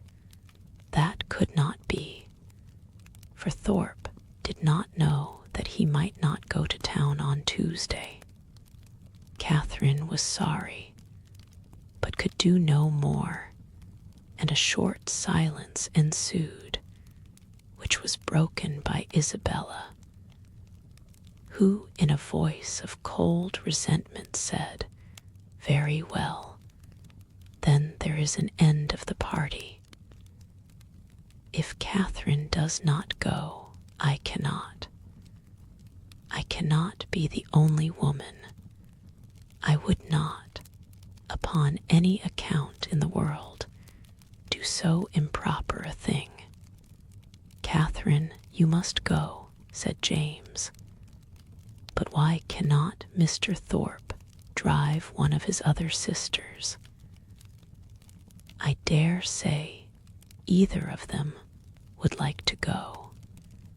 "Thank ye," cried Thorpe, "but I did not come to Bath to drive my sisters about and look like a fool. No, if you do not go, me if I do. I only go for the sake of driving you. That is a compliment which gives me no pleasure." But her words were lost on Thorpe, who had turned abruptly away. The three others still continued together, walking in a most uncomfortable manner to poor Catherine. Sometimes not a word was said. Sometimes she was again attacked with supplications or reproaches, and her arm was still linked within Isabella's, though their hearts were at war. At one moment she was softened, at another irritated, always distressed, but always steady.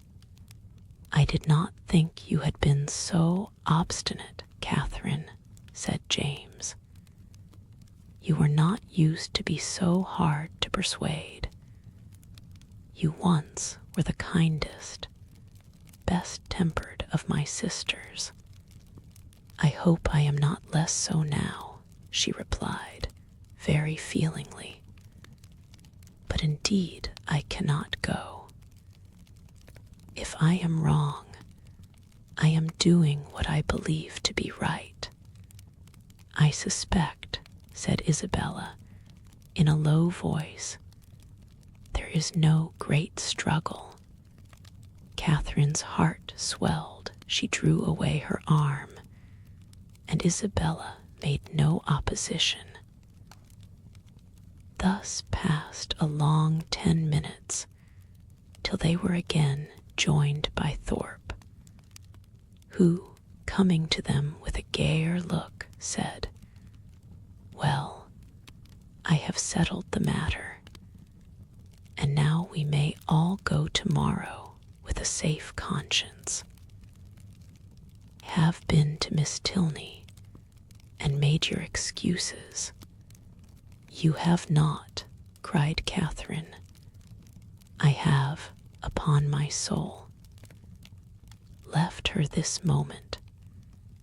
Told her you had sent me to say that, having just recollected a prior engagement of going to Clifton with us tomorrow, you could not have the pleasure of walking with her till Tuesday.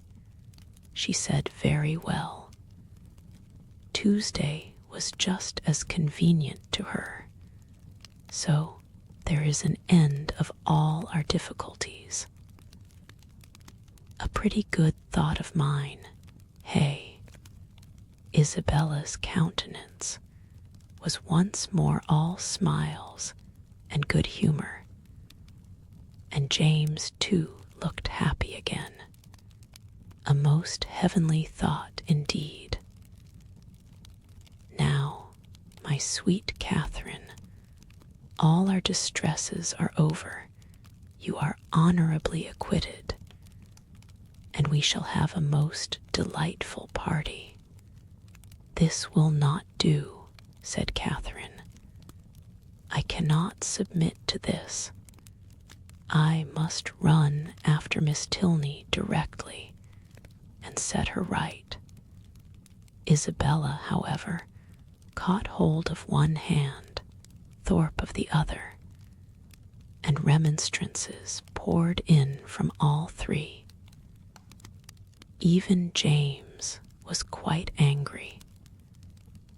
When everything was settled, when Miss Tilney herself said that Tuesday would suit her as well, it was quite ridiculous, quite absurd, to make any further objection. I do not care. Mr. Thorpe had no business to invent any such message. If I had thought it right to put it off, I could have spoken to Miss Tilney myself. This is only doing it in a ruder way. And how do I know that Mr. Thorpe has? He may be mistaken again, perhaps. He led me into one act of rudeness by his mistake on Friday. Let me go, Mr. Thorpe, Isabella. Do not hold me." Thorpe told her it would be in vain to go after the Tilneys. They were turning the corner into Brock Street when he had overtaken them, and were at home by this time. "Then I will go after them," said Catherine. "Wherever they are, I will go after them. It does not signify talking.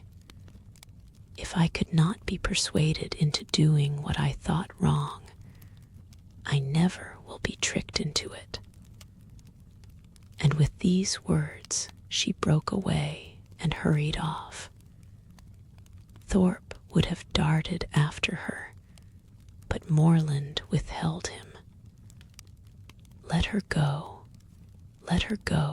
if she will go.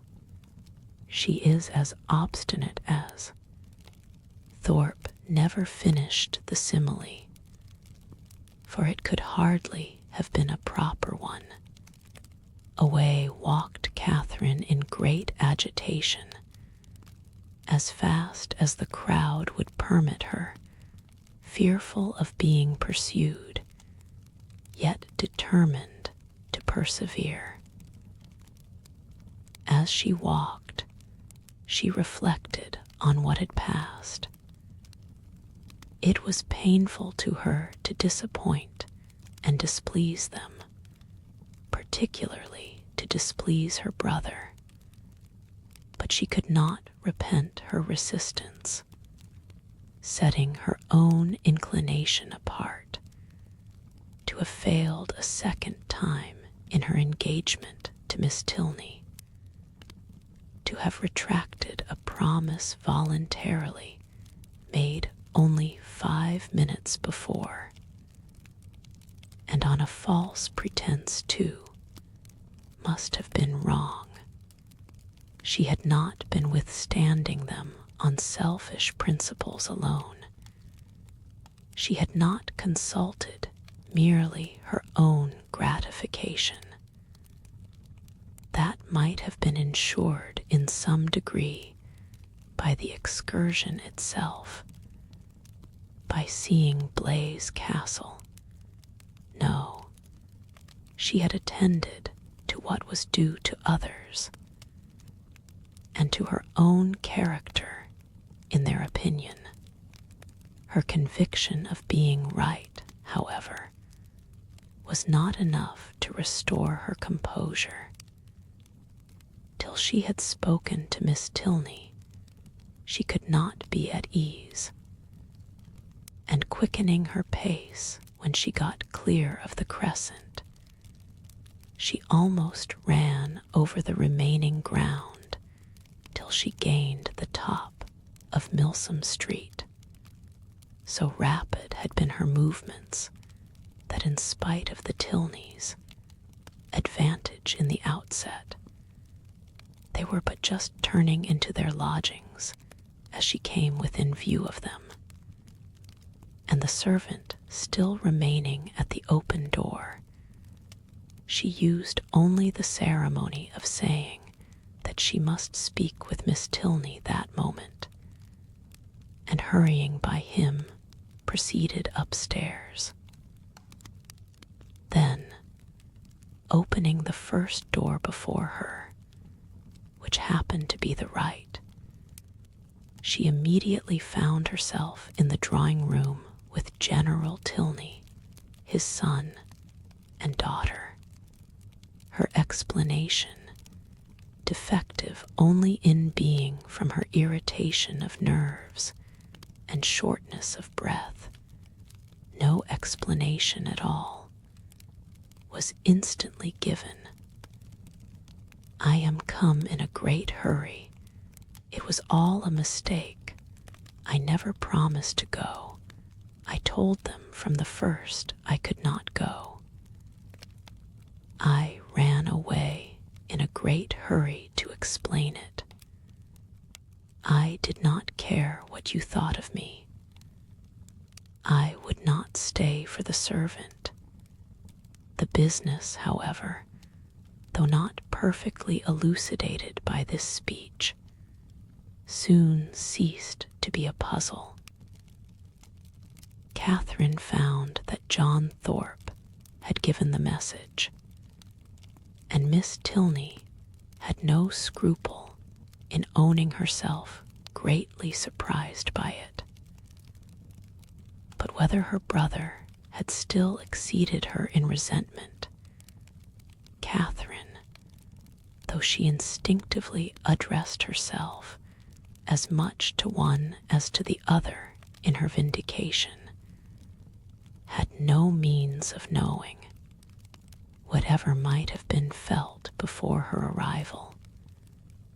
Her eager declarations immediately made every look and sentence as friendly as she could desire. The affair thus happily settled, she was introduced by Miss Tilney to her father, and received by him with such ready, such solicitous politeness as recalled Thorpe's information to her mind, and made her think with pleasure that he might be sometimes depended on. To such anxious attention was the general civility carried, that not aware of her extraordinary swiftness in entering the house, he was quite angry with the servant whose neglect had reduced her to open the door of the apartment herself. What did William mean by it? He should make a point of inquiring into the matter, and if Catherine had not most warmly asserted his innocence, it seemed likely that William would lose the favor of his master forever, if not his place, by her rapidity. After sitting with them a quarter of an hour, she rose to take leave, and was then most agreeably surprised by General Tilney asking her if she would do his daughter the honor of dining and spending the rest of the day with her. Miss Tilney added her own wishes. Catherine was greatly obliged, but it was quite out of her power. Mr.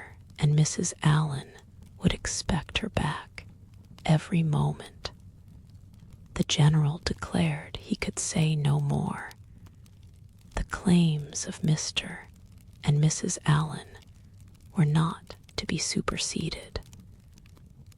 But on some other day, he trusted, when longer notice could be given, they would not refuse to spare her to her friend. Oh, no. Catherine was sure they would not have the least objection, and she should have great pleasure in coming. The general attended her himself to the street door, saying everything gallant as they went downstairs, admiring the elasticity of her walk, which corresponded exactly with the spirit of her dancing, and making her one of the most graceful beaux she had ever beheld. When they parted, Catherine, delighted by all that had passed, proceeded gaily to Pulteney Street, walking, as she concluded, with great elasticity, though she had never thought of it before. She reached home without seeing anything more of the offended party, and now that she had been triumphant throughout, had carried her point, and was secure of her walk, she began, as the flutter of her spirits subsided, to doubt whether she had been perfectly right. A sacrifice was always noble, and if she had given way to their entreaties, she should have been spared the distressing idea of a friend displeased, a brother angry, and a scheme of great happiness to both destroyed, perhaps through her means. To ease her mind, and ascertain by the opinion of an unprejudiced person what her own conduct had really been, she took occasion to mention before Mr. Allen the half-settled scheme of her brother and the Thorpes for the following day. Mr. Allen caught at it directly. "Well," said he, "and do you think of going too?" "No, I had just engaged myself to walk with Miss Tilney before they told me of it, and therefore, you know, I could not go with them. Could I? No, certainly not, and I am glad you do not think of it. These schemes are not at all the thing. Young men and women driving about the country in open carriages. Now and then it is very well, but going to inns and public places together, it is not right, and I wonder Mrs. Thorpe should allow it. I am glad you do not think of going. I am sure Mrs. Morland would not be pleased. Mrs. Allen, are not you of my way of thinking? Do not you think these kind of projects objectionable? Yes, very much so indeed. Open carriages are nasty things. A clean gown is not 5 minutes wearing them. You are splashed getting in and getting out, and the wind takes your hair and your bonnet in every direction. I hate an open carriage myself. I know you do, but that is not the question. Do not you think it has an odd appearance if young ladies are frequently driven about in them by young men, to whom they are not even related? Yes, my dear, a very odd appearance indeed. I cannot bear to see it. Dear madam, cried Catherine, then why did not you tell me so before? I am sure if I had known it to be improper, I would not have gone with Mr. Thorpe at all. But I always hoped you would tell me if you thought I was doing wrong. And so I should, my dear, you may depend on it, for as I told Mrs. Morland at parting, I would always do the best for you in my power. But one must not be over particular. Young people will be young people, as your good mother says herself. You know I wanted you, when we first came, not to buy that sprigged muslin, but you would. Young people do not like to be always thwarted, but this was something of real consequence, and I do not think you would have found me hard to persuade.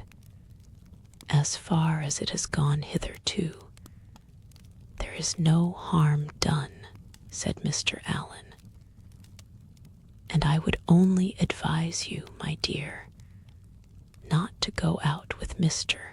Thorpe any more. That is just what I was going to say, added his wife. Catherine, relieved for herself, felt uneasy for Isabella, and after a moment's thought, asked Mr. Allen whether it would not be both proper and kind in her to write to Miss Thorpe and explain the indecorum of which she must be as insensible as herself, for she considered that Isabella might otherwise perhaps be going to Clifton the next day, in spite of what had passed. Mr. Allen, however, discouraged her from doing any such thing. "You had better leave her alone, my dear. She is old enough to know what she is about, and if not, has a mother to advise her. Mrs. Thorpe is too indulgent beyond a doubt. But however, you had better not interfere.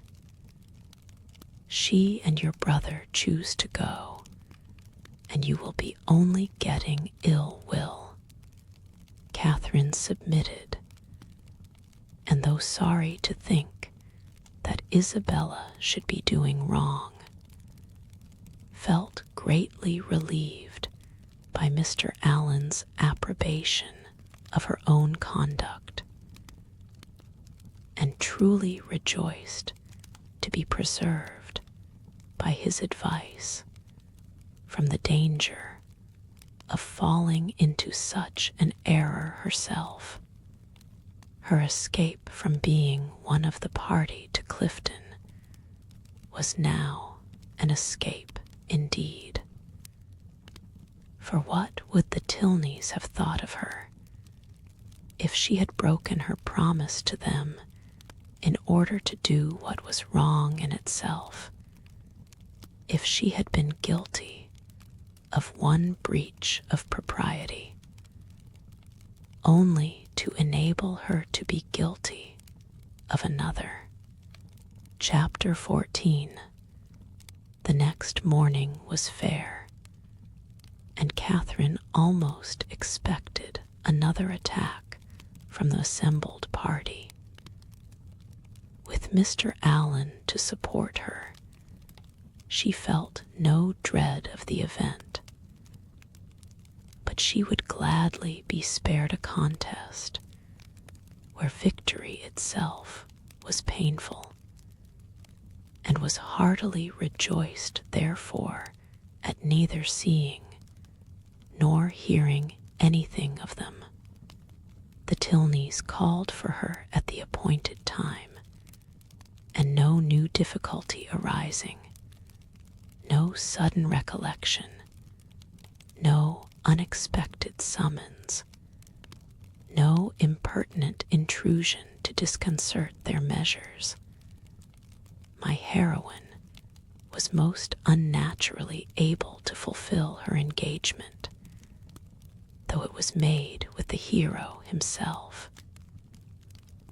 They determined on walking round Beechen Cliff, that noble hill whose beautiful verdure and hanging coppice render it so striking an object from almost every opening in Bath. "I never look at it," said Catherine, as they walked along the side of the river, "without thinking of the south of France." "You have been abroad, then?" said Henry, a little surprised. "Oh, no, I only mean what I have read about. It always puts me in mind of the country that Emily and her father traveled through in the mysteries of Udolpho. But you never read novels, I dare say. Why not? Because they are not clever enough for you. Gentlemen read better books. The person, be it gentleman or lady, who has not pleasure in a good novel, must be intolerably stupid. I have read all Mrs. Radcliffe's works, and most of them with great pleasure. The Mysteries of Udolpho, when I had once begun it, I could not lay down again. I remember finishing it in 2 days, my hair standing on end the whole time. Yes, added Miss Tilney, and I remember that you undertook to read it aloud to me, and that when I was called away for only 5 minutes to answer a note, instead of waiting for me, you took the volume into the Hermitage Walk, and I was obliged to stay till you had finished it. Thank you, Aliner, a most honorable testimony. You see, Miss Morland, the injustice of your suspicions.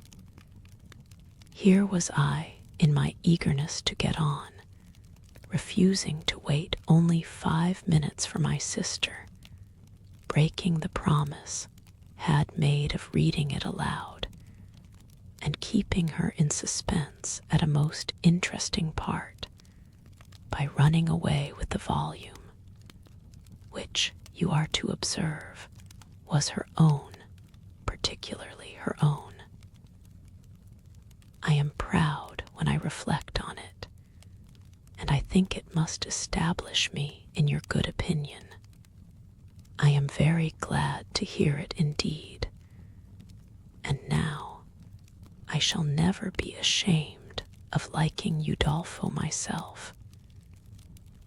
But I really thought before, young men despised novels amazingly. It is amazingly. It may well suggest amazement if they do, for they read nearly as many as women. I myself have read hundreds and hundreds. Do not imagine that you can cope with me in a knowledge of Julia's and Lewis's. If we proceed to particulars and engage in the never-ceasing inquiry of have you read this and have you read that, I shall soon leave you as far behind me as what shall I say? I want an appropriate simile. As far as your friend, Emily herself, left poor Valancourt when she went with her aunt into Italy. Consider how many years I have had the start of you.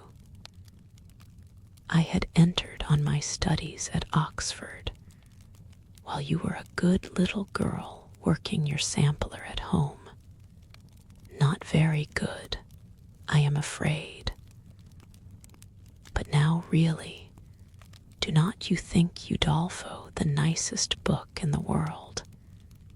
The nicest, by which I suppose you mean the neatest. That must depend upon the binding. Henry, said Miss Tilney, you are very impertinent. Miss Morland, he is treating you exactly as he does his sister. He is forever finding fault with me for some incorrectness of language, and now he is taking the same liberty with you. The word nicest, as you used it, did not suit him, and you had better change it as soon as you can, or we shall be overpowered with Johnson and Blair all the rest of the way. I am sure, cried Catherine, I did not mean to say anything wrong, but it is a nice book, and why should not I call it so? Very true, said Henry, and this is a very nice day, and we are taking a very nice walk, and you are two very nice young ladies. Oh, it is a very nice word indeed. It does for everything. Originally, perhaps, it was applied only to express neatness, propriety, delicacy, or refinement. People were nice in their dress, in their sentiments, or their choice. But now every commendation on every subject is comprised in that one word, while in fact, cried his sister, it ought only to be applied to you without any commendation at all. You are more nice than wise. Come, Miss Morland, let us leave him to meditate over our faults in the utmost propriety of diction, while we praise Udolpho in whatever terms we like best. It is a most interesting work. You are fond of that kind of reading. To say the truth, I do not much like any other. Indeed, that is, I can read poetry and plays and things of that sort, and do not dislike travels. But history, real solemn history, I cannot be interested in. Can you? Yes, I am fond of history. I wish I were too. I read it a little as a duty, but it tells me nothing that does not either vex or weary me. The quarrels of popes and kings, with wars or pestilences, in every page, the men all so good for nothing, and hardly any women at all, it is very tiresome. And yet, I often think it odd that it should be so dull, for a great deal of it must be invention. The speeches that are put into the heroes' mouths, their thoughts and designs, the chief of all this must be invention. And invention is what delights me in other books. Historians, you think, said Miss Tilney, are not happy in their flights of fancy. They display imagination without raising interest. I am fond of history, and am very well contented to take the false with the true. In the principal facts, they have sources of intelligence in former histories and records, which may be as much depended on, I conclude, as anything that does not actually pass under one's own observation. And as for the little embellishments you speak of, they are embellishments, and I like them as such. If a speech be well drawn up, I read it with pleasure, by whomsoever it may be made, and probably with much greater, if the production of Mr. Hume or Mr. Robertson, than if the genuine words of Caractacus, Agricola, or Alfred the Great. You are fond of history, and so are Mr. Allen and my father, and I have 2 brothers who do not dislike it. So many instances within my small circle of friends is remarkable. At this rate, I shall not pity the writers of history any longer. If people like to read their books, it is all very well, but to be at so much trouble in filling great volumes, which, as I used to think, nobody would willingly ever look into, to be laboring only for the torment of little boys and girls, always struck me as a hard fate.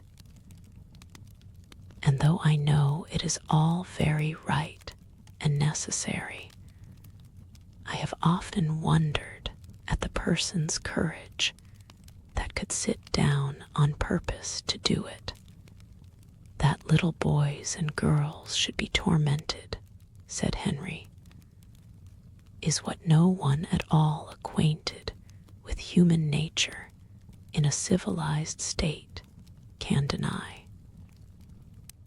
But in behalf of our most distinguished historians, I must observe that they might well be offended at being supposed to have no higher aim, and that by their method and style they are perfectly well qualified to torment readers of the most advanced reason and mature time of life.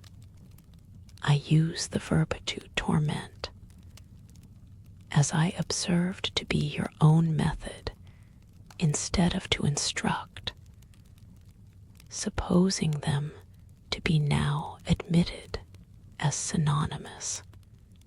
You think me foolish to call instruction a torment, but if you had been as much used as myself to hear poor little children first learning their letters and then learning to spell, if you had ever seen how stupid they can be for a whole morning together, and how tired my poor mother is at the end of it, as I am in the habit of seeing almost every day of my life at home, you would allow that to torment and to instruct might sometimes be used as synonymous words. Very probably. But historians are not accountable for the difficulty of learning to read, and even you yourself, who do not altogether seem particularly friendly to very severe, very intense application, may perhaps be brought to acknowledge that it is very well worth while to be tormented for 2 or 3 years of one's life, for the sake of being able to read all the rest of it. Consider, if reading had not been taught, Mrs. Radcliffe would have written in vain, or perhaps might not have written at all. Catherine assented, and a very warm panegyric from her on that lady's merits closed the subject. The Tilneys were soon engaged in another, on which she had nothing to say. They were viewing the country with the eyes of persons accustomed to drawing, and decided on its capability of being formed into pictures with all the eagerness of real taste. Here Catherine was quite lost. She knew nothing of drawing, nothing of taste, and she listened to them with an attention which brought her little profit, for they talked in phrases which conveyed scarcely any idea to her. The little which she could understand, however, appeared to contradict the very few notions she had entertained on the matter before. It seemed as if a good view were no longer to be taken from the top of an high hill, and that a clear blue sky was no longer a proof of a fine day. She was heartily ashamed of her ignorance, a misplaced shame. Where people wish to attach, they should always be ignorant. To come with a well-informed mind is to come with an inability of administering to the vanity of others, which a sensible person would always wish to avoid. A woman especially, if she have the misfortune of knowing anything, should conceal it as well as she can.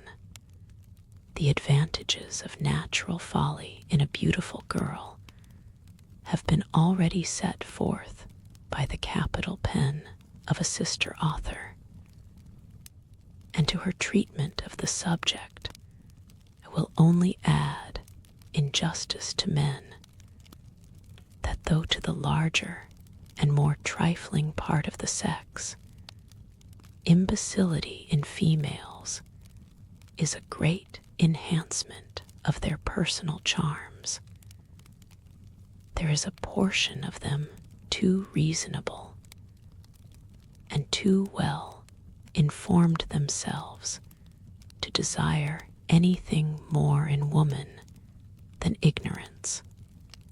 But Catherine did not know her own advantages, did not know that a good-looking girl with an affectionate heart and a very ignorant mind cannot fail of attracting a clever young man, unless circumstances are particularly untoward.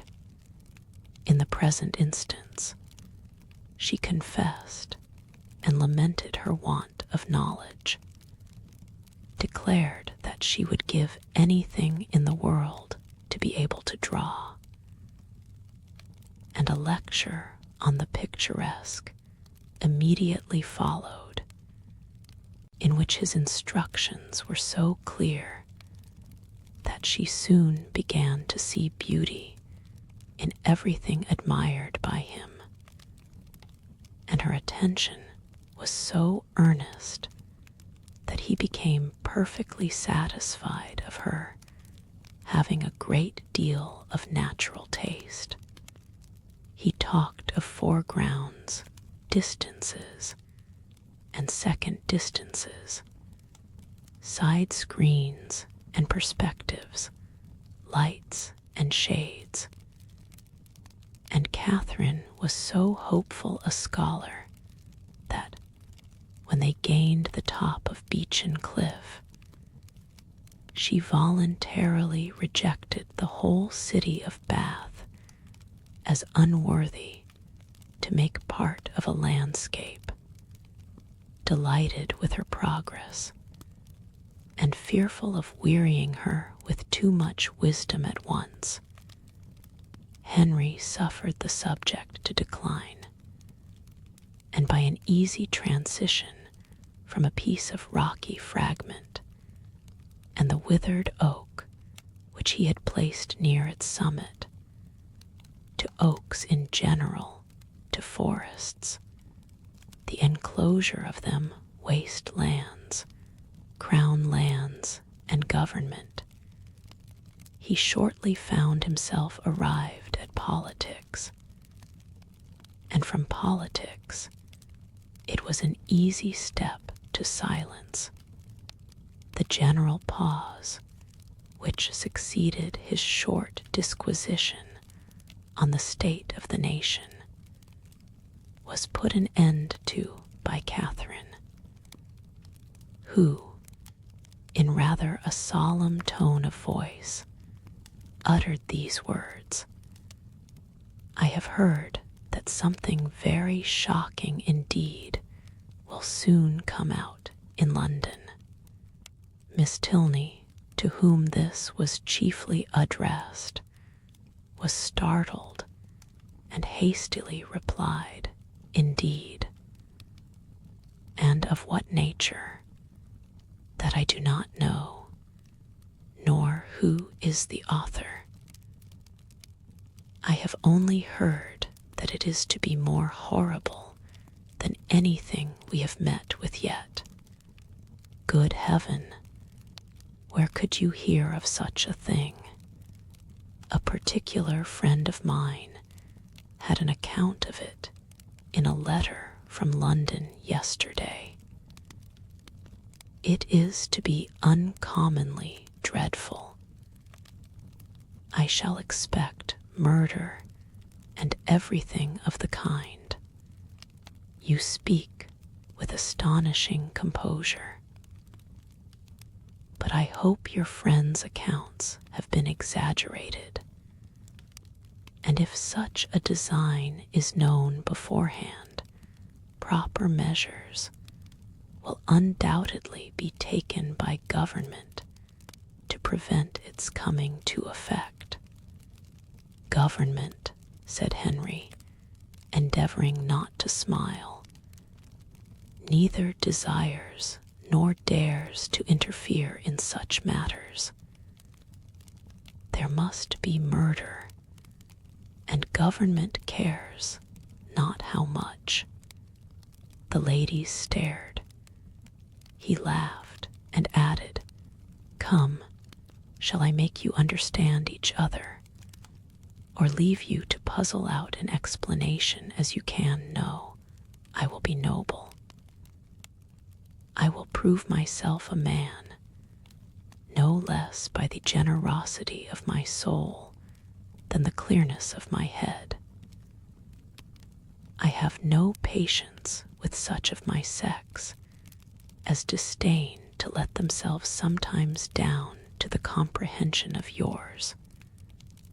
Perhaps the abilities of women are neither sound nor acute, neither vigorous nor keen.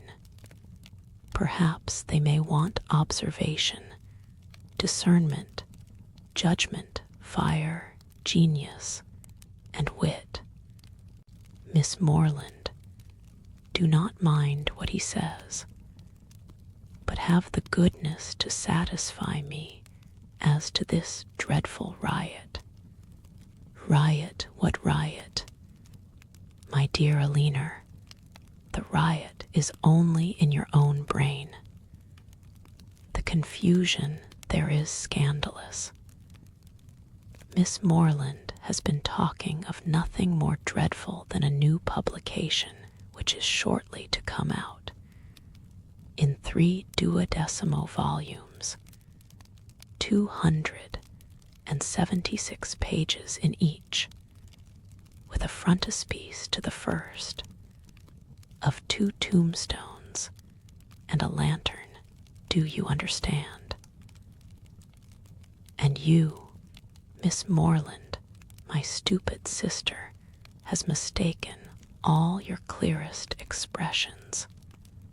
You talked of expected horrors in London, and instead of instantly conceiving, as any rational creature would have done, that such words could relate only to a circulating library, she immediately pictured to herself a mob of 3,000 men assembling in St. George's Fields, the bank attacked, the Tower threatened, the streets of London flowing with blood, a detachment of the 12th Light Dragoons, the hopes of the nation, called up from Northampton to quell the insurgents, and the gallant Captain Frederick Tilney, in the moment of charging at the head of his troop, knocked off his horse by a brickbat from an upper window. Forgive her stupidity. The fears of the sister have added to the weakness of the woman, but she is by no means a simpleton in general. Catherine looked grave. And now, Henry, said Miss Tilney, that you have made us understand each other, you may as well make Miss Morland understand yourself. unless you mean to have her think you intolerably rude to your sister, and a great brute in your opinion of women in general. Miss Morland is not used to your odd ways. I shall be most happy to make her better acquainted with them, no doubt, but that is no explanation of the present. What am I to do? You know what you ought to do. Clear your character handsomely before her. Tell her that you think very highly of the understanding of women. Miss Morland, I think very highly of the understanding of all the women in the world, especially of those, whoever they may be, with whom I happen to be in company. That is not enough. Be more serious. Miss Morland, no one can think more highly of the understanding of women than I do. In my opinion, nature has given them so much that they never find it necessary to use more than half. We shall get nothing more serious from him now, Miss Morland. He is not in a sober mood, but I do assure you that he must be entirely misunderstood if he can ever appear to say an unjust thing of any woman at all, or an unkind one of me. It was no effort to Catherine to believe that Henry Tilney could never be wrong. His manner might sometimes surprise, but his meaning must always be just. And what she did not understand, she was almost as ready to admire as what she did. The whole walk was delightful, and though it ended too soon, its conclusion was delightful too. Her friends attended her into the house, and Miss Tilney, before they parted, addressing herself with respectful form, as much to Mrs. Allen as to Catherine, petitioned for the pleasure of her company to dinner on the day after the next. No difficulty was made on Mrs. Allen's side, and the only difficulty on Catherine's was in concealing the excess of her pleasure. The morning had passed away so charmingly as to banish all her friendship and natural affection, for no thought of Isabella or James had crossed her during their walk. When the Tilneys were gone, she became amiable again, but she was amiable for some time to little effect. Mrs. Allen had no intelligence to give that could relieve her anxiety.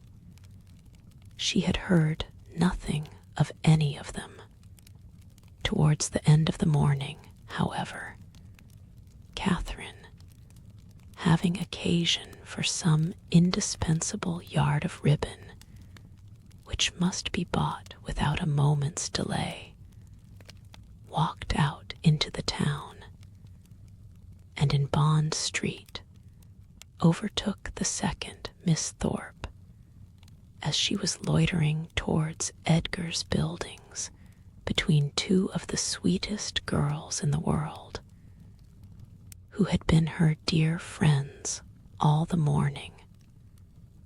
From her, she soon learned that the party to Clifton had taken place. They set off at 8 this morning, said Miss Anne, and I am sure I do not envy them their drive. I think you and I are very well off to be out of the scrape. It must be the dullest thing in the world, for there is not a soul at Clifton at this time of year. Belle went with your brother, and John drove Maria. Catherine spoke the pleasure she really felt on hearing this part of the arrangement. Oh, yes, rejoined the other, Maria is gone. She was quite wild to go. She thought it would be something very fine. I cannot say I admire her taste, and for my part, I was determined from the first not to go, if they pressed me ever so much. Catherine, a little doubtful of this, could not help answering, I wish you could have gone too. It is a pity you could not all go. Thank you, but it is quite a matter of indifference to me. Indeed, I would not have gone on any account. I was saying so to Emily and Sophia when you overtook us. Catherine was still unconvinced, but glad that Anne should have the friendship of an Emily and a Sophia to console her. She bade her adieu without much uneasiness, and returned home, pleased that the party had not been prevented by her refusing to join it, and very heartily wishing that it might be too pleasant to allow either James or Isabella to resent her resistance any longer. Chapter 15. Early the next day, a note from Isabella, speaking peace and tenderness in every line, and entreating the immediate presence of her friend on a matter of the utmost importance, hastened Catherine, in the happiest state of confidence and curiosity, to Edgar's buildings. The two youngest Miss Thorpes were by themselves in the parlor, and on Anne's quitting it to call her sister, Catherine took the opportunity of asking the other for some particulars of their yesterday's party. Maria desired no greater pleasure than to speak of it, and Catherine immediately learnt that it had been altogether the most delightful scheme in the world, that nobody could imagine how charming it had been, and that it had been more delightful than anybody could conceive. Such was the information of the first 5 minutes the second unfolded thus much in detail, that they had driven directly to the York Hotel, ate some soup, and bespoke an early dinner, walked down to the pump room, tasted the water, and laid out some shillings in purses and spars, thence adjourned to eat ice at a pastry cook, S, and hurrying back to the hotel, swallowed their dinner in haste to prevent being in the dark, and then had a delightful drive back. Only the moon was not up, and it rained a little, and Mr. Morland's horse was so tired he could hardly get it along. Catherine listened heartfelt satisfaction. It appeared that Blaise Castle had never been thought of, and as for all the rest, there was nothing to regret for half an instant.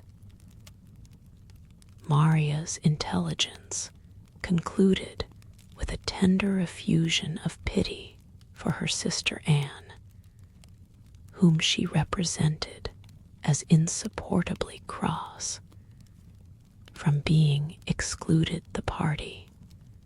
She will never forgive me, I am sure, but you know, how could I help it? John would have me go, for he vowed he would not drive her, because she had such thick ankles. I dare say she will not be in good humor again this month, but I am determined I will not be cross. It is not a little matter that puts me out of temper. Isabella now entered the room with so eager a step, and a look of such happy importance, as engaged all her friends' notice. Maria was without ceremony sent away, and Isabella, embracing Catherine, thus began: "Yes, my dear Catherine, it is so indeed. Your penetration has not deceived you. Oh, that arch eye of yours! It sees through everything." Catherine replied only by a look of wondering ignorance.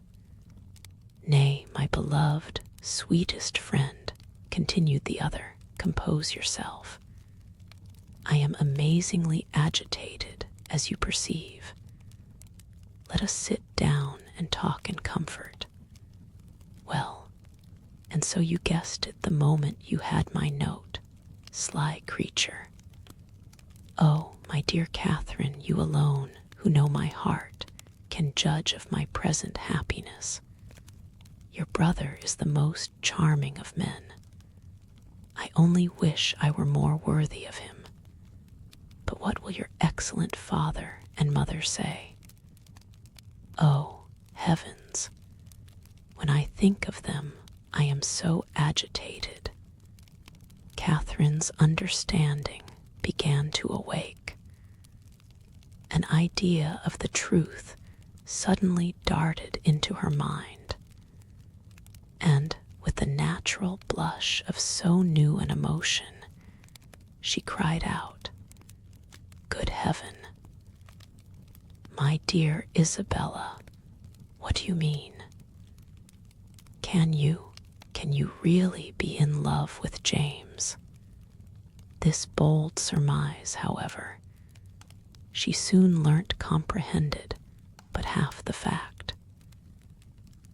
The anxious affection, which she was accused of having continually watched in Isabella's every look and action, had, in the course of their yesterday's party, received the delightful confession of an equal love. Her heart and faith were alike engaged to James. Never had Catherine listened to anything so full of interest, wonder, and joy. Her brother and her friend engaged.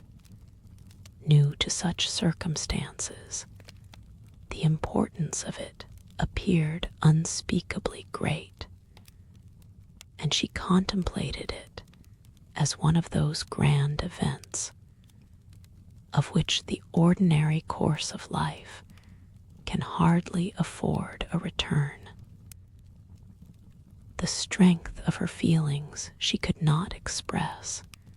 The nature of them, however, contented her friend. The happiness of having such a sister was their first effusion, and the fair ladies mingled in embraces and tears of joy, delighting, however, as Catherine sincerely did, in the prospect of the connection. It must be acknowledged that Isabella far surpassed her in tender anticipations. You will be so infinitely dearer to me, my Catherine, than either Anne or Maria. I feel that I shall be so much more attached to my dear Morland's family than to my own. This was a pitch of friendship beyond Catherine. You are so like your dear brother, continued Isabella, that I quite doted on you the first moment I saw you. But so it always is with me. The first moment settles everything. The very first day that Morland came to us last Christmas, the very first moment I beheld him, my heart was irrecoverably gone. I remember I wore my yellow gown with my hair done up in braids, and when I came into the drawing room and John introduced him, I thought I never saw anybody so handsome before. Here Catherine secretly acknowledged the power of love, for though exceedingly fond of her brother and partial to all his endowments, she had never in her life thought him handsome.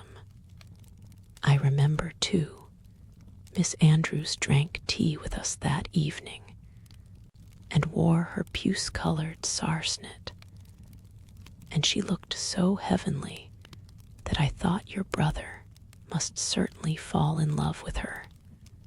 I could not sleep a wink all night for thinking of it. Oh, Catherine, the many sleepless nights I have had on your brother's account. I would not have you suffer half what I have done.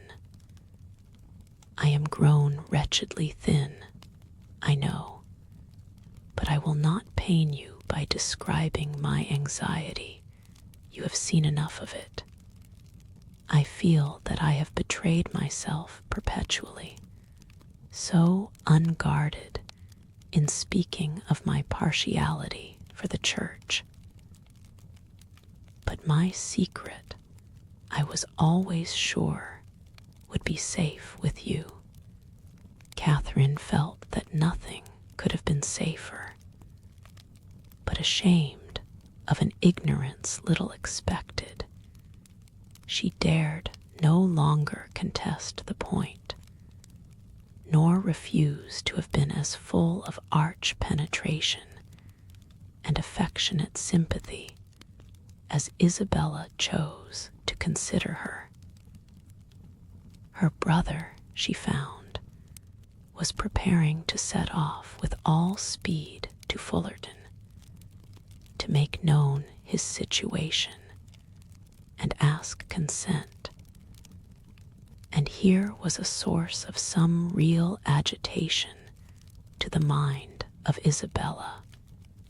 Catherine endeavored to persuade her, as she was herself persuaded, that her father and mother would never oppose their son's wishes. It is impossible, said she, for parents to be more kind or more desirous of their children's happiness. I have no doubt of their consenting immediately. Morland says exactly the same, replied Isabella, and yet dare not expect it. My fortune will be so small. They never can consent to it, your brother, who might marry anybody. Here Catherine again discerned the force of love. Indeed, Isabella, you are too humble. The difference of fortune can be nothing to signify. Oh, my sweet Catherine, in your generous heart, I know it would signify nothing. But we must not expect such disinterestedness in many. As for myself, I am sure I only wish our situations were reversed.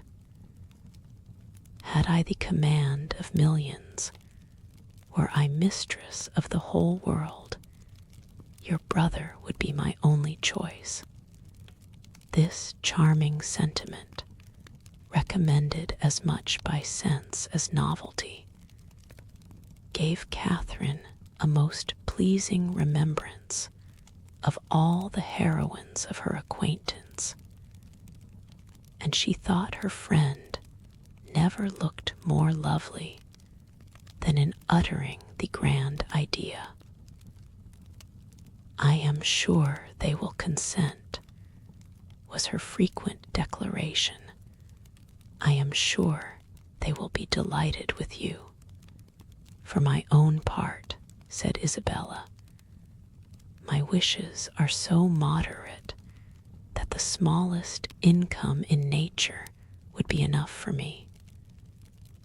Where people are really attached, poverty itself is wealth. Grandeur I detest. I would not settle in London for the universe. A cottage in some retired village would be ecstasy. There are some charming little villas about Richmond. Richmond, cried Catherine. You must settle near Fullerton. You must be near us. I am sure I shall be miserable if we do not. If I can but be near you, I shall be satisfied. But this is idle talking. I will not allow myself to think of such things till we have your father's answer. Morland says that by sending it tonight to Salisbury, we may have it tomorrow. I know I shall never have courage to open the letter. I know it will be the death of me. A reverie succeeded this conviction, and when Isabella spoke again, it was to resolve on the quality of her wedding gown. Their conference was put an end to by the anxious young lover himself, who came to breathe his parting sigh before he set off for Wiltshire. Catherine wished to congratulate him, but knew not what to say, and her eloquence was only in her eyes. From them, however, the 8 parts of speech shone out most expressively, and James could combine them with ease. Impatient for the realization of all that he hoped at home, his adieus were not long, and they would have been yet shorter had he not been frequently detained by the urgent entreaties of his fair one that he would go. Twice was he called almost from the door by her eagerness to have him gone. Indeed, Morland, I must drive you away. Consider how far you have to ride. I cannot bear to see you linger so. For heaven's sake, waste no more time. There, go, insist on it. The 2 friends, with hearts now more united than ever, were inseparable for the day, and in schemes of sisterly happiness the hours flew along. Mrs. Thorpe and her son, who were acquainted with everything, and who seemed only to want Mr. Morland's consent to consider Isabella's engagement as the most fortunate circumstance imaginable for their family, were allowed to join their counsels and add their quota of significant looks and mysterious expressions to fill up the measure of curiosity to be raised in the unprivileged younger sisters. To Catherine's simple feelings, this odd sort of reserve seemed neither kindly meant nor consistently supported, and its unkindness she would hardly have forborne pointing out, had its inconsistency been less their friend. But Anne and Maria soon set her heart at ease by the sagacity of their I know what, and the evening was spent in a sort of war of wit, a display of family ingenuity, on one side in the mystery of an affected secret, on the other of undefined discovery, all equally acute. Catherine was with her friend again the next day, endeavoring to support her spirits, and while away the many tedious hours before the delivery of the letters, a needful exertion, for as the time of reasonable expectation drew near, Isabella became more and more desponding, and before the letter arrived had worked herself into a state of real distress. But when it did come, where could distress be found? I have had no difficulty in gaining the consent of my kind parents, and am promised that everything in their power shall be done to forward my happiness, were the first 3 lines, and in one moment all was joyful security. The brightest glow was instantly spread over Isabella's features.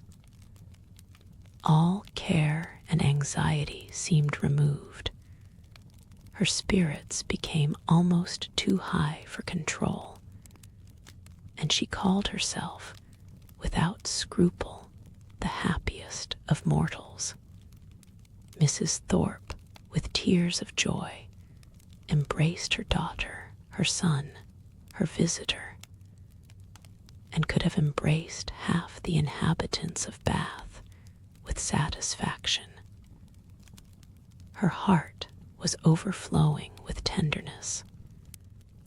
It was dear John and dear Catherine at every word, dear Anne and dear Maria, must immediately be made sharers in their felicity, and 2 dears at once before the name of Isabella were not more than that beloved child had now well earned. John himself was no skulker in joy. He not only bestowed on Mr. Morland the high commendation of being one of the finest fellows in the world, but swore off many sentences in his praise. The letter whence sprang all this felicity was short, containing little more than this assurance of success, and every particular was deferred till James could write again. But for particulars, Isabella could well afford to wait. The needful was comprised in Mr. Morland's promise. His honor was pledged to make everything easy. and by what means their income was to be formed, whether landed property were to be resigned, or funded money made over, was a matter in which her disinterested spirit took no concern. She knew enough to feel secure of an honorable and speedy establishment, and her imagination took a rapid flight over its attendant felicities. She saw herself at the end of a few weeks, the gaze and admiration of every new acquaintance at Fullerton, the envy of every valued old friend in Putney, with a carriage at her command, a new name on her tickets, and a brilliant exhibition of hoop rings on her finger. When the contents of the letter were ascertained, John Thorpe, who had only waited its arrival to begin his journey to London, prepared to set off. "Well, Miss Morland," said he, on finding her alone in the parlor, "I am come to bid you good-bye." Catherine wished him a good journey. Without appearing to hear her, he walked to the window, fidgeted about, hummed a tune, and seemed wholly self-occupied. "Shall not you be late at Devizes?" said Catherine. He made no answer, but after a minute's silence burst out with, "A famous good thing this marrying scheme, upon my soul. A clever fancy of Morland's and Belle S. What do you think of it, Miss Morland? I say it is no bad notion. I am sure I think it a very good one. Do you? That's honest, by heavens. I am glad you are no enemy to matrimony, however.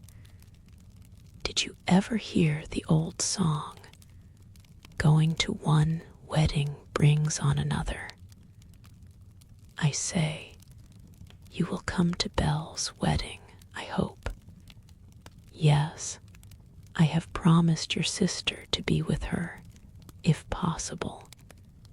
And then, you know, twisting himself about and forcing a foolish laugh, "I say, then, you know, we may try the truth of this same old song.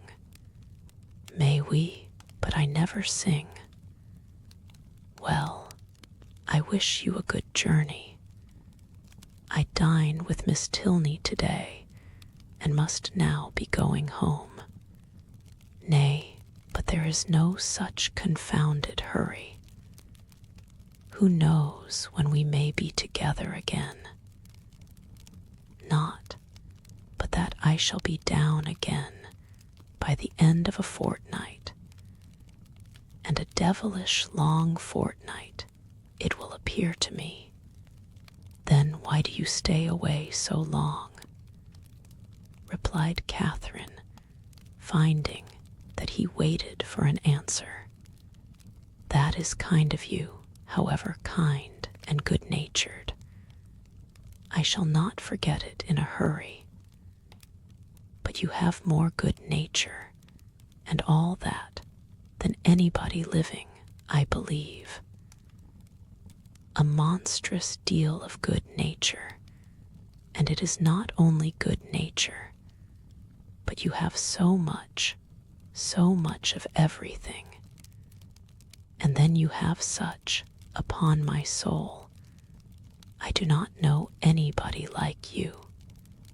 Oh dear, there are a great many people like me, I dare say, only a great deal better. Good morning to you.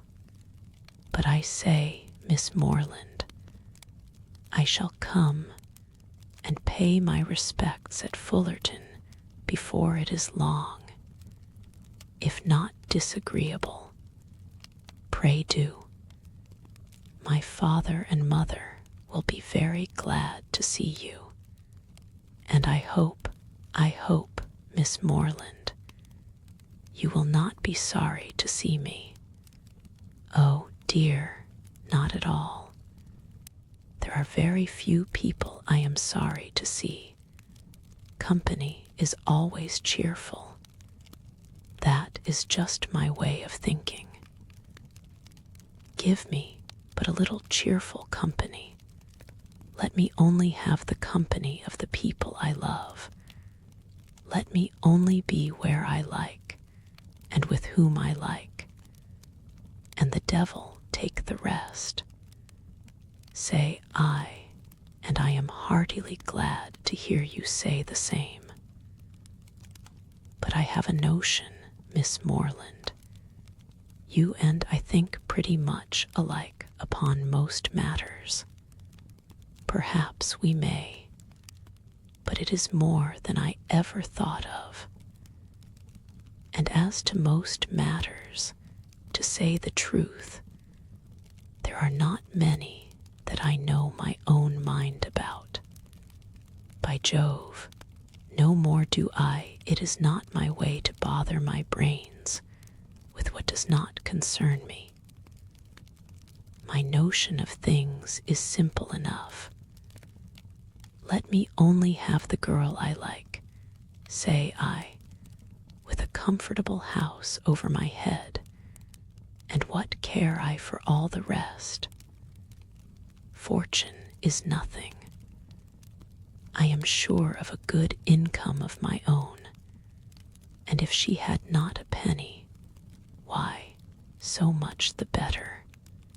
Very true, I think like you there.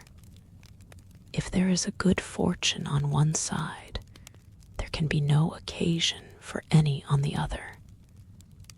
No matter which has it, so that there is enough.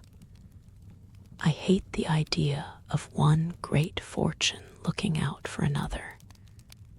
And to marry for money, I think the wickedest thing in existence. Good day. We shall be very glad to see you at Fullerton whenever it is convenient. And away she went. It was not in the power of all his gallantry to detain her longer. With such news to communicate, and such a visit to prepare for, her departure was not to be delayed by anything in his nature to urge. And she hurried away, leaving him to the undivided consciousness of his own happy address, and her explicit encouragement, the agitation which she had herself experienced on first learning her brother's engagement, made her expect to raise no inconsiderable emotion in Mr. and Mrs. Allen by the communication of the wonderful event. How great was her disappointment! The important affair, which many words of preparation ushered in, had been foreseen by them both ever since her brother's arrival, and all that they felt on the occasion was comprehended in a wish for the young people's happiness, with a remark on the gentleman's side in favor of Isabella's beauty, and on the Lady S. of her great good luck. It was to Catherine the most surprising insensibility. The disclosure, however, of the great secret of James's going to Fullerton the day before did raise some emotion in Mrs. Allen. she could not listen to that with perfect calmness, but repeatedly regretted the necessity of its concealment, wished she could have known his intention, wished she could have seen him before he went, as she should certainly have troubled him with her best regards to his father and mother, and her kind compliments to all the Skinners. Chapter 16. Catherine's expectations of pleasure from her visit in Milsom Street were so very high that disappointment was inevitable, and accordingly, though she was most politely received by General Tilney and kindly welcomed by his daughter, though Henry was at home and no one else of the party, she found, on her return, without spending many hours in the examination of her feelings, that she had gone to her appointment preparing for happiness which it had not afforded, instead of finding herself improved in acquaintance with Miss Tilney from the intercourse of the day. She seemed hardly so intimate with her as before. Instead of seeing Henry Tilney to greater advantage than ever in the ease of a family party, he had never said so little, nor been so little agreeable, and in spite of their father's great civilities to her, in spite of his thanks, invitations, and compliments, it had been a release to get away from him. It puzzled her to account for all this. It could not be General Tilney's fault, that he was perfectly agreeable and good-natured, and altogether a very charming man, did not admit of a doubt, for he was tall and handsome, and Henry's father. He could not be accountable for his children's want of spirits, or for her want of enjoyment in his company. The former, she hoped at last, might have been accidental, and the latter she could only attribute to her own stupidity. Isabella, on hearing the particulars of the visit, gave a different explanation. It was all pride, insufferable haughtiness and pride. She had long suspected the family to be very high, and this made it certain. Such insolence of behavior as Miss Tilney's she had never heard of in her life. Not to do the honors of her house with common good breeding, to behave to her guest with such superciliousness, hardly even to speak to her. But it was not so bad as that, Isabella. There was no superciliousness. She was very civil. Oh, don't defend her. And then the brother, he who had appeared so attached to you. Good heavens. Well, some people's feelings are incomprehensible, and so he hardly looked once at you the whole day. I do not say so, but he did not seem in good spirits. How contemptible. Of all things in the world, inconstancy is my aversion. Let me entreat you never to think of him again. My dear Catherine, indeed, he is unworthy of you. Unworthy. I do not suppose he ever thinks of me. That is exactly what I say. He never thinks of you. Such fickleness. Oh, how different to your brother and to mine. I really believe John has the most constant heart.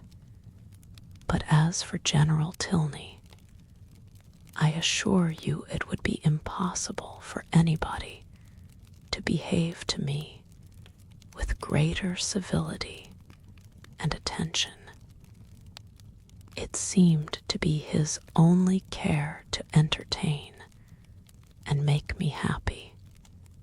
Oh, I know no harm of him. I do not suspect him of pride. I believe he is a very gentlemanlike man.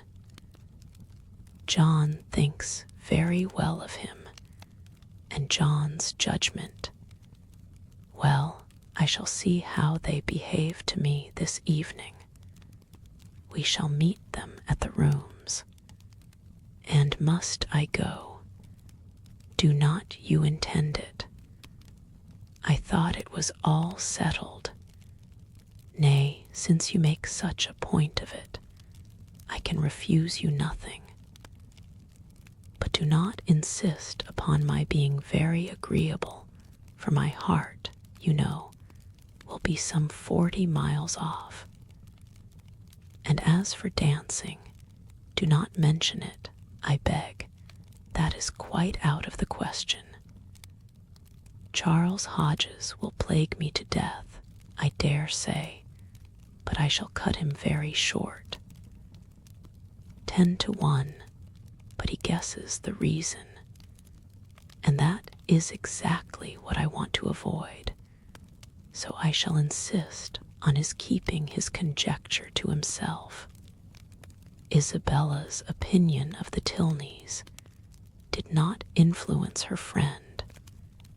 She was sure there had been no insolence in the manners either of brother or sister, and she did not credit there being any pride in their hearts. The evening rewarded her confidence. She was met by one with the same kindness, and by the other with the same attention as heretofore. Miss Tilney took pains to be near her, and Henry asked her to dance. Having heard the day before in Milsom Street that their elder brother, Captain Tilney, was expected almost every hour, she was at no loss for the name of a very fashionable-looking, handsome young man, whom she had never seen before, and who now evidently belonged to their party. She looked at him with great admiration, and even supposed it possible that some people might think him handsomer than his brother, though in her eyes his air was more assuming, and his countenance less prepossessing. His taste and manners were beyond a doubt decidedly inferior, for within her hearing he not only protested against every thought of dancing himself, but even laughed openly at Henry for finding it possible. From the latter circumstance, it may be presumed that, whatever might be our heroine's opinion of him, his admiration of her was not of a very dangerous kind, not likely to produce animosities between the brothers, nor persecutions to the lady. He cannot be the instigator of the 3 villains in horsemen's greatcoats, by whom she will hereafter be forced into a travelling chaise and 4, which will drive off with incredible speed. Catherine, meanwhile, undisturbed by presentiments of such an evil, or of any evil at all, except that of having but a short set to dance down, enjoyed her usual happiness with Henry Tilney, listening with sparkling eyes to everything he said, and in finding him irresistible, becoming so herself. At the end of the first dance, Captain Tilney came towards them again, and much to Catherine's dissatisfaction, pulled his brother away. They retired whispering together, and though her delicate sensibility did not take immediate alarm, and lay it down as fact that Captain Tilney must have heard some malevolent misrepresentation of her, which he now hastened to communicate to his brother, in the hope of separating them forever, she could not have her partner conveyed from her sight without very uneasy sensations. Her suspense was of full 5 minutes' duration, and she was beginning to think it a very long quarter of an hour when they both returned, and an explanation was given by Henry's requesting to know if she thought her friend, Miss Thorpe, would have any objection to dancing, as his brother would be most happy to be introduced to her. Catherine, without hesitation, replied that she was very sure Miss Thorpe did not mean to dance at all. The cruel reply was passed on to the other, and he immediately walked away. "Your brother will not mind it, I know," said she, "because heard him say before that he hated dancing, but it was very good-natured in him to think of it.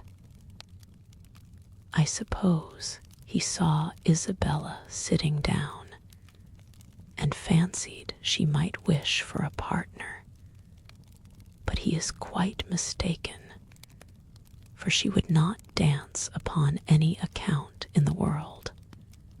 Henry smiled and said, "How very little trouble it can give you to understand the motive of other people's actions." "Why, what do you mean?" "With you it is not. How is such a one likely to be influenced? What is the inducement most likely to act upon such a person's feelings, age, situation, and probable habits of life considered? But how should I be influenced? What would be my inducement in acting so and so? I do not understand you. Then we are on very unequal terms, for I understand you perfectly well.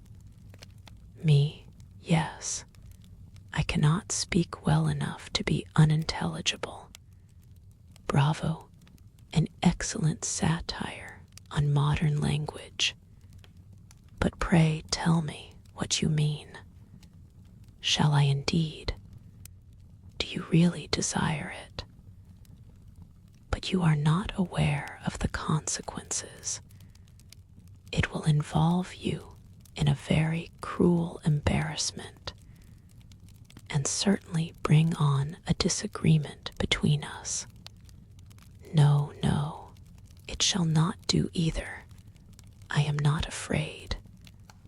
Well, then, I only meant that your attributing my brother's wish of dancing with Miss Thorpe to good nature alone convinced me of your being superior in good nature yourself to all the rest of the world.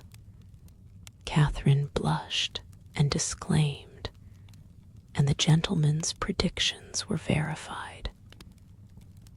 There was a something, however, in his words which repaid her for the pain of confusion, and that something occupied her mind so much that she drew back for some time, forgetting to speak or to listen, and almost forgetting where she was, till, roused by the voice of Isabella, she looked up and saw her with Captain Tilney preparing to give them hands across.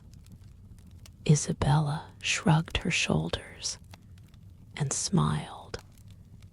The only explanation of this extraordinary change which could at that time be given. But as it was not quite enough for Catherine's comprehension, she spoke her astonishment in very plain terms to her partner. I cannot think how it could happen. Isabella was so determined not to dance. And did Isabella never change her mind before? Oh, but because, and your brother. After what you told him from me, how could he think of going to ask her? I cannot take surprise to myself on that head. You bid me be surprised on your friend's account, and therefore I am. But as for my brother, his conduct in the business, I must own, has been no more than I believed him perfectly equal to. The fairness of your friend was an open attraction. Her firmness, you know, could only be understood by yourself. You are laughing, but I assure you, Isabella is very firm in general. It is as much as should be said of anyone. To be always firm must be to be often obstinate. When properly to relax is the trial of judgment. And without reference to my brother, I really think Miss Thorpe has by no means chosen ill in fixing on the present hour. The friends were not able to get together for any confidential discourse till all the dancing was over. But then, as they walked about the room arm in arm, Isabella thus explained herself.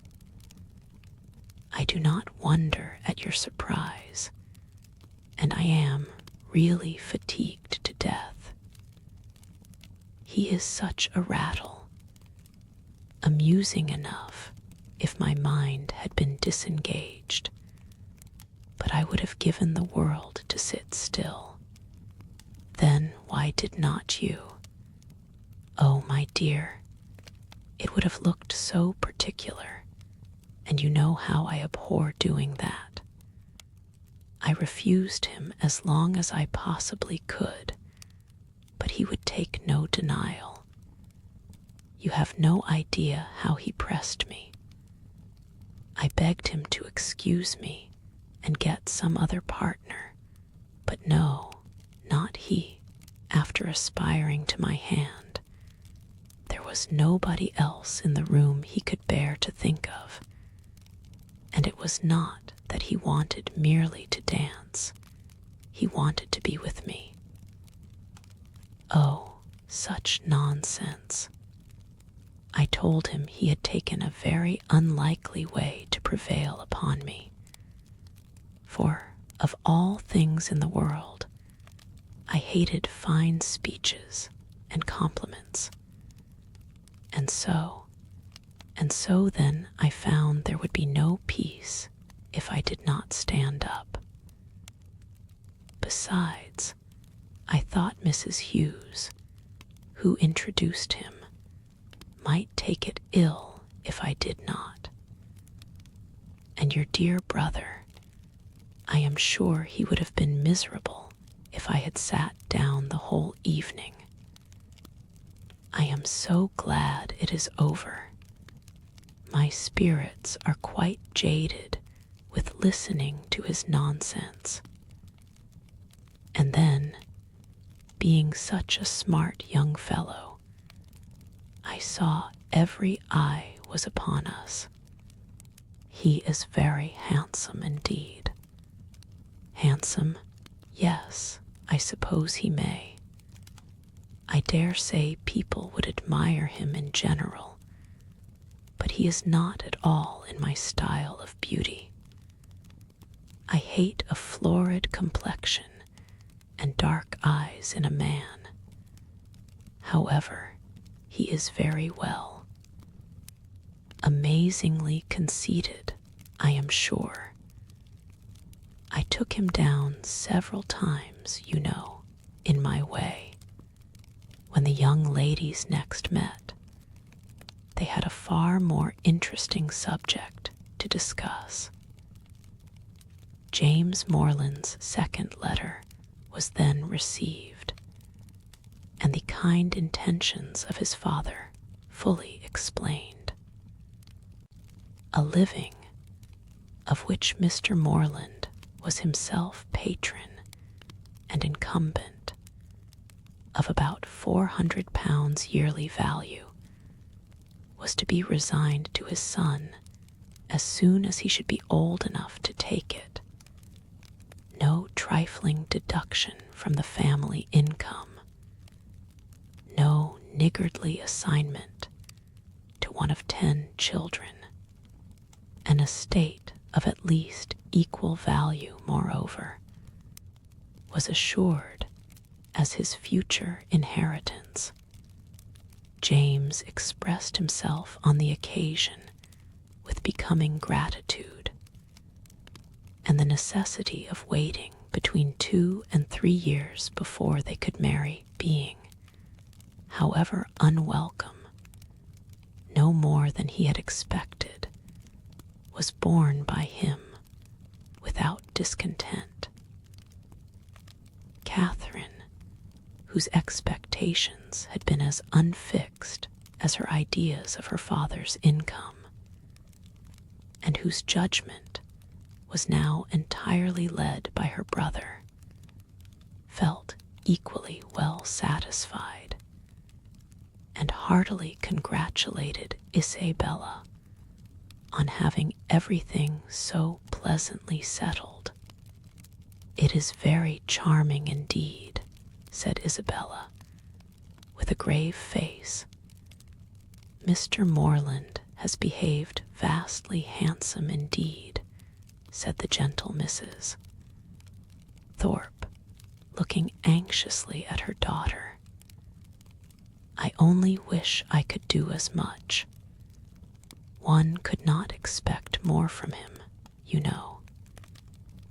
If he finds he can do more by and by, I dare say he will, for I am sure he must be an excellent, good-hearted man.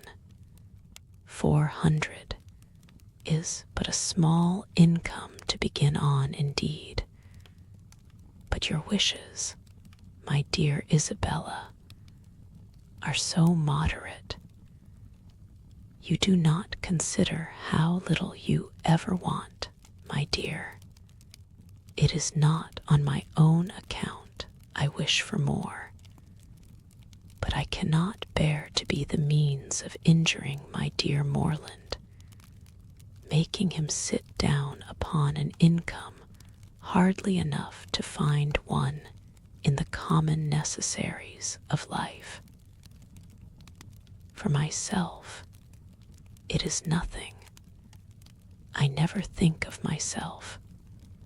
I know you never do, my dear, and you will always find your reward in the affection it makes everybody feel for you. There never was a young woman so beloved as you are by everybody that knows you. And I dare say, when Mr. Morland sees you, my dear child, but do not let us distress our dear Catherine by talking of such things.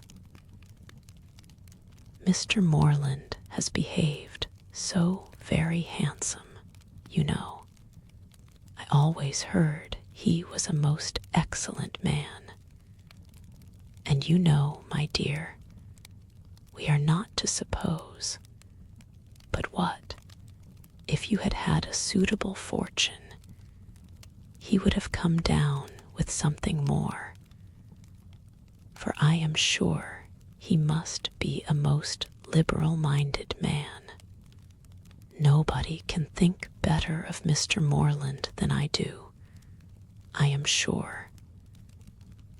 But everybody has their failing, you know, and everybody has a right to do what they like with their own money. Catherine was hurt by these insinuations. I am very sure, said she, that my father has promised to do as much as he can afford. Isabella recollected herself. As to that, my sweet Catherine, there cannot be a doubt, and you know me well enough to be sure that a much smaller income would satisfy me. It is not the want of more money that makes me just at present a little out of spirits. I hate money. And if our union could take place now upon only £50 a year, I should not have a wish unsatisfied. Ah, my Catherine, you have found me out. There's the sting. The long, endless 2 years and a half that are to pass before your brother can hold the living.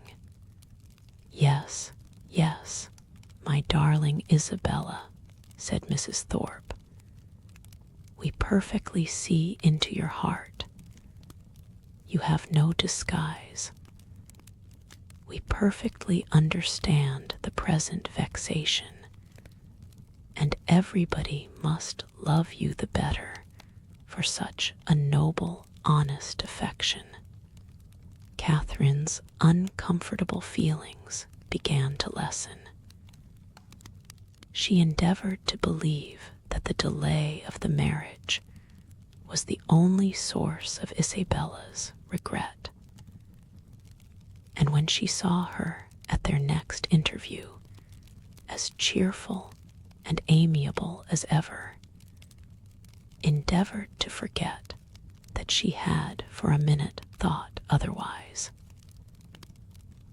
James soon followed his letter and was received with the most gratifying kindness.